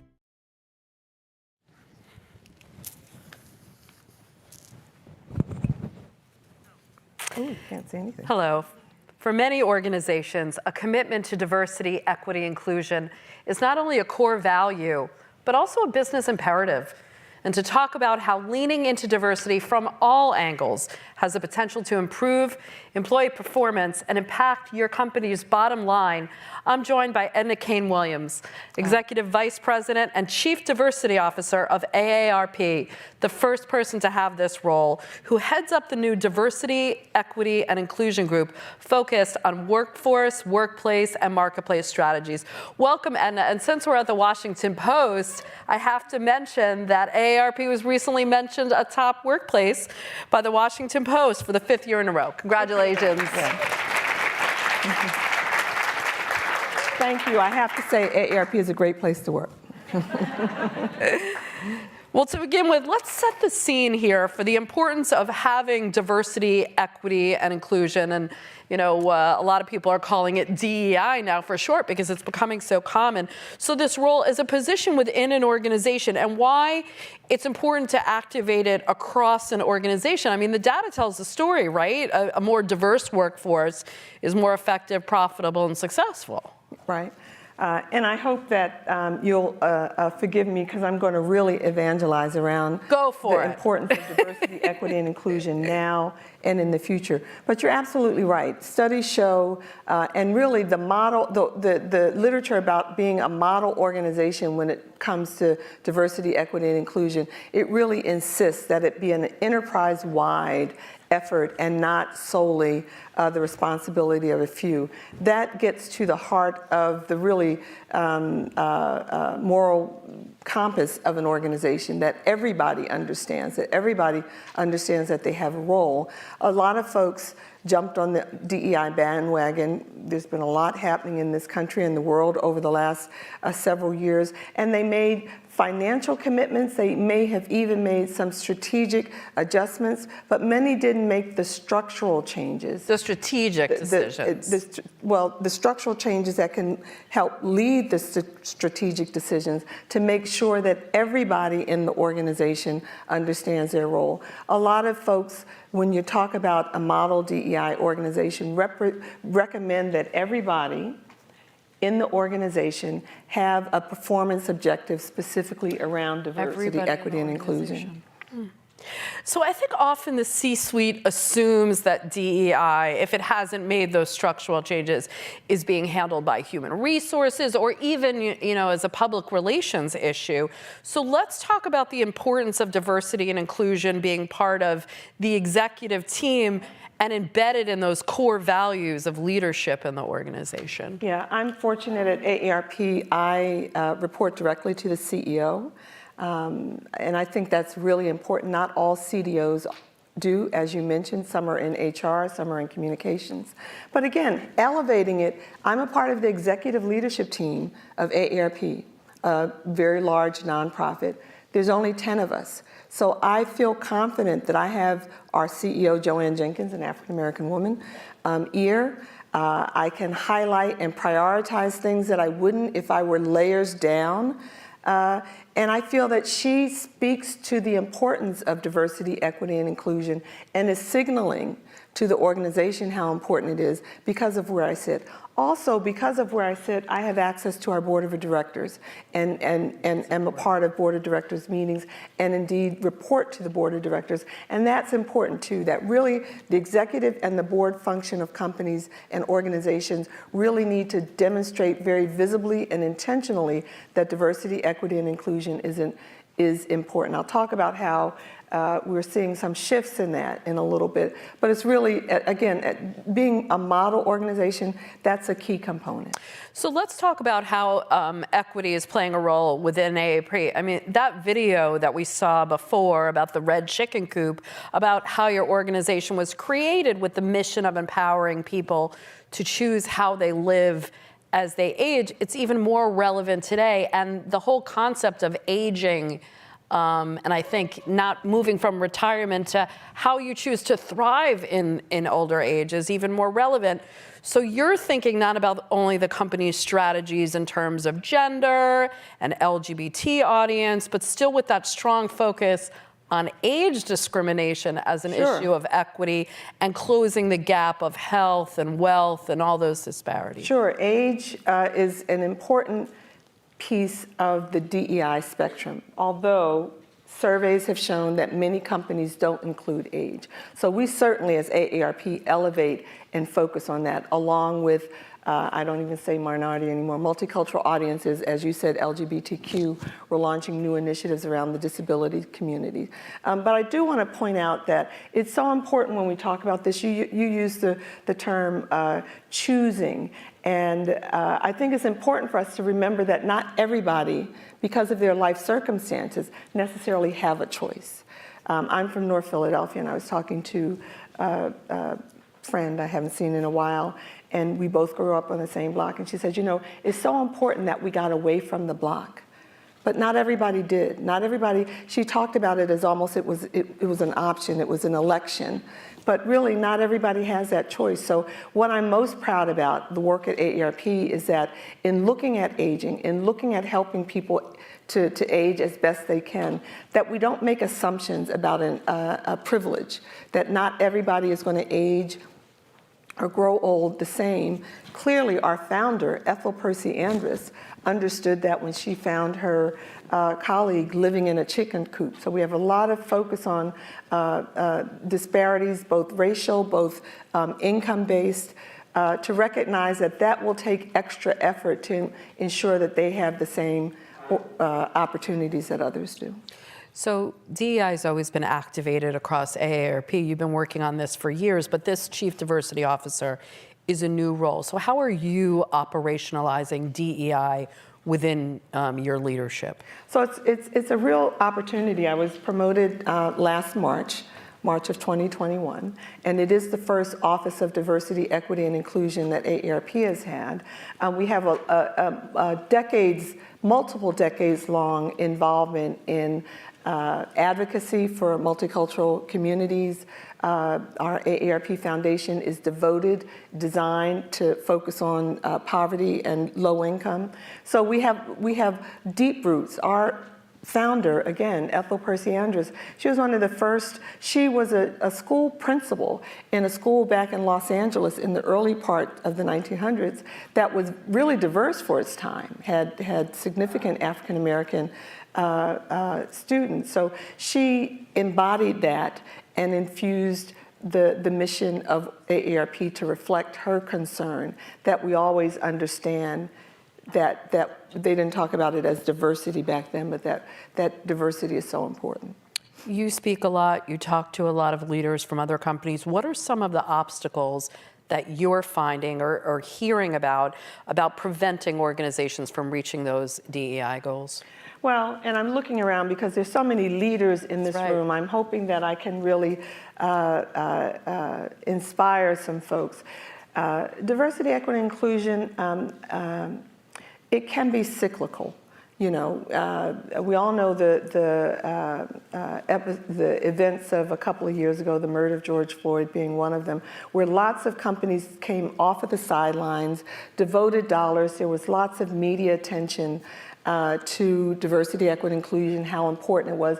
There was an explosion of people hired in this role. At one point on LinkedIn, it was like the most talked about and popular new staff role for and folks. Educational programs too about right, trainings and the whole bit. And yet I see earlier this year that folks are now cautioning, well, maybe not say diversity, maybe use this word instead of that word, or we don't have to say it's DEI, because obviously there's a lot of polarization in the country. I don't want to even get into CRT and critical race theory, but it has broadened the conversation to be almost, is this a good thing?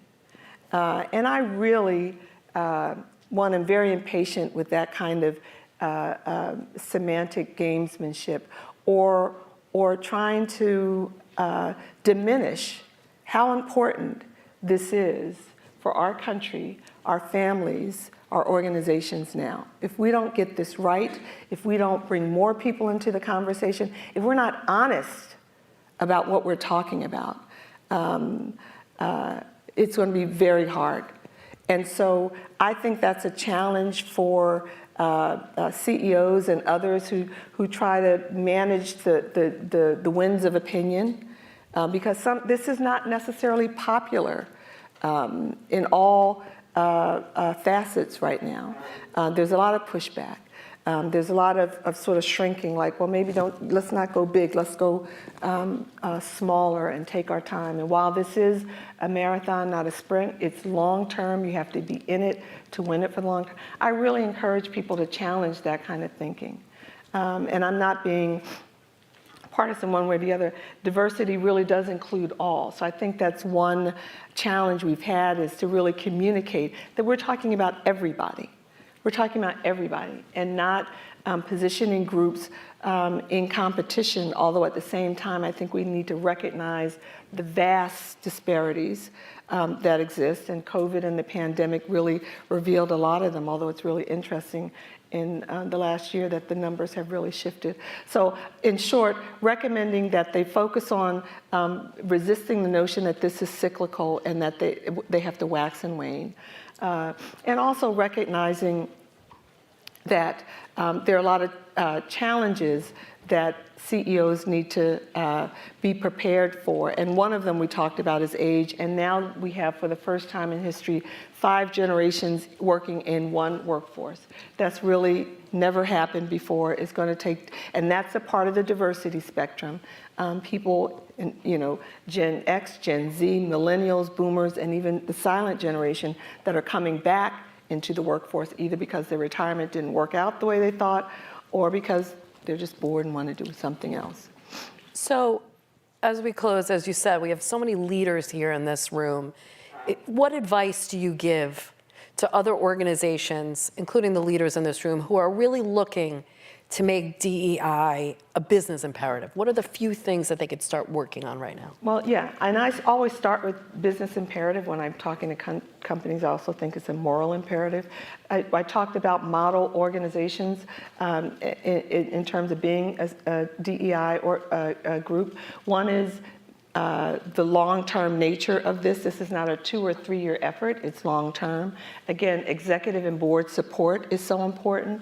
Sufficient resources, everybody in the organization understanding that they have a role and being explicit about that role. But 5th, having metrics and success measures, so you can demonstrate to people why this is helping the bottom line, why it's helping your teams work more effectively. This can't be a soft science kind of thing, although it is in a lot of ways, but you need to collect data and metrics, be able to demonstrate that you're being successful, or at least being intentional. I think failure is fine, and we do fail a lot in this space, but being clear about where you're trying to get, even if you have to try multiple things to get there. Yeah, and I think if you set that as a metric of a performance review, kind of sends the signal to everybody that you're taking it very seriously. Seriously, and that you're going to be rigorous about it. This isn't soft shell. Yeah, well, as you said, inclusion is increasingly becoming more important, not just as a moral imperative, but in creating a positive working culture and a productive workplace for everybody, but among employees, but also to a company's bottom line. Right. And there's been research that shows that companies that are more diverse from their workforce aspect do better.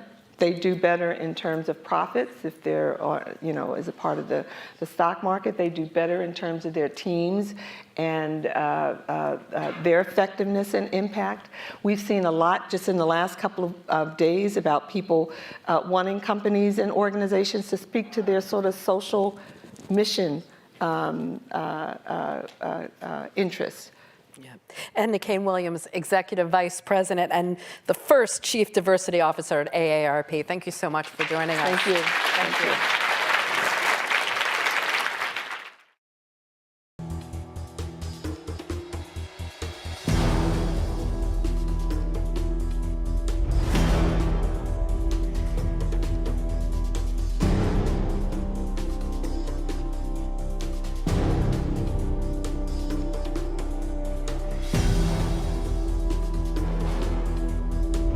Navalny will personally call these poisoners one by one. Это Навальный, Алексей, вас беспокоит. Хотел узнать, зачем вы хотели меня убить? Oh my God, you ruined their day.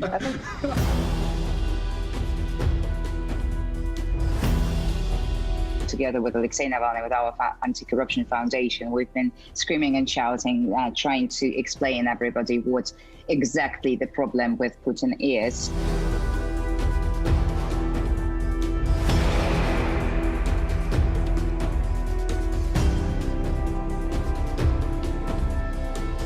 A super yacht is currently docked in Italy. The video's findings are now urging Italy to seize the super yacht, allegedly owned by Putin. The activists obtained documents that show the names, the passport numbers of the crew that works on this yacht. Except for the captain, every single person who works on the boat is Russian, which isn't unusual in and of itself, but many of them are employed by Russia's Federal Protective Service, the FSO, which is essentially Russia's version of the Secret Service.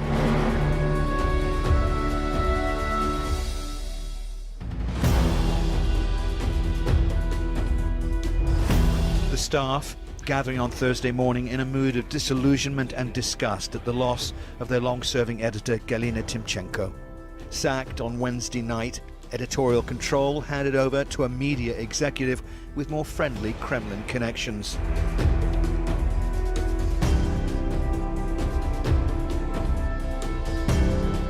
Russian authorities declared that they are organizing black lists for all journalists who somewhere, somehow, in past or now, working for foreign agents. So all of our contributor writers, all of our freelancers, they are in grave danger. Welcome. Oh, that's a great introduction.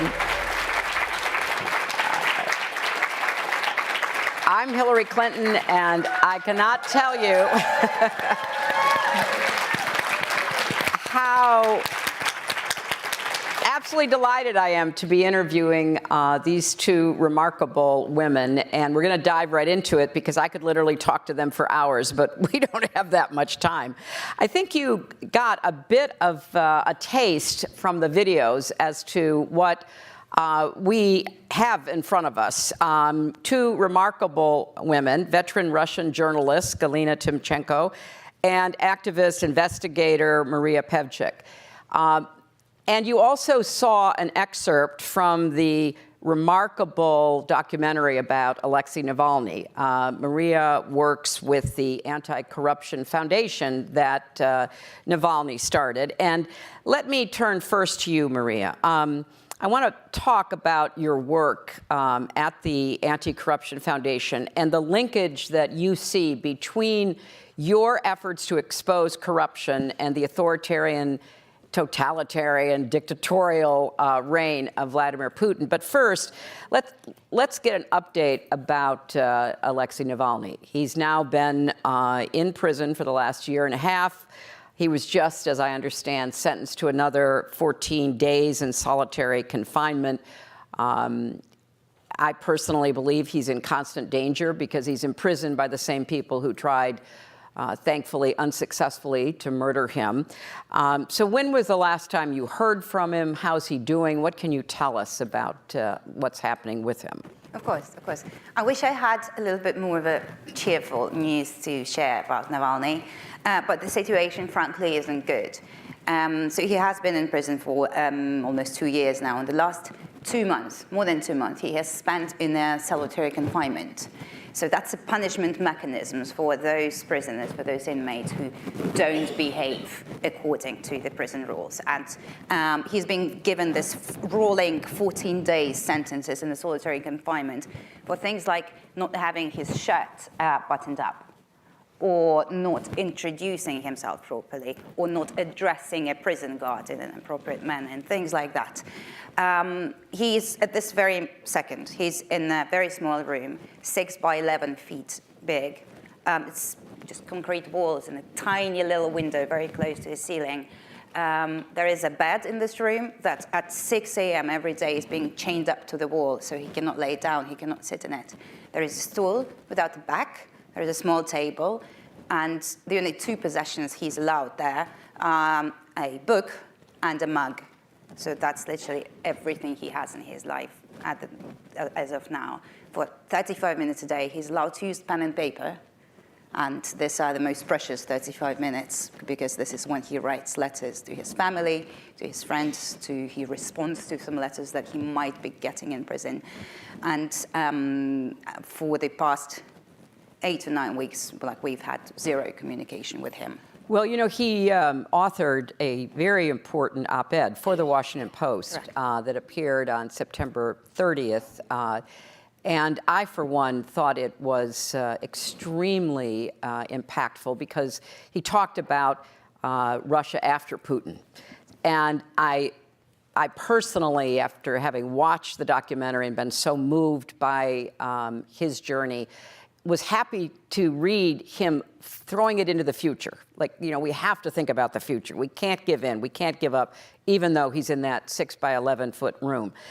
You worked on investigations for the Anti-Corruption Foundation now for a number of years, and you have exposed, as we briefly saw, all kinds of corruption that is directly traceable to Putin. Tell us the role that you see corruption playing in keeping Putin in power. Because sometimes people try to divide that. They say, well, there's corruption, it's terrible, and we should do something about it. Then there's authoritarianism and all. You know they're linked. So describe that to our audience. They aren't only linked. I'm convinced that corruption is the root cause of everything that has gone wrong with Russia. And without corruption, without this carefully built, corrupt monster that Putin built over the years, he started very early on, and he had 20 years to come up with a pretty sophisticated, network of bribes, money, compromise, and things like that. And I am pretty sure that without corruption, he won't be president at this point. There will be no war. There won't be any political murders. Russia will be very, very different without it, because corruption is such an important mechanism for Putin to sustain and remain in power. Right now, he's sending those corrupt generals to be in charge of this war, the war that wouldn't be possible, as I said, I think, if there were institutions working, if a president or the head of state was accountable to the parliament or the government or to his people. But none of that is there, because over the years, very carefully and very deliberately, Vladimir Putin has been destroying our democratic institutions and corrupting the system, so it works only in his favor. Well, Galina, as a journalist, you have been sounding the alarm about Putin and what he was doing to Russia for many years. And I think it's especially important to point out, as the video did, that you were fired from your job in 2014 because you were one of the very few people, and I include not just people in Russia, but literally around the world, who understood the significance of Russia's invasion of Crimea. And I think, your work since then has been incredibly brave, but that moment, describe to us how you knew that this invasion, what happened in 2014, was critically important, and then you had to go outside of Russia to continue reporting on what was happening. In 2014, when this so-called Crimea annexation or joining of Crimea, according to Kremlin, started, we realized that there is not first attack to the freedom of speech, to the freedom of press, and we continued publishing all the articles and reporting from Crimea and from Ukraine. And one day, the owner of our media called me and said, "I have to fire you under the direct order of Kremlin because you are number one. You are the most popular. It's almost TV, and Kremlin do not want to have media out of their control. So from this second, you are not editor-in-chief anymore. Get off." So, then we realized that this Crimea question divided country, that what Putin did, he just cracked the country and the nation. In the question of Crimea, it was some kind of temptation to the nation, and nation unfortunately agreed. Mm-hmm. So we decided, personally, I decided I am too old and too tired to fight every day with FSB, police, and so on. So we decided to go to Latvia. It's the neighbor country, and it's in European Union, and start from the scratch. So it was 8 years of fighting, and I used to say that our war started not half a year ago, not 8 months ago, but more than 8 years ago, and we are fighting too. And the organization that you started, Meduza, has continued to report on what's gone on in Russia, and then because of the invasion of Ukraine at the end of February, you have been reporting about what's happening. And I think it's really significant that you have a lot of attention from readers and viewers inside Russia. Talk a little bit about how many people you're reaching. Maybe it sounds strange, but we solved the problem of reaching audience inside Russia, because after a week after the war started, we were blocked in Russia totally, twice, under the order of General Prosecutor Office and a Russian regulator.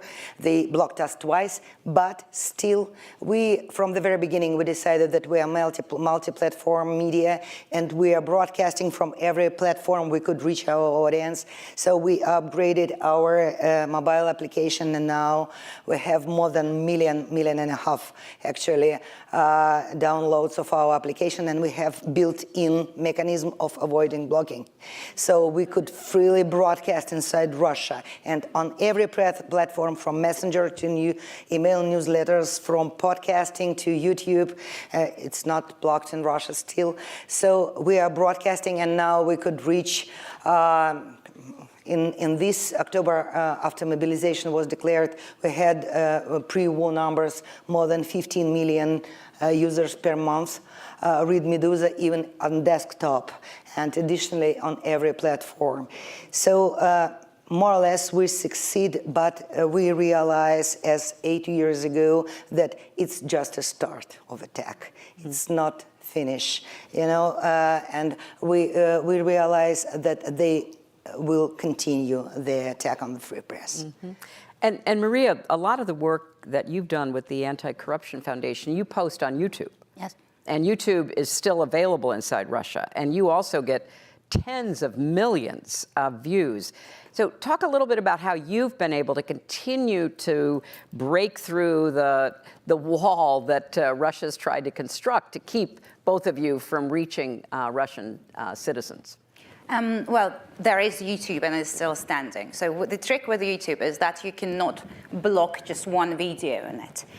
If you want a video out, like, I don't know, an hour investigation about Putin's palace or about Putin's yacht, if Putin wants it gone, it means that he needs to cancel the whole thing. So the entire YouTube will be down. And YouTube, weirdly, have a very, very good penetration in Russia. And loads of families, loads of households are using it for non-political reasons. They're using it to show cartoons to their kids. They're, on repeat during breakfast. Have your iPad, have a look. Let's talk in an hour. Loads of people are using it for just, domestic stuff, from like cooking show to entertainment show, for everything. Recipes, correct. Russian TV is pretty bad. So you're looking for an alternative, right? And YouTube is a great alternative. Travel shows, cooking shows, anything you think of. We're talking about approximately 80 million users that YouTube has. So Putin and Kremlin, they have a dilemma. What do they want more? That Putin Palace video gone, or 80 million upset users? Predominantly women, predominantly, like the demographics is bad as well. The demographics are the very same people who support Putin. You don't want to upset them. So we've been using and utilizing this dilemma a lot. And we've been publishing our investigations online. We don't just, read them out. No. We try to make them fun. We try to make them watchable. We try to, in every script of every investigation, and we published over 170 of them at this point.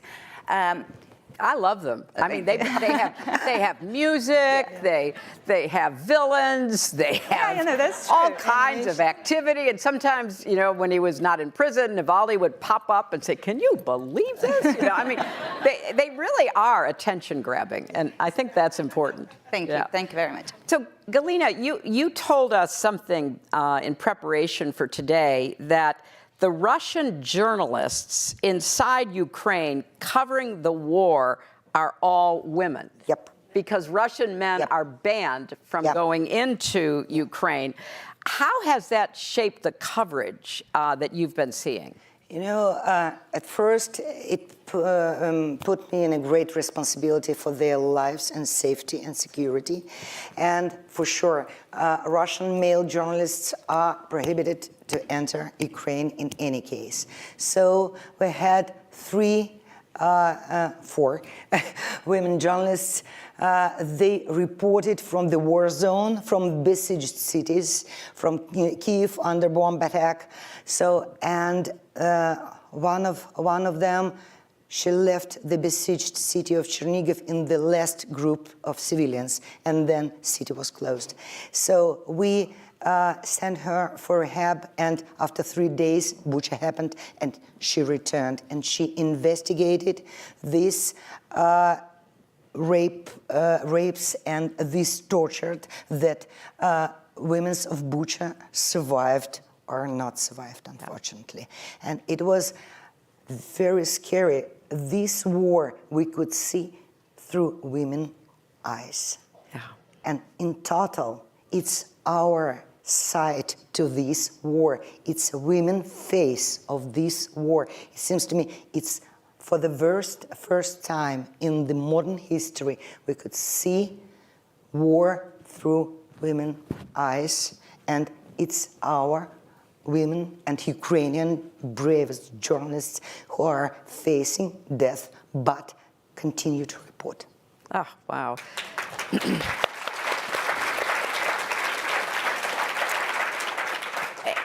Maria, you've said that if today's levels of sanctions had been imposed when Russia invaded and illegally annexed Crimea, that you're not sure that this current war would have happened. Can you explain what you mean by that? Because you're a Putin watcher. You've studied him. This panel, I think, was originally called, 2 women against Putin. It really should be 3 women against Putin. And so But you know a lot about him insofar as it's knowable. And so what do you mean by that about Crimea? I think that Putin's decision to invade Ukraine now in February consisted of a number of assumptions. That's, I don't know, 2, 3.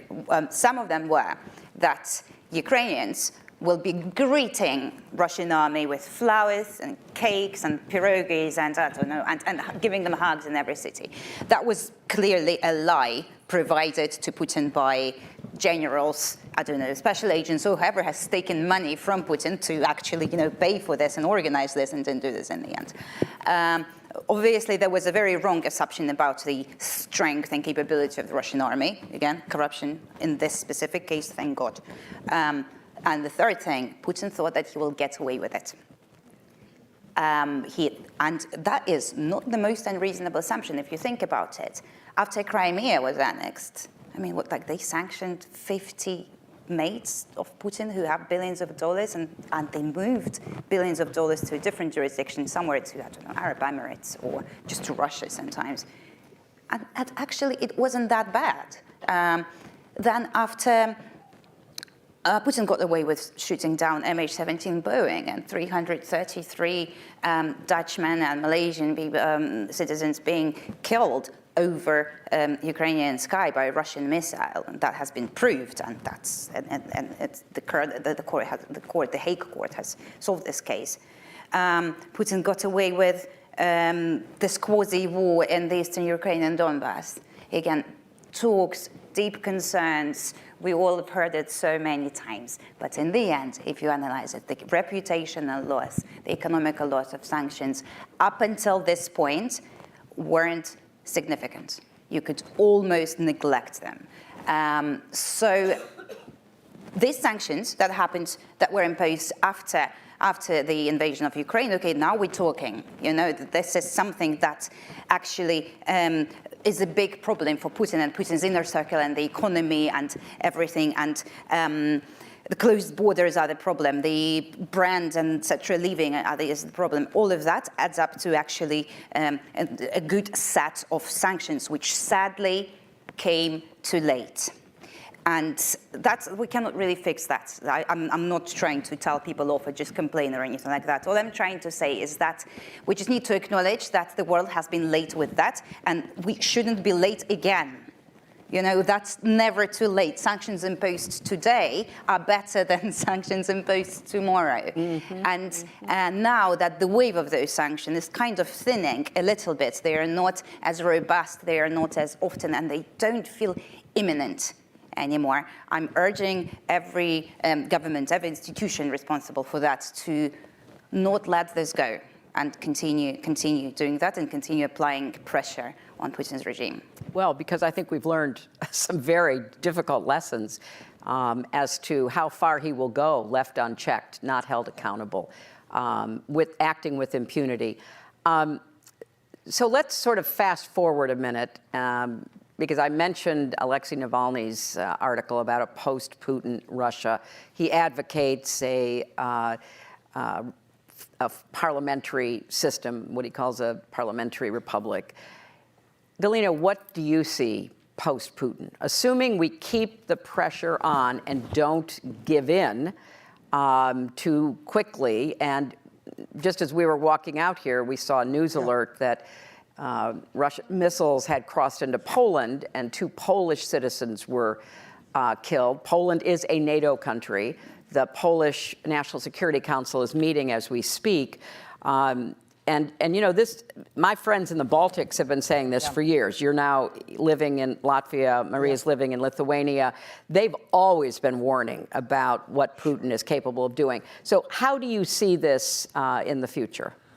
Maybe I could sound a little bit sad, but I do believe that Russia has to learn this lesson from the scratch. There will be acceptance and atonement first, and only after that we could build the real beautiful Russia of the future. First, learning lessons and atonement. We have to repair connections. We have to repair trust if it's possible. We have to prove to the world that Russia is worth for fighting for her future. So it's all about that. Yeah. Well, Maria, I'm going to give you the last word because I very much agree with your connection of corruption and what we're now seeing coming out of Putin. When you think about counteracting Putin, you talked about sanctions. What more should the international community, and particularly the United States and NATO, try to do to counteract not just what he's doing now, but to prevent him, as Galina was saying, from doing anything further? It's a very, very complex question, and essentially the answer is known to anybody, just like on their own very level. You guys know. Journalists, activists, politicians, government officials, what can be done within your scope of power. Do we need more sanctions? Absolutely. You know what we need more than that? We need those sanctions actually being enforced. We need those people who help corrupt government officials from Russia avoid and evade the sanctions. We need those guys to be caught as well. We need for example, British government officials to be catching the lawyers and enablers and all the other, agents, people who help to run this corrupt system, setting up those blind trust funds, or making this, blind deals when the property is owned by someone you don't really know who that is. Like, for example, buying a floor in the Trump Tower. Absolutely. Absolutely. Good example. That shouldn't be tolerated, and you shouldn't be turning your head away from it. Russian corruption stopped being Russian problem. We've been saying it for years, and I could see why sometimes there was this approach that let's just leave them alone. They're doing so well economically. Let's just not look there. And let Vladimir Putin be. I remind you, the World Cup in Russia, the Football World Cup, happened 4 years after Crimea was annexed? It was a great holiday. I mean, everybody came. Yeah. So what I'm trying to say is that there are a lot of ways to do it. Or you can sometimes, there are activists in the room. Sometimes your best decision is to actually go and stand in the middle of your city with a poster saying something very important to you. Sometimes it's, spreading, sharing this information if you have access to Russian readers, Russian audience. Sometimes it's just about not being lazy to repost something and write a little message. Do watch that. Do watch this film. Do watch a documentary. The ambassadors. All of us have their own ways of contributing to it. My way is investigations. I'm not qualified to do anything like that. I just investigate corruption. Galina's way is brilliant journalism. And there are so many other women and men, of course, who found their way against all the odds, against all the pressure and risks. And they still continuing to fight Putin, and I admire all of them. And I admire both of our two guests so much, Maria and Galina.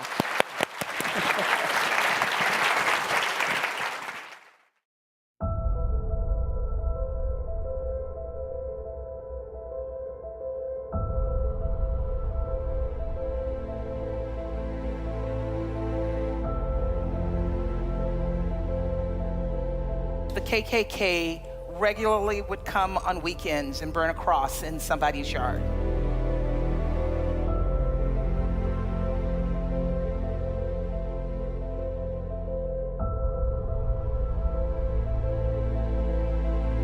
As the first person in my family to attend college, my parents were profoundly proud of me. Joining us now is the woman at the center of it all, United States Ambassador to the UN, Linda Thomas-Greenfield. The world must stand together and defend the Charter of the United Nations.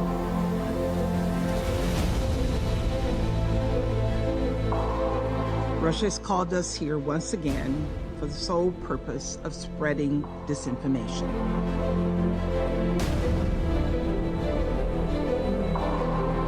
Whether it's Iran or Afghanistan, Ukraine, Ethiopia, Haiti, or Burma, or elsewhere, this is a moment where women and girls are looking to us, to this Security Council, to support them in their bravery.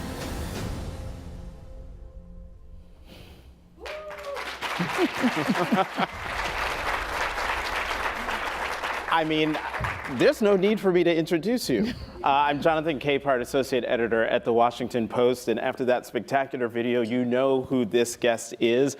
Linda Thomas Greenfield, United States Ambassador to the United Nations. Welcome to The Washington Post. Thank you, Jonathan. Great to be here. So before we get to the topic at hand, I have to ask you about the breaking news within the last hour about something happening inside Poland. Either it was a missile that landed inside Poland. The Russians are denying that it was them. The United States government officially is saying they're looking into it. I would love to get your reaction to the possibility of Russia having done something inside Poland as part of its war with Ukraine. Look, we're still gathering information, as you've heard, so I don't have any new news to share on confirming this, but we're concerned about the reports, and we're working with Poland, with our allies, to gather more information. And once that's done, we see where we move after that. We also know that the Polish government is in an emergency meeting. You're at the United Nations. Any indication, before we came out, that the UN Security Council might meet to discuss this? Well, again, this just happened. And I'm not in New York. I'll be headed back to New York tonight. And once we have determined what the information is, then the Security Council can determine whether it's needed to call a meeting. Normally what would happen is Poland might ask for a meeting, or we may decide to call for a meeting ourselves. Okay, well, Madam Ambassador, you've spent more than 30 years as a career diplomat. These diplomatic circles historically have been overwhelmingly led by white men. What has your experience been like, not only as one of America's top diplomats, but as a woman of color advancing the basic rights of other women around the world? You know, I never walk into a room feeling as if I'm in the room as a Black woman. When I walk into the Security Council, I'm the U.S. permanent representative to the Security Council. And that's what I tell young women when I meet them. Don't wear other people's problems on your shoulders. You know what you're there to do, and do what you are there to do. But we still have an issue in our Foreign Service.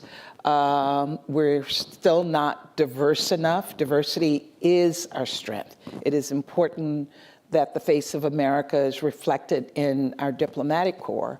And I still go to embassies overseas and sit in a country team meeting and see overwhelming white males. How does that go over?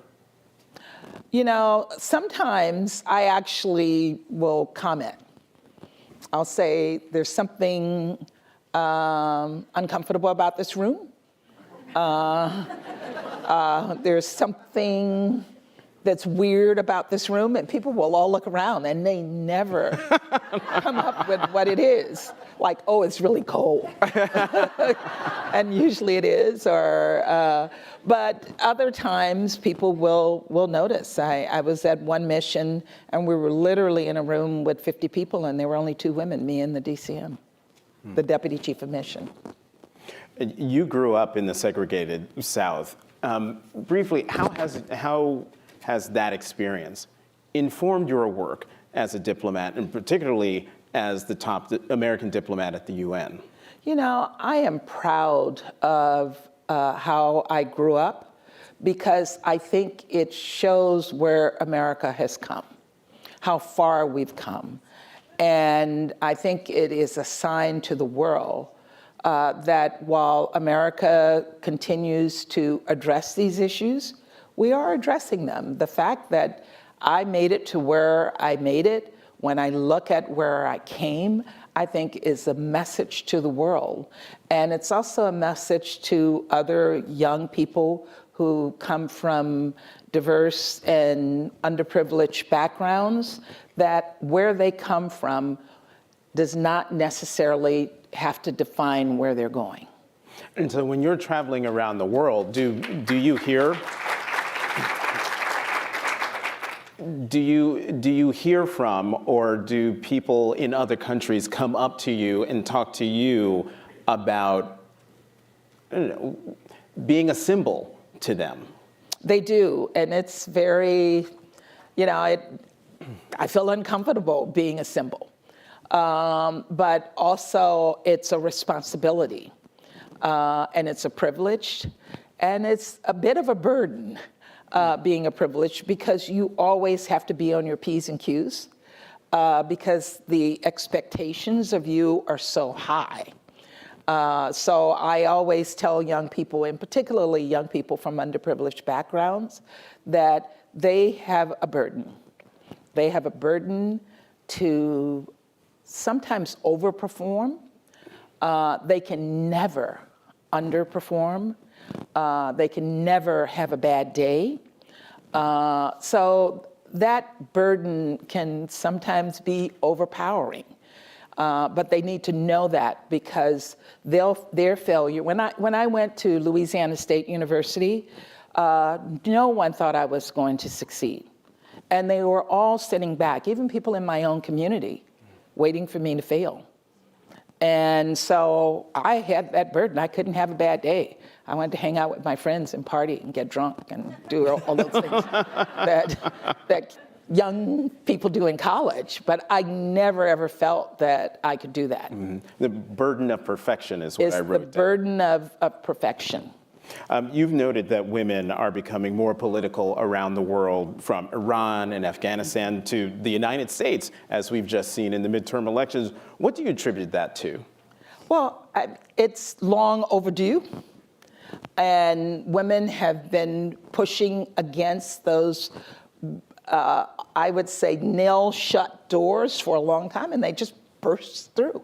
And they're showing the power that 50% of our populations across the globe, we're showing the power that we have. And that's important. I didn't want to, you gave me the look of thinking that I was going to stop you, but I wasn't. Keep going if you want to keep going. I'm good. Okay. We have seen incredible protests of overwhelmingly women, young women, in Iran. What do you, I'm trying to remember the story, the other story, big story that was happening today, that one of the protesters was if I'm remembering correctly, sentenced to death, and now there's concern that the same thing will happen to the thousands of others who have been detained or arrested in Iran. What is the U.S.'s message to those young people in Iran who are continuing to demonstrate weeks after the initial incident? First, let me just say, this person being sentenced to death is one more of over 100 people who weren't sentenced but were killed in the streets. So the death sentence just shows the extent to which this regime will go to stop people from demanding their rights. And what we say to them is, we stand with you, we understand, but we also have to understand that these women, these young people, are being extraordinarily courageous, because they could be sentenced to death. They could be killed in the streets. We've seen the injuries that many of them have suffered. And we need to send a message to them to let them know that we're there for them. We hear them, that their voices are not, while the police on the street are trying to stop us from hearing their voices, we actually are hearing it. We hear what they're doing, we see what is happening, and we support them. And is that one of the reasons why the United States is trying to remove Iran from the UN Commission on the Status of Women? How did they get there in the first place? That's a good question. And they don't deserve to be there, because the Commission on the Status of Women is about women's rights. It's about human rights for women. It's about promoting and protecting women. And inside this organization is basically a country that is actually fighting women and trying to block women from achieving their human rights. So they don't deserve to be on the council. And we have to work with our allies, with our friends, with the supporters of Iran to remove them. And still speaking of Iran, is there any path forward for, do you think, for a nuclear deal with Iran while the regime continues its persecution of women? Right now, there are two things on our minds related to Iran. There are attacks on women in the street who are peacefully protesting, attacks on them, and Iran providing missiles and drones to the Russians to kill civilians in Ukraine. So that's what we're focused on right now. I want to come back to Ukraine in the 6 minutes and 42 seconds we have left, but I've got to ask you about women in Afghanistan. They've also been protesting the strict measures put in place by the Taliban, forced to stay at home, not able to work or go to school. What's your response to Afghan women who say, quote, the international community left us behind after the withdrawal of the United States? We are there for them. The international community still is backing and supporting the women of Afghanistan. The UN is still on the ground. We're working to provide programs to support those women who are there. The Secretary just approved a new visa category for Afghan women as well, so for those who are able to get out. But I've also heard from some Afghan activists, they want to stay there. Everybody can't leave, and they want to stay to support getting education resumed for women. So they're still protesting. These women had 20 years of freedom, 20 years in which they were able to be educated, and to have that just stop is almost a shock to their system. So they're still protesting, and we're doing everything we can to hold this government accountable, to keep the pressure on, so that they can back away from this horrific policy of blocking women from being educated. All right, back to the Chinese and Russia. President Biden had what seemed to be a successful meeting with President Xi overseas yesterday. I'm wondering, the unique relationship that Beijing has with Moscow, President Xi has with Vladimir Putin. Do you believe President Xi has the power to get Putin to change course in Iran? More to the point, is it a power he wants to use, President Xi? You know, we've been clear to the Chinese that they need to use their power. They need to use their special relationship with President Putin to put pressure on Putin to do the right thing.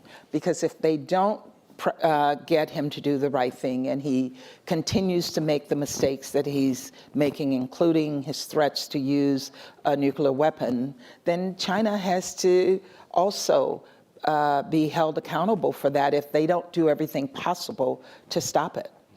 You were just in the region. You were just in Ukraine, and you met President Volodymyr Zelensky. I did. Your impressions of him, was that your first time meeting him? It was my first time meeting him. I was wowed by him. I'd seen him in virtual meetings. He was confident. He was resolute. He was strong. And you could tell that he was frustrated, but he was absolutely resolved to continue to fight Russia, to get Russia to remove their troops from Ukraine. And I was really excited to see that he actually was in Kherson, welcoming troops into that area and meeting with people. He's not locking himself up behind some bunker, sending out messages. He goes out and he talks to his people. He's been extraordinary, and I think the Ukrainians realized that they had the right president at the right time to lead during this war. In the time that we have left, let's talk about Brittany Griner, the WNBA star. She's been detained in Russia since February. She was just, I think she still is, being moved to a penal colony somewhere in Russia, notorious for abusive treatment. Before the president left for the G20, he expressed hope that the Russians would be more willing to negotiate now that the midterm elections have happened. Has there been any movement since then on the deal or the offer that was made by the United States to the Russians in terms of getting Brittany Griner home? Well, let me just say that we are doing everything in our power, and the president is doing everything in his power to bring Brittany home to her family. So we have engaged on that issue with the Russians. We've offered them a way out of this mess that they created to allow Brittany to return to her family. The news that she was being moved to a penal colony was really depressing. We know what that means, and that has given us even more resolve to work to get her released. In the minute that we have left, just a closing thought from you. What have you learned from your current role about the power and the limits of diplomacy in 1 minute and 3 seconds? What I've learned is that even with limitations, diplomacy is the best path that we have.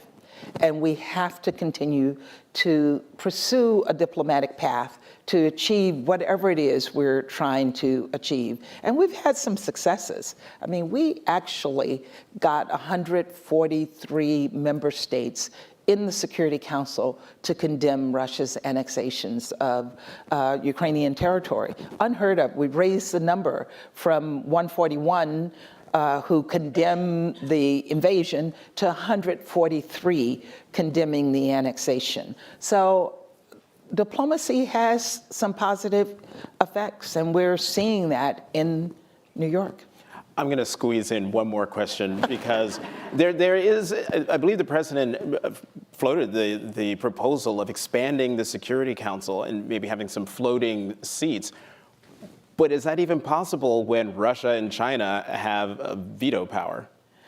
It is possible because I think they even understand that we are at a time when Security Council reform is needed. We cannot continue to leave out the Global South from a seat at the table. And we're strongly supporting this. We're engaging with our colleagues on this, and we're hoping that we will make some changes over the coming years. Thank you for the overtime there, Madam Ambassador. Linda Thomas Greenfield, United States Ambassador to the United Nations. Good. Thank you very much for coming to the Washington Post. Thank you. And a programming note for those of you watching at home and here in the room, we're going to take a quick 15-minute break. There are refreshments outside. The program will resume at exactly 3:40. Thank you very much. Thank you.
The church claims everything is secret, everything, because of clergy privilege. Southern Baptist Convention ignored sexual abuse allegations for the better part of 2 decades. Tonight, hundreds of new allegations against Northern California priests, including some who still work here. It affected my whole life, yeah. But my childhood was ruined forever.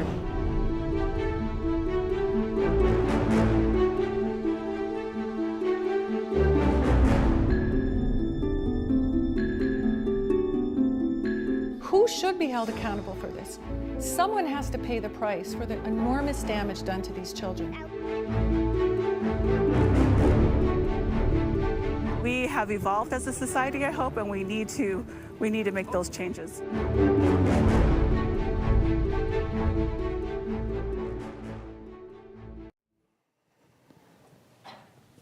Good afternoon. I'm Frances Steed Sellers, a senior writer here at The Washington Post. I'm joined now by Lynn Cadigan and Angela Romero, who are here to talk about holding power to account in religious institutions. And a very warm welcome to you both, Lynn and Angela. Thank you.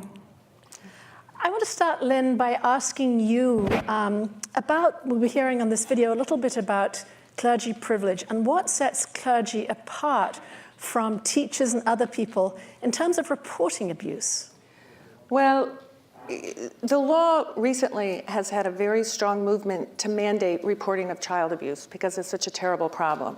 Teachers, doctors, anyone who has care of a child. Mm-hmm. And it's only recently that clergy were mandated reporters of child abuse. And what that did is create a contradiction because there's been a long, 1,000-year history, particularly in the Catholic Church and others, where a confession is supposed to be confidential and secret. So that's what people generally think of as clergy privilege. You keep the confession secret.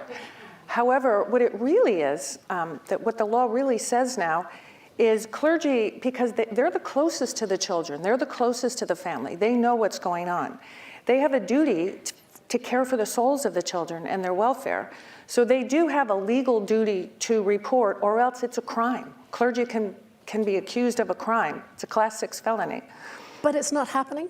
But what happens is there's a very tiny little, skinny little loophole that says if it's a confession or a confidential communication or something they can dress up in church language, they can keep child abuse a secret to prevent scandal.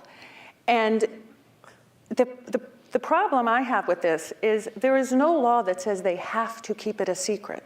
The law says they have to report it unless they decide to stand on some moral ground of protecting the penitent soul and keeping it a secret. Now, frankly, that's a moral decision they make. It's their only defense to a crime, and I think it's a loophole that needs to be done away with. So, Angela, there you are working in Utah, and congratulations, I think you've just been re-elected. Yes. And one of your main issues has been trying to change this legislatively. How central was that to your recent campaign, and how optimistic are you about moving ahead when Utah, I think, is one of 33 states that have this loophole? I'm very optimistic. When I first was elected in 2012, I was able to pass a child sex abuse bill. It was HB 286 with the help of Elizabeth Smart and Deandra Brown, who are child sex abuse survivors. And when I passed that bill, and I'm a Democrat, just let everyone know, and I'm not of the predominant religion either. And when I was able, as a Democrat, because we're very small there, we're the super minority, I was able to pass that bill, and everyone asked me, how'd you do that? And I'm like, hard work and, educating my colleagues. And so I started to get handed over all the sexual assault and child sex abuse bills. And in 2017, I passed HB 200, which mandates the testing of all sexual assault kits. And Utah is one of 8 states that no longer has backlog. And all the survivors I've been working with on legislation for years now asked me to run this bill. So in 2020, I filed the bill, and I didn't realize what a storm I was going to cause. And I didn't realize I was going to be on Bill Donahue's frequent email list server to fundraise for the Catholic League. And I didn't realize that my own church and my own family would be really frustrated with me. I didn't realize that your family's Catholic? Yes, You're both Catholic? We're both Catholic. Right. And I didn't realize that the bishop of my diocese would ask everyone in church to send the Speaker of the House letters about not letting this bill be heard. And so when we had this conversation, and the Salt Lake Tribune, which is a local newspaper, asked people, would they want people to be, clergy to report? Majority of Utahns said yes, and I think majority of the people across the country would say yes as well. And so for me, this is about power structures.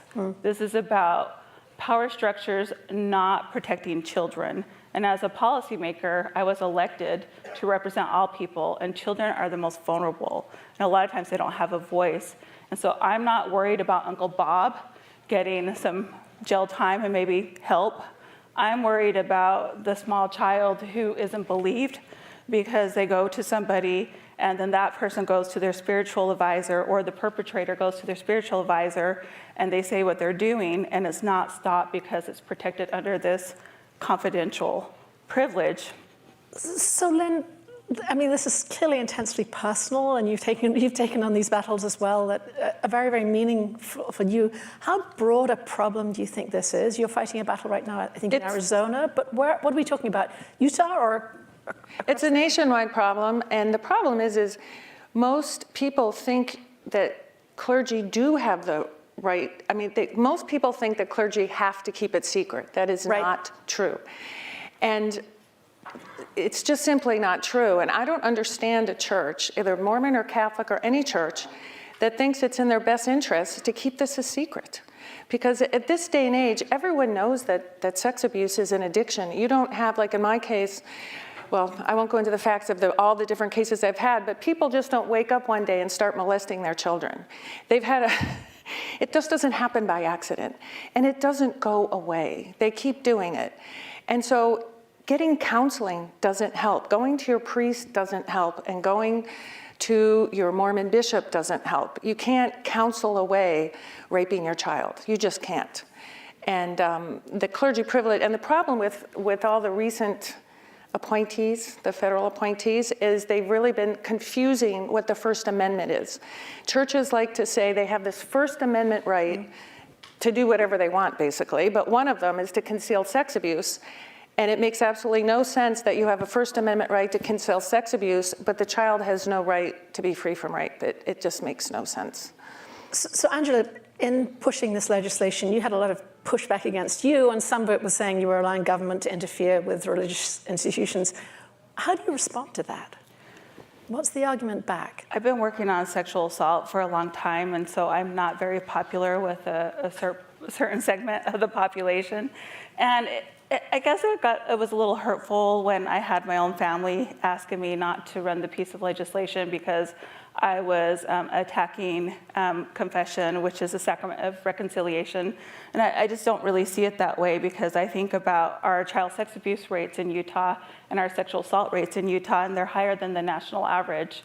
And in Utah, we can't pass comprehensive sex education, so everything is kind of hush-hush. And so for me, I've always looked at this from a victim perspective, and so that individual can get help, because we have so many people walking around our country right now who are survivors of child sex abuse, and they've never received the help that they need to deal with the trauma.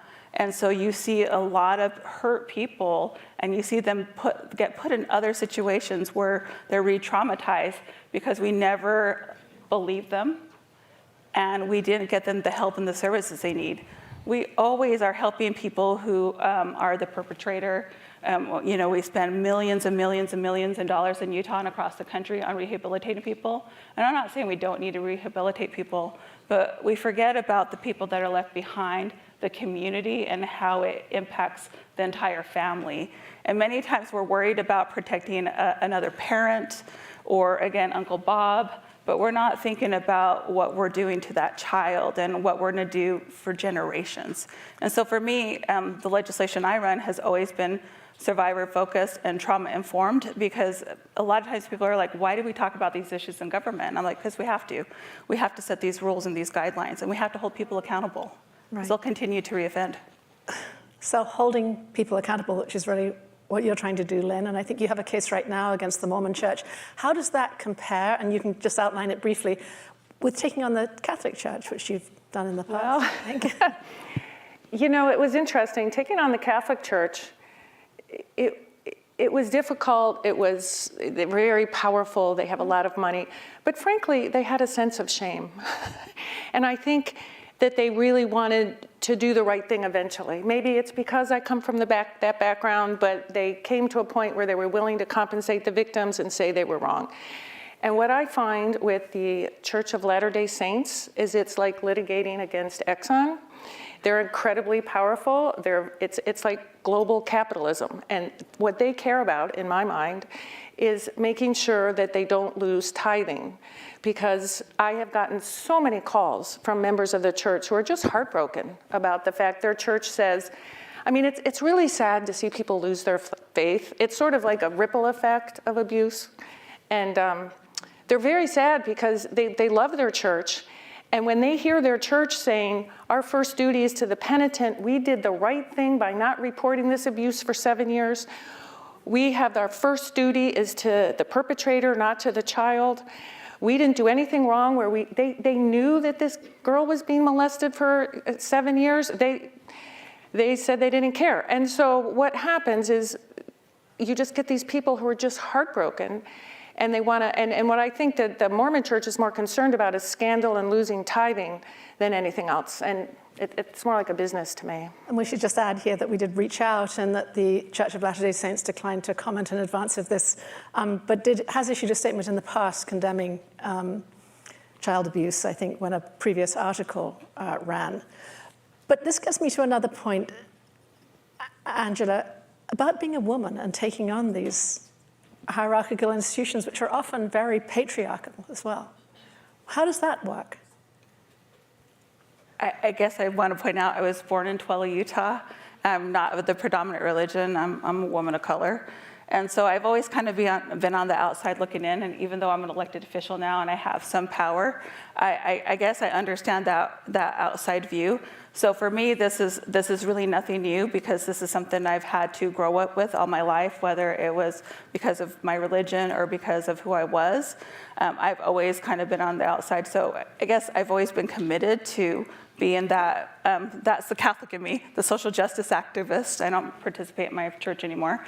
But it's always to make sure that you're being a voice for the voiceless. And so as a policymaker and as a Democrat in Utah, this is why I focus on these issues, because I want to make sure that that voice is there. I want to make sure that seat is at the table and that there's somebody speaking up for people that can't speak up for themselves. And so as long as I'm elected, I'll continue to do this. I'll continue to push this bill. I do have some hope. Our governor did talk about maybe we should do something. I have a couple of colleagues who have filed my bill, and I don't really need the recognition. I just want the bill to happen. And so my hope is that the bill will actually have a hearing this session.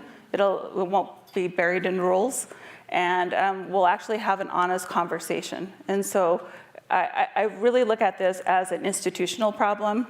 And within these religious institutions and these structures, they're just trying to protect themselves from being sued. And I know there are a lot of good people within these faiths, but we as a society need to stop protecting people because we're afraid of getting sued or we're afraid of perception, because we're still damaging people. And who knows who these individuals could be if they were protected from that perpetrator. Yeah, and you gave such a great phrase of giving the voice to the voiceless, which is exactly, Lynn, what you're trying to do. Tell us a little bit more about this current lawsuit and what plaintiffs, I mean, we can't undo what happened to people. Well, you know what really struck me is the talk earlier about women in prison. Yeah. So many of my clients have ended up, I mean, the perpetrators end up in prison, and then the victims end up in prison or on the streets. And it's such an exponential growth problem that I don't know why it's not addressed either by the legislature. And frankly, I'm very grateful to the press for covering this, because the one thing that scares religious institutions is you all journalists. They're terrified. And so they're not afraid of me. They're not even afraid of paying money, but they are really afraid of you all. And I really appreciate the more you cover these issues, the more important it is. But yeah, we're laughing about the power. That's another form of power, right? But these are such serious issues, and we're talking about children, and you're saying they're ending up in prison. Tell me, just as a follow-up, what you learn about the fate of these young people. Well, they're varied. They're varied fate, but they have lifelong problems. So when they say this is a money grab or they shouldn't get money, these are people who stress out at every phase of their life. When they hit puberty, when they have children, when they get married, they have no faith or trust in any institution. I mean, you wake up in the morning, you think, oh, sun's out, it's a nice day. I mean, these kids wake up and they're like, what's gonna happen to me next? Who is gonna get me? Every time I love someone, there's a duality. I love them, they abuse me. It's an ongoing problem that needs an enormous amount of support. And some have been adopted, just one more follow-up, right, that you followed after? Yeah. And how have they done? They've done, some are well, they have problems, but they're doing all right. What the oldest one is very appreciative of is the public support. I mean, she was surprised that there was public support for her case, but I really can't talk about them too much. They're little kids. Right. But they're doing all right. They were very, very lucky to have families who adopted them, and it was a heartbreak for the one family who adopted the youngest because they were very strong Mormons, very strong, and they left the faith. And it was a heartbreak for them to leave their community, but they've been excellent parents to this little girl. Angela, I want to bring this around full circle a little bit, but get back to this issue. Do you now believe that confession should be protected? That speech with a it should be. I don't when it comes to people who are sexually abusing children, and I do not. It was really interesting. So Texas was one of the states that has closed the loophole, and when Bill Donahue was advertising my name across the country, and I was getting all my hate mail, and he told people I was pro-choice, which is true. I believe abortion is self-care. And I was getting all these phone calls. I had a young man call me from Texas and tell me how despicable I was, and he was gonna call me every day until I answered my phone. And I sent him a text message, because it's technology, and I said, hey, I'm just gonna refer this voicemail to Highway Patrol. So the next day, that's our police. So the next day, his grandma emails me and told me she was sorry her grandson had left me that voicemail, and he was a good boy, but he just really cared about his faith. And so it just shows what people are willing to do to protect an institution, and how we're willing to threaten people because they're trying to do the right thing. And so as a policymaker, we have to be brave, and sometimes we have to have that brave faith. And even if we're standing alone, someone has to stand up for those individuals that have no voice. So I will continue to be me, and I will continue to take those phone calls and have them put in my file, because I'm not gonna stop being who I am because people are threatening me for doing the right thing. What you just said is such a message for this whole day. We have to continue to be brave, and thank you both so much for your courage. I'm afraid that's all we have time for, but Len and Anja, thank you for joining us today. And stay with us, we'll be back in a few minutes. The care economy is the vast ecosystem where families, employers, and institutions come together to support the young, the old, and the sick. The fault lines in the U.S. care economy have worsened, exposing a fundamental mismatch in supply and demand for care services.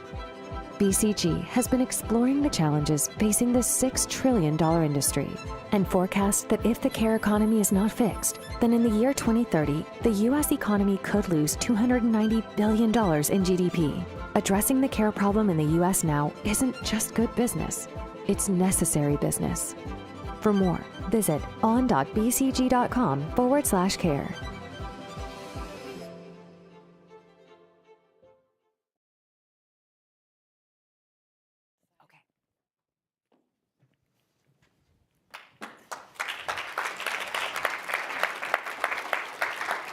Hello, everybody. I'm Elizabeth Vargas. I'm a journalist and author, and I'm very excited to be joined today by Sharon Marcil, who is head of BCG's North America region, guiding more than 9,000 employees. It is BCG who just played that video we were just watching about the care economy, which is huge.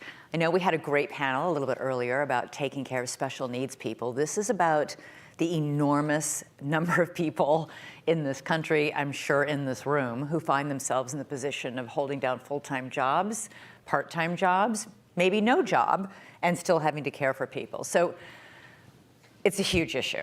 Today on the Washington Post website, there's an article talking about that last month, 100,000 Americans had to call in sick, missed work because of childcare issues. It's an all-time high, higher even than it was during COVID and during the pandemic. Sharon, what is the care economy, as you call it? Indeed. Well, thank you so much. It's great to be here with you, Elizabeth, and with all of you today. So the care economy, if you think about it, it's really, there's two parts of it. One is the paid care economy. I think that's what we typically think of, people delivering elder care in nursing homes, in assisted living facilities, people delivering child care in child care centers. And that's big, as you described. It's a $2 trillion economy in terms of the paid piece. $2 trillion. $2 trillion. Okay. $2 trillion, and that's not the gray economy. That's actually that is the reported number in terms of the economy. There's also an unpaid portion of it. So if you think about it, many of us, yourself, we've discussed this, have been caregivers, either for children or for parents, or sometimes at the same time. That is another, if you value that work, which we value that work, that's another $4 trillion. So the overall care economy, just in the US alone, $6 trillion with $4 trillion being in the unpaid portion of the economy. It's interesting that it's actually the unpaid caregivers, the people who are taking care of their kids, the people who are taking care of their parents even, because we know that with the baby boomers, we have this generation of people who are sandwiched between the two responsibilities. That is a bigger portion of the care economy than the paid sector, which is nannies, nurses, home care attendants, daycare centers, that sort of thing. That's exactly right. Two-thirds. It's two-thirds, the unpaid portion. And so what are the economics of this, and why are they getting so much worse? And why are we seeing numbers like that as far as an impact on the GDP? It's a great question. So you think about care, and you think about it being a social issue, and it is completely a social issue, but it is a core economic issue. So let me just briefly describe that. If you look at unfilled vacant jobs today in the US, the number's 11 million. 11 million unfilled jobs. If you look at the care economy, 1.8 million jobs are unfilled. There's interrelatedness in terms of these two numbers. Okay, so many of us count on paid caregivers to care for our parents, our children, or whatever that is. And so when you don't have enough people in the care economy, you don't have people to, there's you can't delegate. You can't delegate. You can't delegate. And so let me just frame that up in terms of supply and demand. So if you look at the supply side, I'll quote one statistic. Since COVID, 1/3 of child care facilities have either had to shut down or have had to cut their care by 50% or more because they can't find enough qualified workers. What's happening? Are people just quitting, or? Well, much has been said about the Great Resignation, Elizabeth, but the truth is the wages are low. It's typically thought of as women's work, so only appealing to the segment of the economy. Another core reason is many of these people actually have to take care of their own children. So the combination of all those factors means that the supply is constrained and it's relatively low. And on the demand side, it's increasing. So if you think about the baby boom generation and the aging of that generation, and more people living to be 80, 90, which is a great thing. Mm-hmm. But in that age sector, they often need care. So there's a demand issue, there's increasing demand, and there's a supply issue, which is constrained supply. Yeah, we were talking about that because you have two now grown children who've just left the nest. That's right. And the nest has been repopulated by your 90-year-old dad. That's right. I'm a single mom with two teenage boys, two parents in their 80s, one of whom is having some problems with dementia. Yeah. So it requires a great deal of care. And this statistic, an average employee working full-time spends an average of 30 hours a week caregiving. That's astonishing. It's incredible. It's incredible. That's right. That's what our research, We've done research over many years, but our most recent study, which is on our website being released today, of 12,000 respondents actually has that data in it, which is 56% of employed people in the job market are also caregivers, and the median number of hours of care they deliver is 30 hours a week. It's incredible. You do have a huge report out today, which everybody can read if they would like. It's called, you can go to on.bcg.com/care. But talk about what the economics are that you discover in this report. What is it costing us to have the dwindling supply of caregivers, and the demand is at least constant or growing? Yes. It's never going to shrink. Yes. We forecast that in 2030, the cost to the U.S. economy will be $290 billion. So there's a cost today in terms of jobs that aren't filled, and then also people who can't get back in the workforce. Cost today, you fast forward, there's going to be a $290 billion gap. And to dimensionalize that, Elizabeth, that's actually the economy of the state of Connecticut. It's big. That's how much money we're going to lose because of lost work, unfilled positions, or people who have to resign because somebody's got to take care of the kids, or somebody's got to be home with mom or dad. That's exactly right. And I can't find anybody who'll do it. That's right. That's extraordinary. That's right. Okay, so the other statistic that I was struck by from your report, for every 10 unfilled care positions, one full-time worker must give up his or her job. That's right. So there's actual data.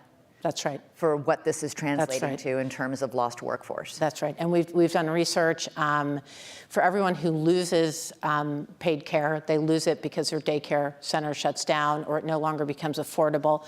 1 in 10 employees actually have to just fully remove themselves from the workforce. Even though they might not want to, even though they might need that job, as most people do. Absolutely, absolutely. And we have both the quantitative research and then a set of very compelling stories of people who've had to make these hard decisions to leave jobs that they love and that actually are contributing to them and to their families and to the economy, but they've had to leave. They just were presented with no other choice. And 80% of those workers who have to drop out of the workforce because of the care economy and being unable to find people to care for women. 80% of those who drop out of the workforce So it's disproportionately on our shoulders. Yes, it is. Indeed. Okay, let's get to what can be done about all this, because we have the private sector and we have the public sector. Yes. And let's start with the private sector. Okay. Because in many ways, that's the easier solution. Yeah, I think in some ways it is. So look, you know, at BCG, we have a great culture. We believe in providing care benefits. Because you have a great maternity leave policy. And you know what, Elizabeth? It's good business. The truth is, it's good business.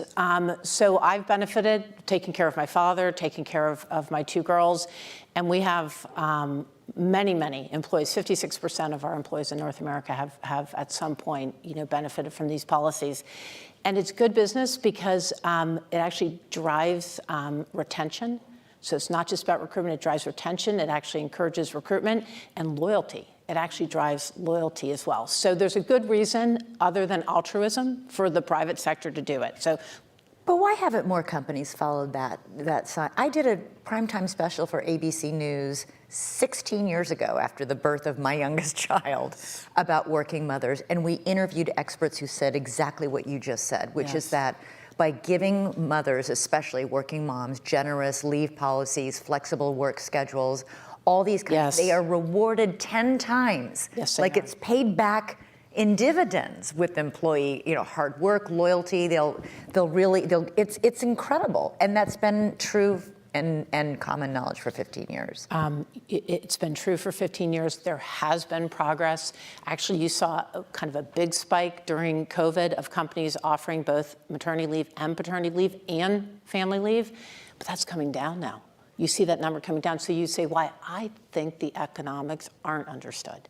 And that's one role that BCG can play. Not only can we do the research and the economic research, but we can help to amplify it and talk about it. And we serve Fortune 200 clients. We serve the public sector. We can show up in those places and really share our thinking and our research to help advance this agenda. But you asked me what the private sector can do. We learned about hybrid during COVID. Pre-COVID, I barely worked from home. I was at the client site, I was in the office. We learned during COVID, wow, we can be pretty productive at home as well. And so I think hybrid work and allowing your employees flexibility to work both in the and outside of the office is thing one. Paid leave, I think is thing two. I think thing three is having some sort of option to actually fund, care. So thinking about childcare, on-site childcare, or some sort of benefit in terms of childcare. And then the last thing you can do is I think you can encourage your public sector leaders to lean in on this. Okay, you walked right into the public sector. Let's hear it. Okay, given we're in Washington, D.C. with our newly divided Congress, what can the public sector do? We are the only developed country in the world that doesn't have some sort of paid maternity leave. Now, we do have it in some states, and we certainly have it offered by, some great companies, but it is not at the federal level, as you know, and I think that's thing one. I think thing two is and it's complicated, but helping to support higher wages. If you look at the wages, it's hard work. You know this. It's hard work to take care of elderly people. And the wages, while mostly often higher than minimum wage, aren't that much higher than minimum wage. You told me it could be only like $2 or $3 more than minimum wage. That's right. These are the people we're hoping will keep my father from burning the house down. That's right. Or, making sure he takes that medication when he's supposed to. Those are right. critical, important jobs. Critically important, high skilled, and if you compare it to the retail sector or to the hotel sector, sometimes those jobs are more attractive than care. We've been hearing, though, that that's what we need to do as a country for a long time. What's your optimism level that will in fact happen?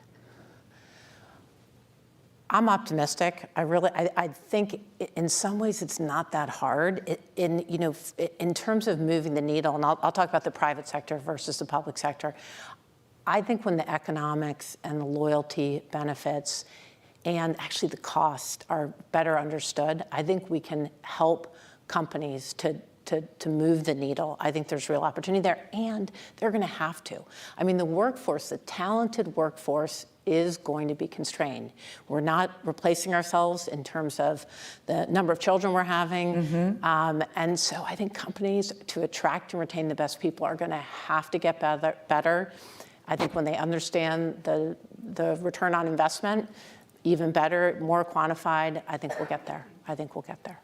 There was a real hope for a while there, pre-pandemic, that the private sector was going to lead by example when it came to the public sector, that we were seeing an increase in the number of companies providing paid leave. Yes. Why is that going down? Is that because of the economic constraints right now? Is that because of the gig economy where more and more people are employed sort of in part-time jobs without benefits? Like, what's the reason behind this? And because it's the wrong way. We're trending the wrong way. It's the wrong way. I get a sense when I talk to various CEOs, they're trying to figure how things are going to play out in terms of the economy and in terms of the workforce. What percent are going to be hybrid? What percent are going to be fully remote? I think they're trying, in many sectors that have been disrupted by inflation and by supply chain issues, they're trying to figure out what they're doing next. And so I think there's an inflection point, and we've gone, Elizabeth, a bit backwards, but I think there's a real opportunity to go for it. I really do. I really firmly believe that. Well, you've got your work cut out for you. You've got to convince everybody out there that this is in their best interests. We're on it. Right. Sharon Marcil, thank you so much for talking about the care. Wonderful. Once again, you can see the BCG report. Go to the BCG website and read it all there. It's really important. It affects probably every single person in this room. So thank you so much. Thank you.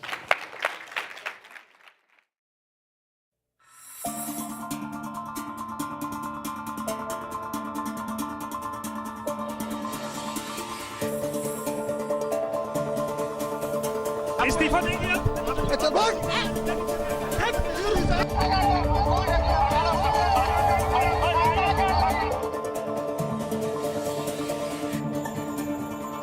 To speak up for the disadvantaged makes you, part of a plot to overthrow the government. Photojournalist Sana Irshad Mattu, who was recently honored with the Pulitzer Prize, was once again stopped at the Delhi airport. This is a time when authoritarianism is really increasing day by day.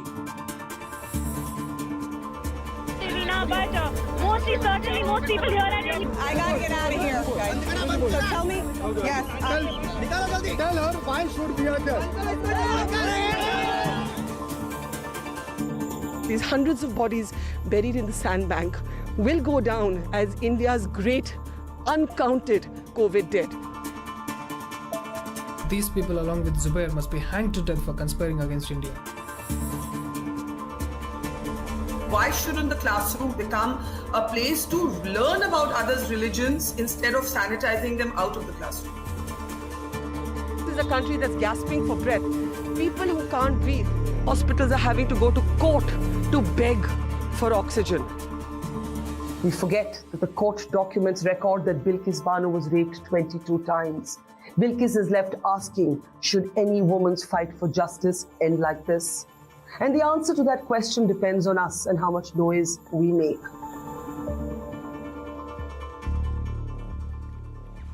Hello, welcome.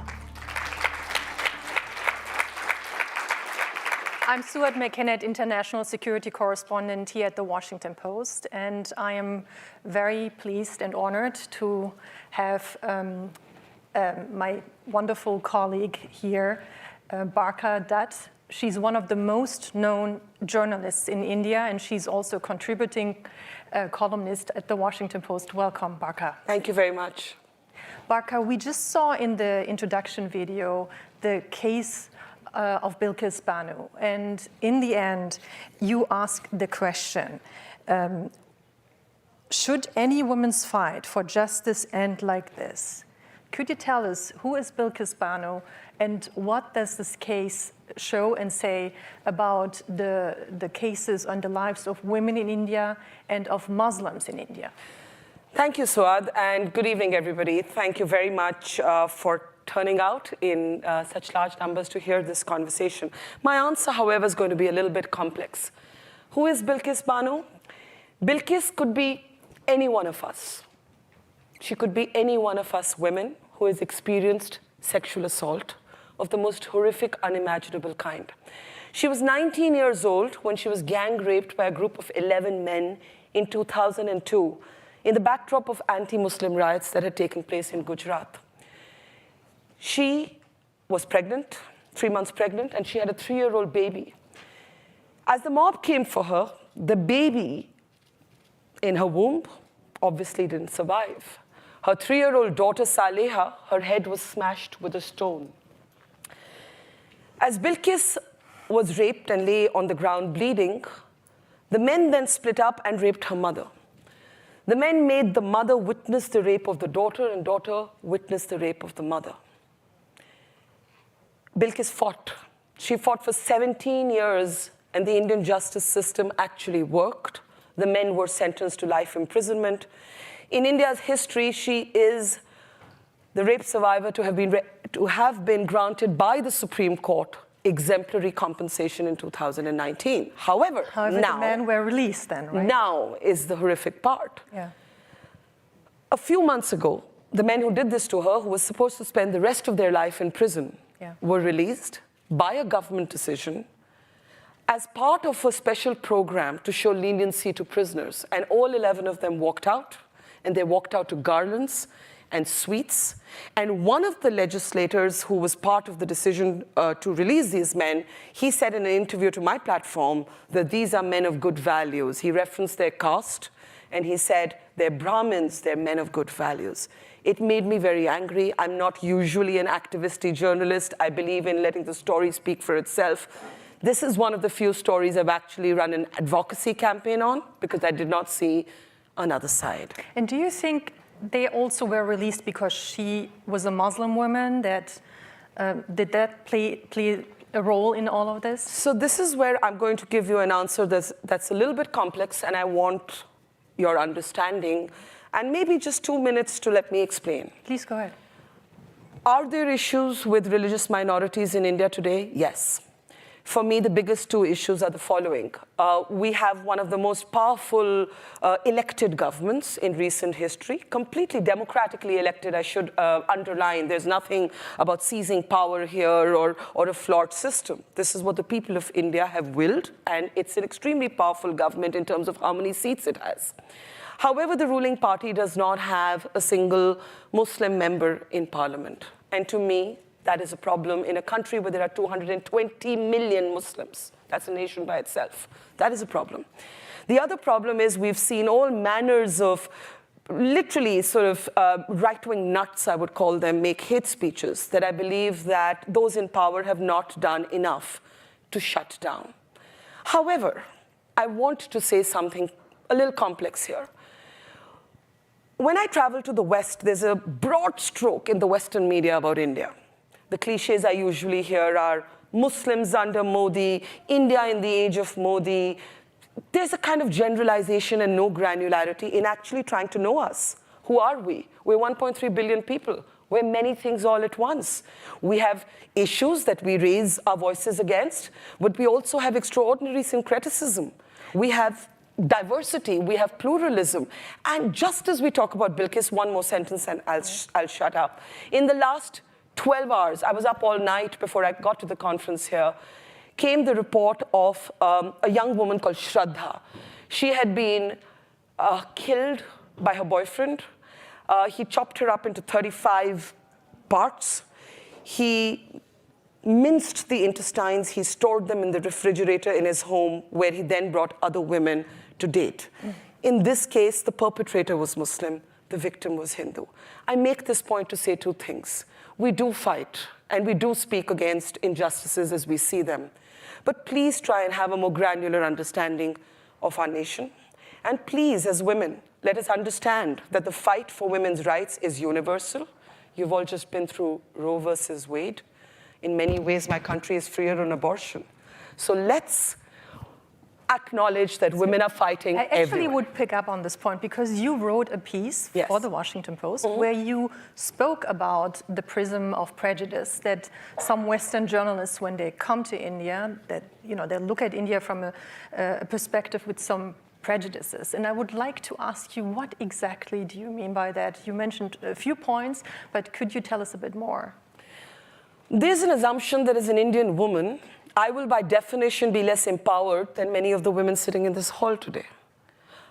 That is the assumption I confronted when I was a student here at grad school at Columbia. I grew up in New York. That was the assumption my schoolmates had. I was a brown girl from India, and somehow I was less of a feminist. Oh, I must be really oppressed. I must only be married by an arranged marriage. They couldn't even imagine that I'm not married, and I'm not. I grew up with the same prejudice, by the way. Yeah? The broad stroking and the asymmetry of power, right? Can I come here and look at America only through the prism of race, guns, Roe versus Wade? No, I lived here. I love this country. I recognize that it's many things all at once. I ask for my country to be recognized in the same way. So, but when you cover cases like Bilkis, or you spoke now about the new case, this actually also does something with you, right? I mean, you have been attacked for some of the coverage you did. Can you tell us what kind of attacks have you faced? What do you have to deal with at the moment covering these things? Swad, I'm sure you've experienced this. I think any intelligent, independent-minded woman, no matter where in the world, has been intimidated, or there's been an attempt to intimidate us, an attempt to silence us. And nowhere is this more manifest than it is on social media, where you actually have organized, well-oiled machines coming after you, almost like lynch mobs. I call them virtual lynch mobs. And I remember a time when in the context of a story I had reported, where I actually spoke about sort of how criticism does not mean that I'm anti-national. I'm a proud Indian, and if I criticize a policy, let's say, it doesn't make me an anti-national, which is a word that's bandied about far too easily. My phone number was shared on an escort site, on a site for to hire sex workers. And I was then sent about 5,000 dick pics, nude pics, rape threats, threats to shoot me. I got police security briefly, and I was very uncomfortable about it, with it as a reporter, and so I gave it up.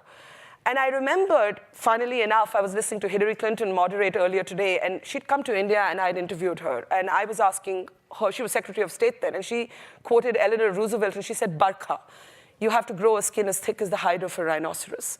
My challenge is this. I think I have that thick skin, but how do you keep the thick skin but still keep your heart molten? Because we need to be tough outside and soft inside to tell the stories we do. So what do you do then? How do you keep the thick skin, but how do you also take care of yourself? I spent 2 years traveling across India reporting on the pandemic in my country at a time when no channels, there were no boots on the ground. I traveled 30,000 kilometers by road from the north to the south of India, spending 130 days consecutively on the road. And I realized that the answer is in returning journalism to people. Everywhere from New Delhi to New York, people have one complaint about the media. They don't see their lives reflected in the news that they consume. And I committed and recommitted to making journalism about people. And I think the answer to those who try and silence us, apart from the thick skin, is to be powerful storytellers and tell a story so good that nobody can afford to ignore you. I have to ask you this question because you kept talking about the people who try to silence you and organized mobs online. Do you have the impression that any of this is organized by the government to silence you? No, I would not say that because I have no evidence to actually make that point. But I think I've studied sort of online behavior enough to find that independent-minded people get crushed between ideological camps. I always say we talk about free speech. We just had Salman Rushdie, he's Indian-born, New Yorker, stabbed for his work. Yeah. More than free speech, what we need to re-emphasize, not just in India, but I would say everywhere in the world, is the need for a free, interrogating mind. And as women, we are going to be resented for A, having free, independent minds, for rejecting tribalism, for not being co-opted by any camp, for being ferociously me, individualistic, for speaking truth to power, and for being inconvenient, for being a pain in the ass, for being a troublemaker. I plan to be all of those. Good for you. Good for you. So what can we do, we as fellow journalists, but also what could international organizations for journalists do to support you to be still the troublemaker and to not give up on all of this despite all the pressure? I think that we need to be respectful of each other's complexities. Complexity and nuance has become a bad word in the age of polarity. I think we have to acknowledge that as women, we fight everywhere, and sometimes we fight in the space that's supposed to be the safest, our private spaces, in relationships where we think we're going to be safe, and we end up in abusive relationships. In India, I'm fighting to legalize marital rape. It's been a sort of a space I've done a lot of work on. But if we just look at another country from the perch of superiority, we assume ourselves to be culturally superior, democratically superior, superior in some ways of, we have a better track record of civil liberty. What it's going to do is actually diminish the space for these conversations back home, because it's going to get everyone's back up, and people are going to say, hey, dear Americans, do we have a right to also opine about what's happening in your country? And once it's a conversation between equals, that is a much more productive conversation. On journalism, I would only say, Swad, and you are a brilliant, brilliant security correspondent who has covered terror groups. You know this. There is no excuse for bad journalism. We are not activists. That's somebody else's job. We are not politicians. And we are not supplicants to power. We have to be interrogatory, we have to be unafraid, but it has to be through our work. And the lines between news and opinion have blurred to a degree where people have stopped respecting and trusting media. And if we want trust back in media, in India or in the United States of America, actually we need to go back to the basics. We need to be reporters. Speaking about the basics, how much did your mother play a role in who you became? Your mother was the first war correspondent in India, and she passed away when you were very young. But how did her work influence your life and what you're doing today? If you could give us a short answer. Yes, thank you for that question. I know the time is up, so I'll keep it short. My mother was the first generation of women journalists in India. When she applied for a job, the editor told her there were no jobs available in the newsroom for women. She was free to cover the flower show in the city. She grew up to be the head of bureau at the Hindustan Times, which is one of India's major newspapers. Few years later, war broke out between India and Pakistan. She asked for a chance to report from the front line. She was told that there was no chance that a woman would be allowed to be a war correspondent. She left with her notepad and pen in the 1960s in a sari to the war front, where she had a cousin in the military, and became, by accident and by will and by stubbornness, India's first woman war correspondent. There's the stubbornness. The stubbornness. And 3 decades later, she was already dead. I became a war correspondent at the front line, and I had to really fight as a woman to get to the front line. Our life is a constant battle. Every day is a negotiation. So we should be kind to ourselves, and we should encourage women to be selfish. We've been romanticized for too long as being sacrificing, as being people who put others before ourselves. I want women everywhere to pursue ambition without apology and happiness without regret. Thank you very much, Barka. Wonderful. Unfortunately, we're running out of time. Thank you so much for being here with us, and please stay here with us. My colleague Francis will be here shortly after the video. Thank you. Thank you very much, everybody. Thank you. Thank you.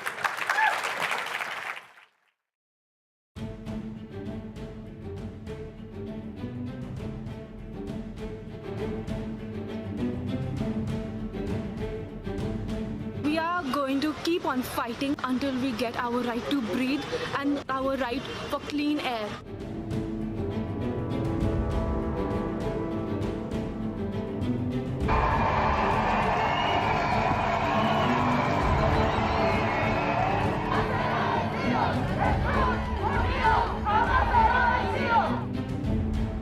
Thousands of students are expected to take part in the county's largest ever high school walkout on climate change. I strike because I know my generation will be the ones affected most by climate change.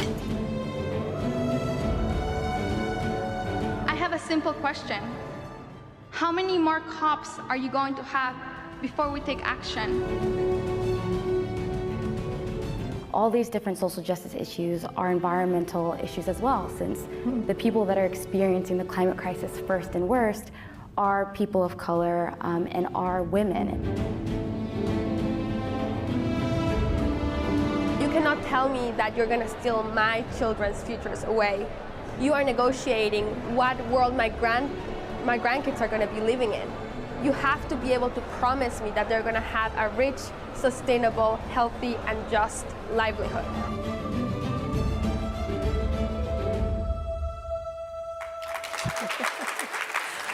Hello again. Thank you again.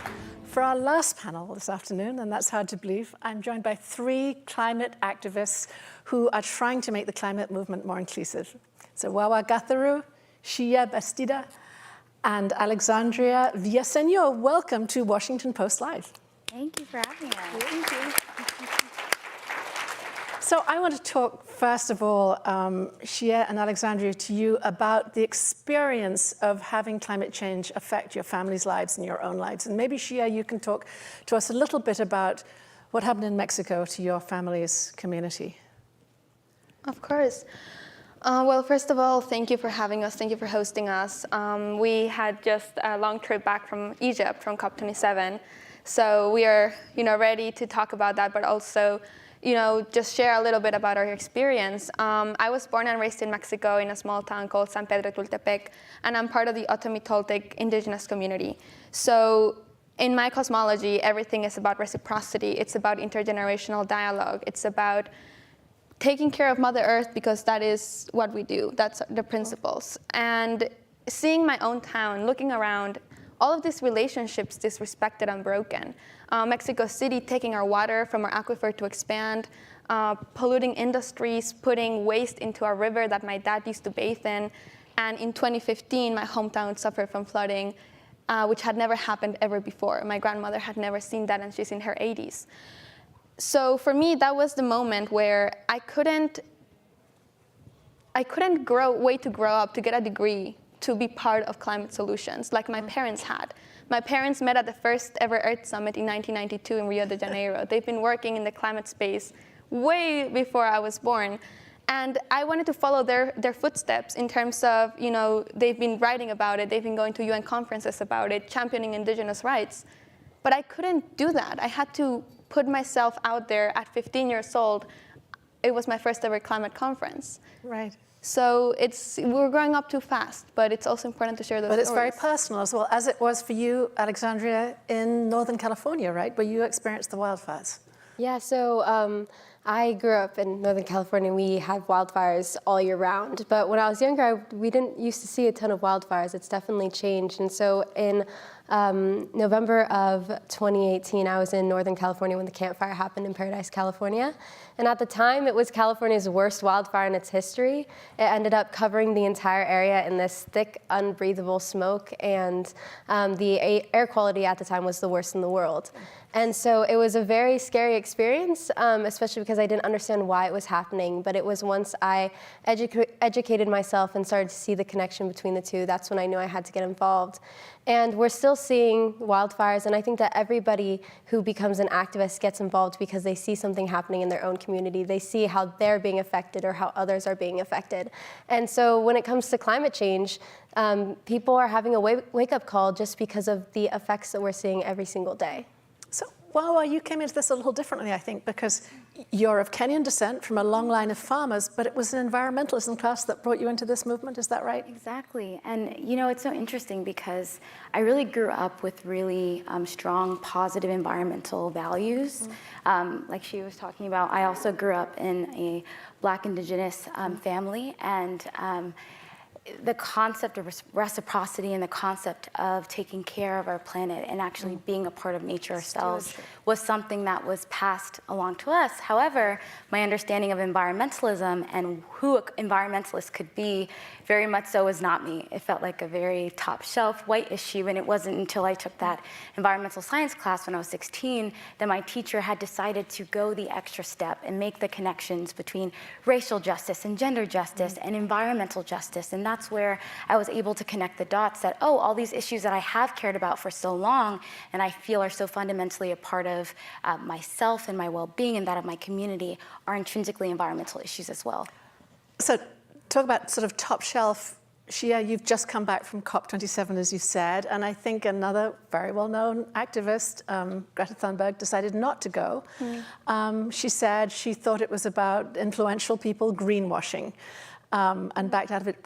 Having been there, is that a fair take? Is there a lot of sort of talk and greenwashing going on, or did you really come away feeling that there's good work going on at an institution like COP now? Well, Coca-Cola was a sponsor at COP. There's about 600 fossil fuel lobbyists at COP, 20% up from last COP, COP25. Give those numbers again, just say how many? About 600, 639 were registered, but we don't know exactly how many actually arrived. So we are seeing that the space that is supposed to be where decisions for the future are made are infiltrated by this interest of the industry that gets $11 million of subsidies per minute. By the end of this panel, the fossil fuel industry will have gotten $221 million in subsidies. And by the end of today, they will have made $2.8 billion in profit. So these numbers, for me, the numbers what matter are that you talk about 2100, that you talk about the world that my grandchildren are going to be living in. And COP, they're trying to distract us everywhere. There's sections for pavilions, which is where we had the Children and Youth Pavilion, the Climate Justice Pavilion, the Just Transition Pavilion are there. In a different hall, you have the negotiations going on. So you're dividing civil society and negotiations in such a stark way so that we don't know what's going on there. But the difference this time is that youth, because we cannot protest so much in Egypt, we decided to really pay attention to negotiations. And we're following 3 tracks: loss and damage, adaptation, and finance. We want a loss and damage financing facility that allocates $100 billion a year that the Global North promised to the Global South. But this cannot be done without the mechanism to actually make the money make it to the ground. So, Alexandra, maybe you can pick up on that notion of mechanisms and the notion of reparations. How was that advanced during COP27, the discussion? And do you think it's a way of readjusting balances in a just way going ahead? Yeah, well, I think reparations is at the core of climate justice, because really we need to start having conversations about the communities that are being the most affected by the climate crisis. And so that's why the first day at COP, when loss and damage was added to the agenda, it was a huge win for us and for activists all around the world. And so I think that one of the big differences for this COP was the fact that there was such a huge youth presence. And even though we were separated, we were still having a big impact with the people we were having conversations with and the people we were connecting to. And I think that that was the key, but we still needed to find our way in every different space possible. And I think one thing that was really interesting too was that there was a lot of fossil fuel representation. One of the largest delegation at COP was the fossil fuel industry. And so there was a panel where a fossil fuel executive actually was on stage blaming civil society and blaming everyone who was there, saying that you are the reason that this is an issue. You should not be blaming us. You don't actually know what it would mean to transition to renewable energy. And I think that that is not the type of conversations that we can be having in those spaces at COP. We need to be focusing on reducing global greenhouse gas emissions right now. And at COP, there's a huge conversation about adaptation, which is a very important topic in conversation. We need to be focusing on adjusting to the climate crisis because we're already seeing the effects today. But we need to be focusing on reducing our global greenhouse gas emissions and not shifting our conversation to something else. Well, among the people who are not meeting their targets are the top emitters, I think China, the US, India, the EU, right? Wawa, what do you think, as a young person, you can do to change that? What has to happen to try and bring big, powerful countries in line? Well, one, showing up at COP is really important. Unfortunately, I wasn't able to go due to family loss, but something that I think is really interesting is that though there is a youth presence at COP, it was exceedingly more difficult this year, I think, comparatively than to the last 3 years, for people to get badges at COP, especially frontline youth and especially African youth activists, right?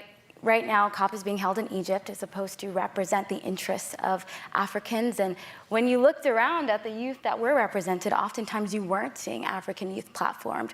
Right now, if you go on Twitter, there are multiple threads, hundreds of threads of African climate activists that are requesting for funds to be able to access going to COP, whether that is a flight, whether that is to simply have accommodation, because it is exceedingly expensive. What we need to do as young people is show up at these negotiations. We need to make our voices heard. Obviously, this year in Egypt, protesting in the same way that it has been done at previous COPs wasn't necessarily the same possibility, but getting creative with the ways that we're making our voices heard, as well as really taking ownership of our own spaces. Like she was just talking about, this year was the first time there was a youth-oriented pavilion, and I believe it was one of the only ones that wasn't endorsed and funded by, the fossil fuel industry, which is insane, but also says something about the integrity that we have as young people, because this is our present, this is our future, and I think we're setting a really important precedent for the rest of the world and the rest of the generations on what needs to happen. So, but when we're writing about climate, when I'm thinking about things, a lot of the targets are like 2050, obviously, but they slip to 2060, 2070. The time when, by which time you'll be retired. What needs, take that on, what needs to happen to bring this back within a time frame that makes sense for you guys, for your children, for your grandchildren? Yeah, well, right now we are talking about those faraway targets, and I don't even know what 2050 means for me. Like, I am gonna be 48 years old in 2050. Right now, my mom is 49, and she has 2 children that she still cares for. By 2050, the statistics say that 2 billion children, almost all children in the world, will experience heat waves. Those are going to be my children when I'm 48. So for me, I think these timelines are far away, but they're also very close. And right now we're debating in COP26 whether to keep 1.5 degrees alive again. We had that conversation at COP26. And at COP27 is being had again. 1.5 shouldn't be a target, it's a limit. So that's really what we're saying as youth. 1.5 is we're already going to be seeing massive changes. Like we're already seeing flooding, we're already seeing displacement. And so I think to really feel those timelines in as close as possible, we need to look at what's happening around us. In every minute, there's 1 truckload of trash going into the ocean. Right now, there's about 8,000 flights going around the world. By the end of the day, there are going to be 100,000 flights are going to be having taken off and landed. So the timelines are very long, but they're also very, very short. By the end of the panel, 420 hectares of forest will have been cut down. I think those are the things we need to remember. What is happening right now in the world that we can stop? And once we see that the climate crisis reflects itself in every minute of our lives, as well as in the time where we're going to be mothers, that is when you understand that this is not a game for me of shuffling emissions, getting some offsets here, doing some mental gymnastics to get net zero. It's my life. Right, and I'm thinking we're up to COP27, and we should remind everybody that's the UN Climate Change Conference there. We're up to COP27, and we've had agreements that have not been met. But Alexandria, let me ask you a little bit about what you expected of this US administration. And I think back in 2020, you saw President Biden come in, and you said that it gave a fighting chance, that change, to bring about some good legislation, advantageous legislation. Has that happened? Are you seeing the kind of movement over the past 2 years that you had hoped to see 2 years ago? Well, I think what was really interesting is while I was at COP, I was focusing on everything happening there, but I was also focusing on the midterm elections. I stayed up all night waiting to see the results. And I think that one thing that is so important with what is happening with the US and our administration is just the power of youth. It was the youth turnout, the youth power, who are the reasons why this midterm wasn't a mess. And if it didn't go the way that it went, it could have totally changed the entire climate action system within the US. And so I think that the power of youth is really where I see the hope. It was youth who pushed the Biden administration to start coming up with commitments. It was the communities on the ground. And so really the power of young people is where I really see the action within the US administration. And I'm only 17, I can't vote yet. But I'm still so proud of my generation for what we're doing and how we're pushing the US administration. So while you were here during the midterms, you were watching all those changes, it looks as if it's going to be harder going ahead for the Biden administration to pass last bills and maybe push back against the Inflation Reduction Act. How do you see the next 2 years going? Are you optimistic looking ahead, or do you? You know, I'm a stubborn optimist. A stubborn optimist. That's a great phrase. We need more of them.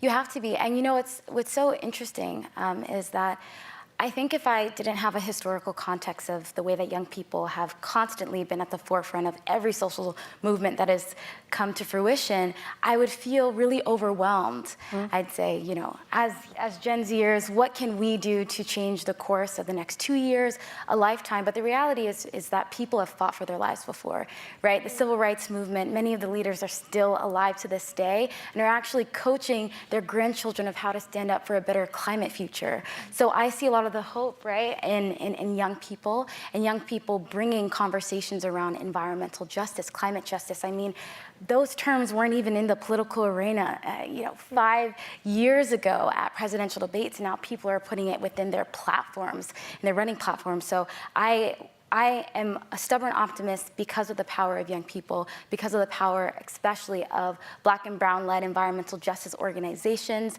that have continued to mobilize and continue to push the work forward even when we aren't even platformed and understood as movers and shakers in the climate movement. So that's where I put a lot of my hope and a lot of my trust. Alexandria, I want to come back to you a little bit more. And, we have new Democratic governors coming in. It could be that this moves from more of a federal issue to a state issue.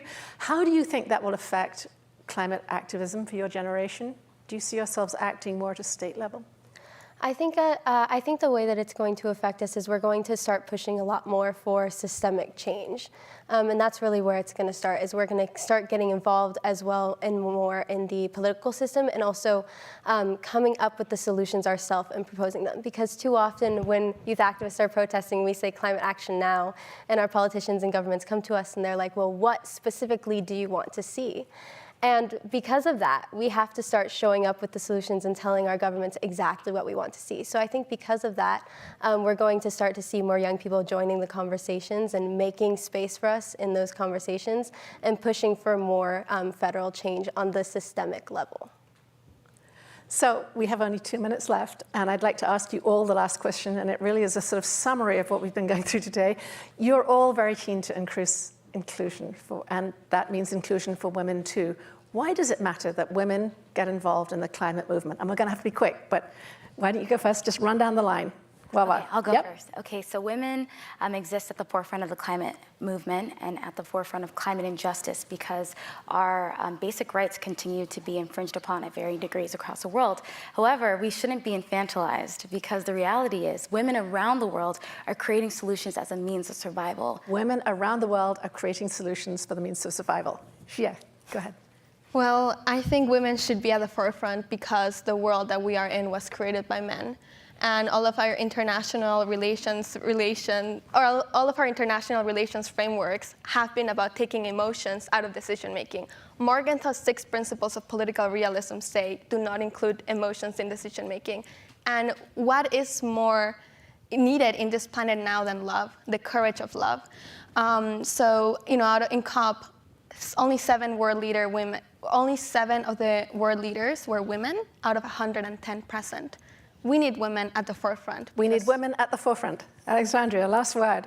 When I got involved in climate activism when I was 13, it was young women who were leading the climate movement, and people would ask me all the time, why? And it is because young women are on the forefront of the climate crisis, and so we need young women who are leading the solutions. And what I'll leave with is that the climate justice movement is intersectional with every movement out there.